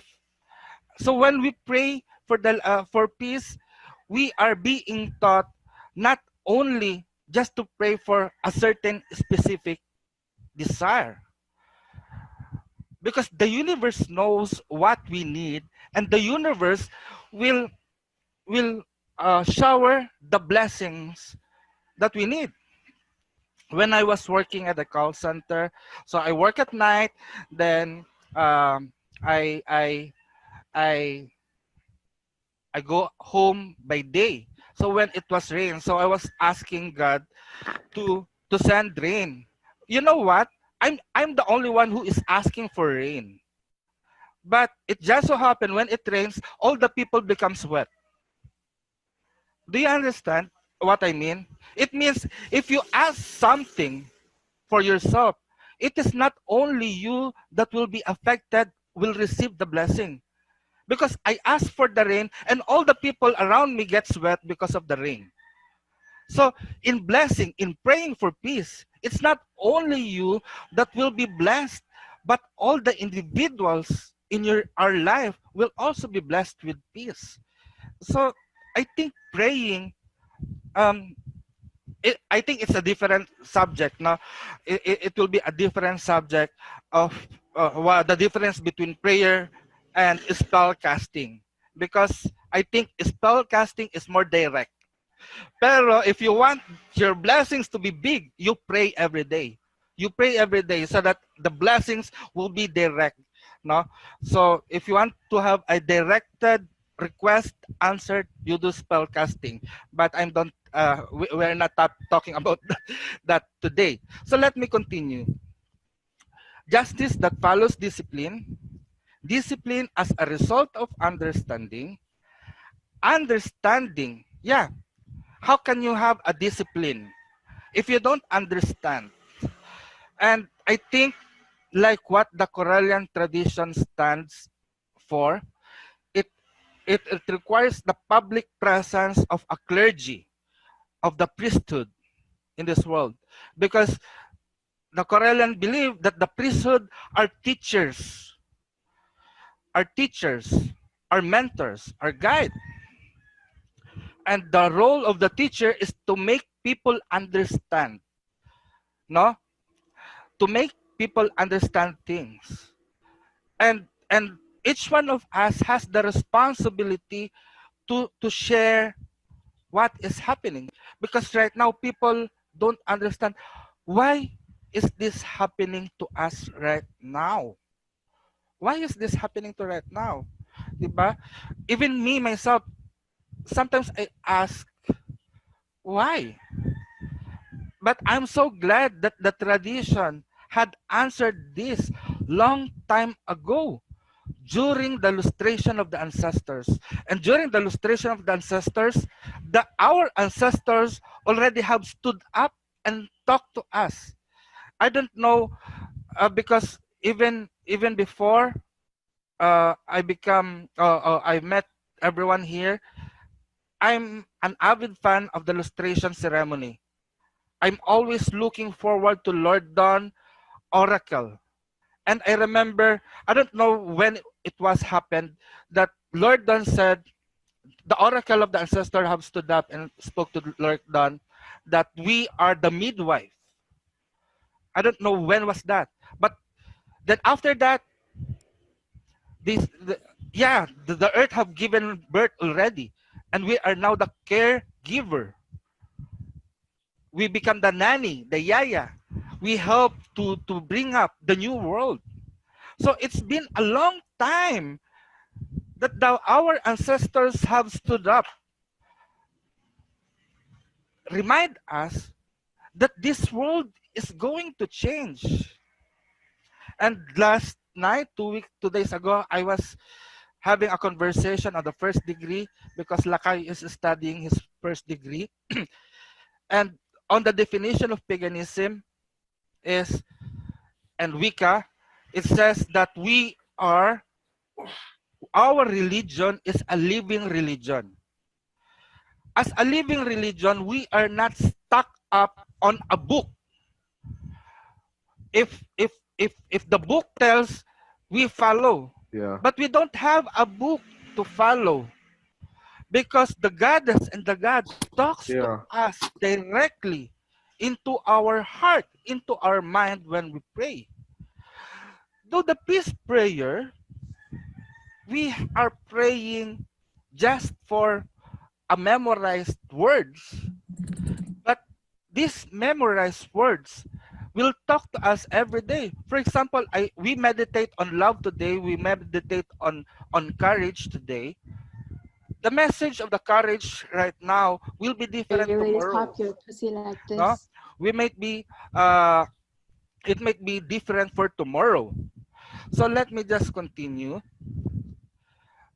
Discipline as a result of understanding, understanding as a product of knowledge, and knowledge as a fruit from the seed of love. And we ask the great supreme divine spirit. It says, we come before you and ask you, to bless us with courage. So that is our second terminal. The second terminal is courage, right? Okay. What's that? Okay, Lady Liz, you do your job. Everyone hears that. Anyway, so the second one, the second terminal to the ladder of peace is courage. So what does it mean? Elizabeth, boot her, please. I'm working on it presently. Okay, so my apologies. Please continue. Okay. Apu. Yeah. So the second terminal of to the ladder of peace is courage. So what is courage ba? How do you how do we define courage into our life? Courage is derived from the word cora, right? So the Spanish speaking Corellian here will know about cora. It is also known as corazon. You know Corazon? Corazon is the former president of the Philippines. It was oh no, just kidding. She was the first president, Corazon Aquino. But Corazon means in Spanish is heart, no? It's heart. So having courage is means having a heart. So what how does it resonate to us of having a heart? Having a heart to what? When I fell in love with a person, my heart belongs to that person. It means that your heart is willing to live your life. For example, for us as a third degree priestess, second degree priest, or generally the priesthood of the Correllian tradition, and even right now, as I'm talking in front of everyone, it requires me a lot of courage. Thank you, Lady Calypso. It requires me to have a courage because this is my first time to be here. And actually it was a wish granted for me because I really like to see you in person, to hug you. Actually, I was so sad because Sir Ed and Lady Liz was not here. Supposedly they are here, but I didn't expect this, that I'll be part of the Corallian illustration and able to talk in front of you. And that is the courage. That is courage. In If we don't have courage, we will not able to know. If we don't know, we will not understand. If we will not understand, how can we have faithfulness? Actually, when I'm doing a counseling session with when it comes to lovers, uh, actually I'm teaching devotion, no? So with regards to devotion, I said that there are 5 rules in devotion. First is you need to have courage to know. In order to know, you have to understand, and as you understand, you will develop trust. And as you develop trust, you have also to develop love, and after love, faithfulness. And that will bring back again to the very beginning of life, of the devotion. Because as a devoted husband, as a devoted wife, or a devoted partner, you have uh, to think of change. Change is happening all the time, but we have to cope up with the change that is coming every day, because we are living, we are alive, and change is most often happening. So in order to change, we need to have a courage. We need to have a courage to welcome change into our life. So in order to welcome that change, we have to know, we have to understand. If we know and understand, we can develop trust. Okay, I trusted you. Then developing trust, you develop your love to that person. But faithfulness will make you stick to that relationship and will give you drive to the first thing that you need to do is to know, understand, trust, love, and faithfulness. So it will be eternity. But if faithfulness is broken, the trust will be lost. If you neglect not to know and to understand, everything will be ruined. And right now, those people who are neglecting to know and understand the situation, they are the ones that are suffering right now. They are demanding, I need this, I need this, I need that. They are criticizing the government, although right now people don't understand because they have no time to know. So taking time to know things will give us understanding, and by having understanding, we will learn to have trust and love and faith. And remember, the power of love, the power of love will give life. And in a relationship, it is it is if you love one another, you will allow to love to give us life. Not only just having a baby, but you are giving life to your love by giving him a comfortable home, a comfortable life, right? So that is the power of love, no? So here we pray for courage. So what kind of courage do we need to have into our life? It says courage that will make love and peace overcome all forms of evil, fear, hatred, terror, violence, warfare, and worries around the world. So this is the ladder of peace. We believe that through love and through peace, all forms of evil will be overcome. As on the little bits we pray, actually there is two forms now. For this, I'm mentioning the interfaith prayer, which says, by the power of love that conquers all, peace prevails on earth. By the power of love that conquers all, peace prevails on earth. By the power of love that conquers all, peace prevails on earth. But on my last version of of the peace prayer, if we are of all pagan, no, if we are all weekend or all pagan, we can sing, not the interfaith. I don't have lyrics first, so I challenge you to give a sound on this if you are musically inclined. The by the power of love that conquers all, peace prevails on earth. So please do. I want to hear a song to make a song of it. Pero as a pagan, the small beats can be prayed into a song, and I will sing. Apologize my voice.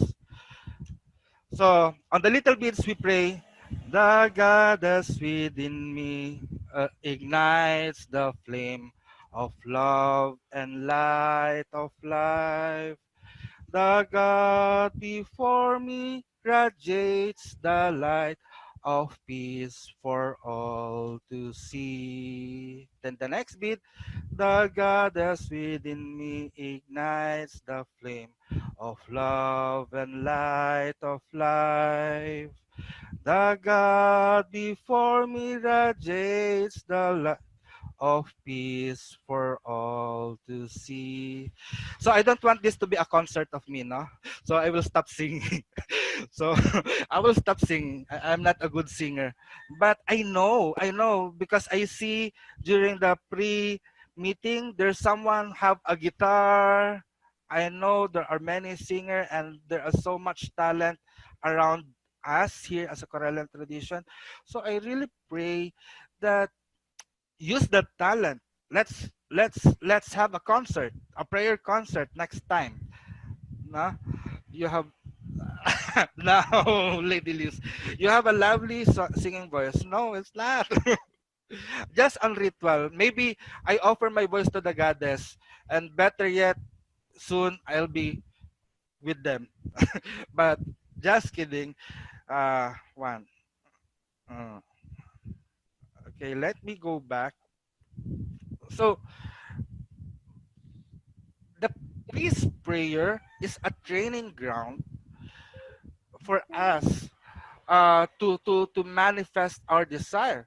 So on every beads, we can pause and meditate, and we can put intention. We can put intention. For example, if we have a list of people that is asking for prayer, we specify that prayer. What do you need to pray for us? We pray for healing. We focus them here. We mention them on the first bead.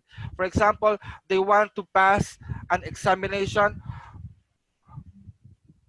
We mention their names on the third bit for the knowledge, or on any situation it can be used. No, so we can utilize all the beads to insert to insert their intention, their wish, and their desires. So we could help them to be energized. No, this rosary that I have is I also considered it as a movable altar or temporary altar or the moving altar. No, I remember it was being said on the second degree lessons na there are many types of altar. We can have a portable altar, and this one can be a portable altar that we can bring anywhere. So if they do it, if the Catholic or the Christians do it, they pray the rosary on the bus, on the jeep, on the train, on the everything, or even the Muslims do pray, or even the Buddhists do pray. No, we can pray this anywhere, everywhere, anytime, like witch school, diba? Anywhere, anytime, like that. So I forget the full logo, but this prayer bead is a handy tool. No, actually, people will say, why you pray the rosary of peace? That is for Christians. No, it's not. I don't think that the Christians have it, because uh, for us, it is said that the earliest people that use the prayer beads are the Hindus and the Buddhists. But there are so the Hindu and Buddhist predates Christianity. It predates Christianity because the Hindu religion is about 4 BC or 5000 BC. But making beads means prayer, actually. Beads means prayer, and the first recorded was dated back 10,000 BC or 10,000 BC or whatever. That comes from Africa. So it's the African that first utilized the beads in prayer. So they used shells, and they used ostrich shells or the conch shells from the sea, and it has a pagan origin. No, and what is nice about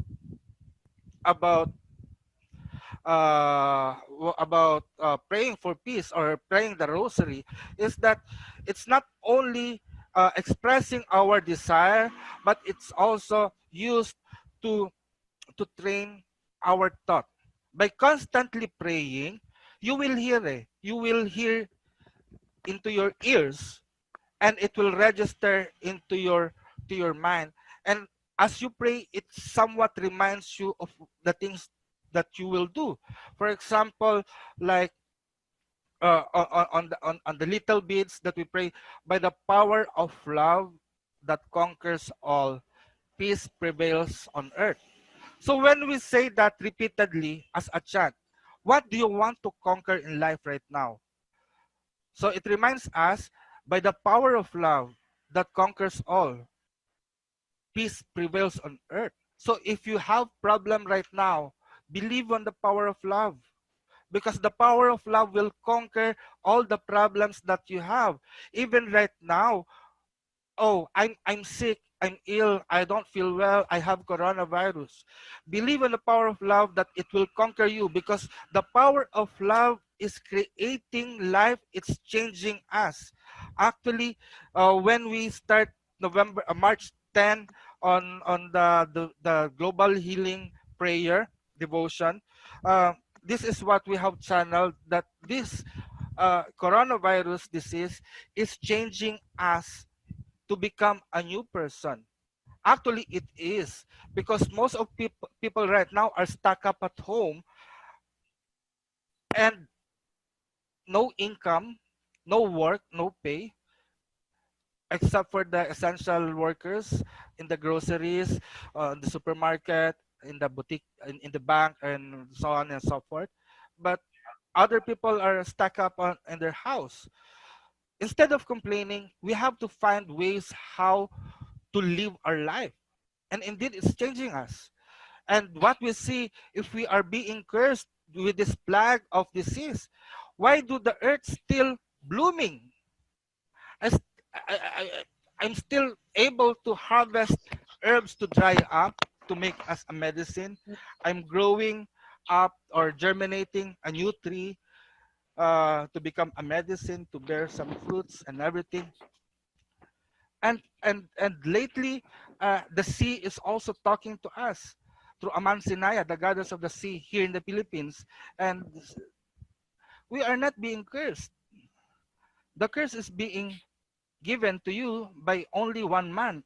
It's only by person. It's not the goddess. It's not the work of the goddess. It's not the work of the god. It's the work of man. But we allow it because we are going to transform you. We are going to transform you. So if you are also a member of the Corellian shaman path, we are being reminded by the Cherokee story of, of, of healing herbs. They are the first ancestors. They are our first brother from the First Nations. They are the one who are first. And people get sick because of their greed. And according to our animal brothers, ancestors spirit, that when people kill us, they will have illness.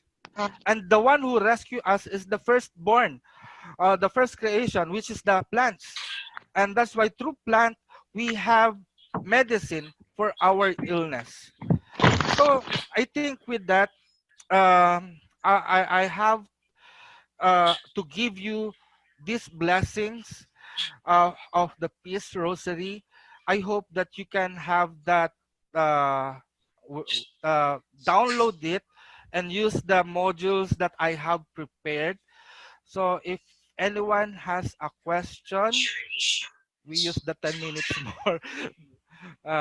If you have any questions, you can question me. I hope I could answer up. Lady Liz?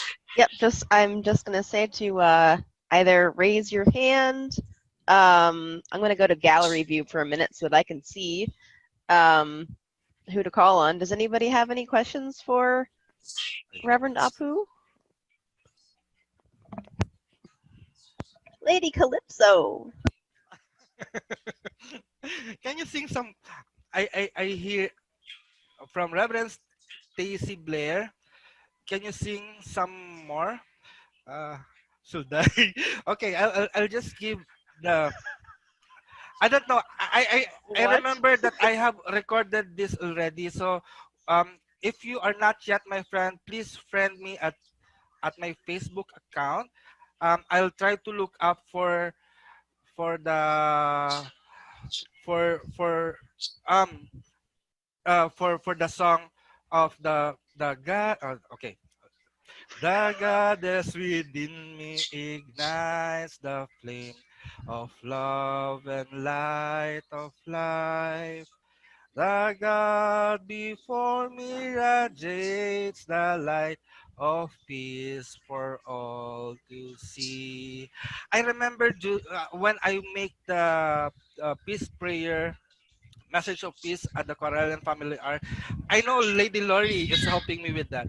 I make it as a background sound. It's not a background noise to the message of peace. But I'll try to retrieve it. But some of it you can listen to the Corellian family archive at the Blog Talk Radio. I believe it can still be accessed, the archive. So Lord Don, I really miss working up with you with the Corellian family. Our Lady Lori Blackman, I'm telling. Don't let him fool you, everyone. He does really great Beatle impressions. Yes, she loves me. Yeah, yeah. Oh. Yes. Yeah. So Lady Calypso, did you have a question? I saw you had went like this. Yes, I do. Hi, Rolando. Hi, Lady Aisha. So my question is, so how did you come up with the peace prayer? Rosary project. Yeah, okay, the Peace Prayer Rosary project, I have to admit, out of loneliness when I was in Saudi Arabia, that brought me up to hold on to the goddess. No? And during that time when I was, even it is dangerous to express faith in Saudi Arabia, Lady Liz is the only person that I can talk to. But uh, what comes into my mind is to make the peace rosary. I buy the tishba, the rosary of the Islam. Then I change it into the peace rosary. So I make some renovation so that every time I could hold it, I'm stressed up. I pray, the God that's within me, and people are looking at me. Why you are spending so much time on one bead? I said, I'm praying a lot because on Islamic prayer is just Allahu Akbar, Allahu Akbar, Allahu Akbar. So it's just one word. Pero some people, why are you spending a lot of time on single beat? It's just one prayer, so you have to move faster. I said no. I am praying a lot on one bid, so I am praying. I'm paying for the time that I was not able to pray, because in Islamic tradition, in Islamic faith, if you just new to Muslim religion, you have to pay for the debt that you have. The debt is when you are not praying since 1 years old to the present age. So you have to pay that prayer. So on my part, that is my excuse. I'm paying up my debt in prayer. So that's how it brings me to make a prayer beads. And then this rosary, uh, in my mind, this is just for me, no? It's just like I'm every time I pray the rosary, the peace rosary, it's just like an investment to the bank. I save up money to the bank, to the spiritual bank. So when I need more energies, I can use that energy. Oh, dear goddess, I have prayed a lot, so I am using this to do this manifestation. And It's to just cash like in that. that abundance, right, Rolando? Yes. Okay, I get you. Yeah. So that's how I made this peace rosary. But you That's can design. You can make a design of your own.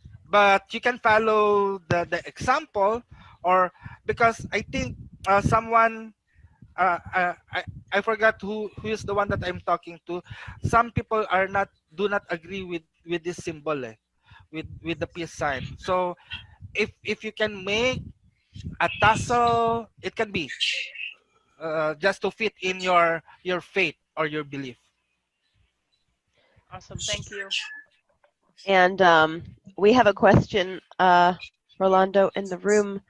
So do you have these for sale, or should we make them ourselves? Actually, I'm not. I want to sell it, but it's difficult for me to sell it because I am here in the Philippines. So it will cost you so much if you buy from me. So it's much preferred the be self-reliant. You can do your own. So you have my blessings. You can make your own. And I don't want you to spend a lot of money on buying things. So I think this is what the Corellian tradition tell us, is to become self-reliant, to be creative. So you have my permission, Absolutely. my blessings. Absolutely. And you were talking about that time when you were in the Saudi Arabia, Apu, and I remember those 3 years were so scary. And Yeah. I remember that you and we would pray every day that Yes. you would remain secret and safe and come home safe. And I thank the goddess. I thank Yeah. the goddess that you're not there anymore. And I remember, Lady Liz, that I have made a goddess image out of the plastic bottle. Yes, Remember that? out of plastic and a bandana and 2 sticks. You made a goddess and you kept that in your locker, and it was hidden from everybody. Nobody found it by the grace of the goddess. Yeah, it make me safe. The faith make me safe there. I don't know.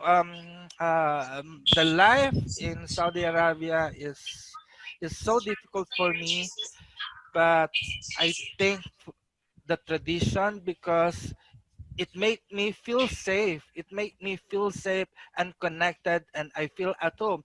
Yeah, I remember you. And also Lady Lori is always checking. Lady Lori Danman is also checking on me every time, how I am. And I talk to Lady, soon to be Lady Lori Blackman, uh, and we sing song together. Remember the Beatles? And I was so thankful that by that time also I also met Reverend Chad Blackman, and there are so things, and I have been able to work with Lord Donald Lewis personally online through the Corellian Family R through the Message of Peace, and I am very grateful for this tradition to have me, though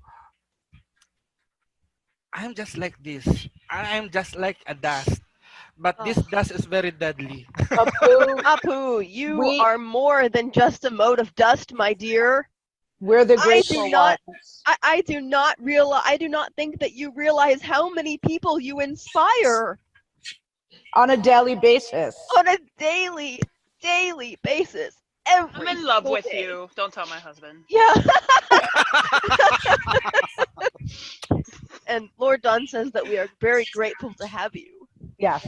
And Lady Lori Denman says that the peace rosary is like the crystal web in your hand. And I am inclined to agree. Yeah, actually, I've seen a question. Do you have any preferred stones for the beads? By Jessica Dan. Jessica, I apologize because I don't know some stones. I'm not an avid fan of crystals, but basing on the colors, you can do it. No, you can do it. So I will learn more about the crystals. Though many people have give me a gift of crystals, pero this is just a these are gifts on my altar. I don't know if you can see my altar behind me, but unfortunately I just accept that and pray with it, but I don't know yet. No, although the first degree, second degree have taught some crystals, but I'm focusing on the colors and also on the peace prayer, and also my work as a healer, as manghihilot here in the Philippines. So you can make a peace rosary out of stones and crystals. Yeah. Anything else? I don't have any questions, but yeah.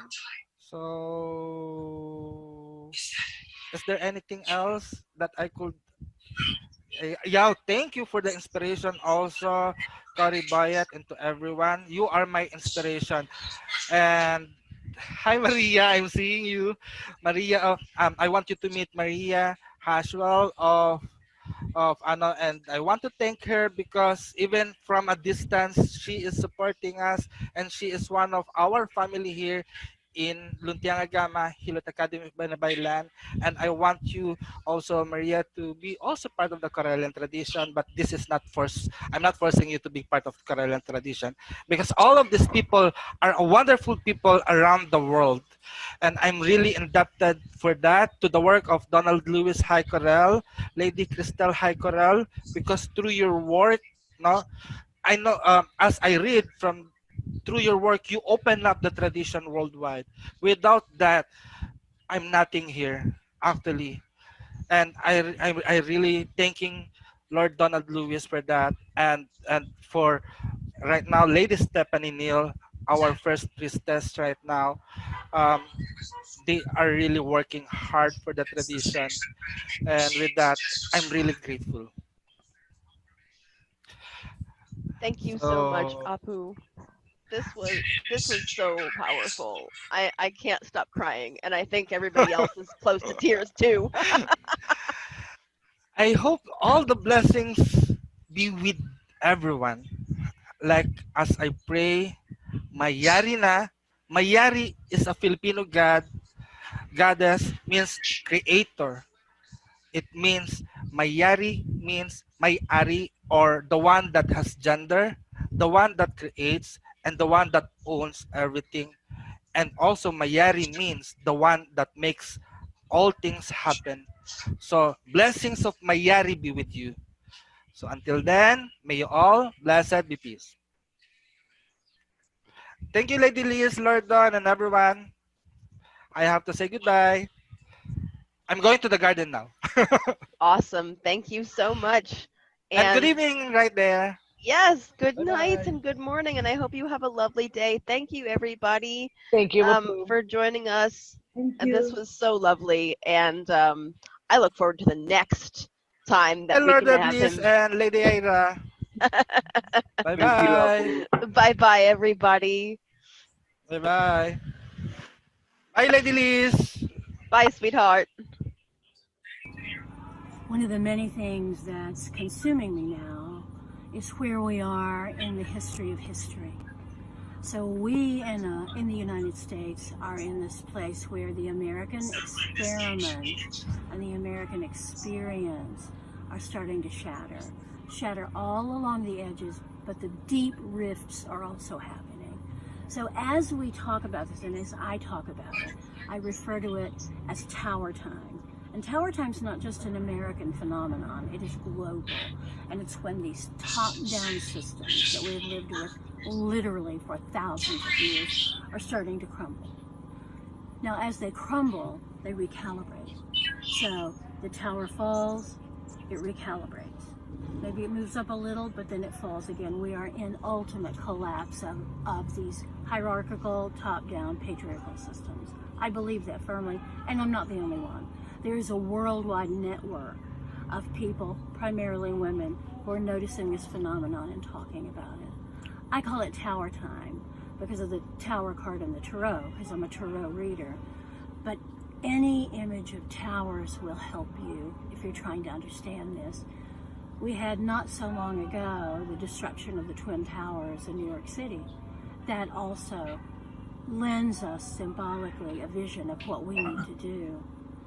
In the card on the tarot, there are people jumping off the top, there are people midway down. The people we are aren't on the card anymore. We left some time ago. We're off now creating what I call the circles on the ground. So we're here creating the new paradigm.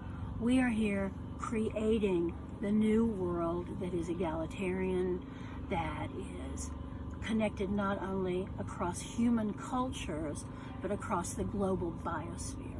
And that's what's happening right now, right in front of your eyes. Yes, the systems are collapsing. There can be no question about that, I think, in anyone's mind. It's what happens next that's important. Because if we don't put together systems that really work for everyone and for the planet, if we don't do that, we will build another tower and we'll put a fascist on the top, and then we have to start this all over again. So the women I work with, primarily women I work with, we are taking back the things that were always women's work, but now we are valuing them for the precious commodity they are. And one of those things we are taking back is women's full physical autonomy, their sovereignty. And all of that includes their sexual and reproductive health. So know that there are resources in the world for you. We're not going back to coat hangers and back alleys. I promise you, that is not going to happen. Thank you for joining us for our first block of programming. This will repeat through today and will be replaced by fresh programming tomorrow. So I want to thank you all for being here today and joining us, and I hope you will continue to enjoy it. This will now repeat. We'll start over, and then we start again tomorrow. We're going to have fresh programming every day. So quite a challenge. Join us today. And if you want to become a volunteer, Pagan World TV at gmail.com. Blessings, and thank you for all.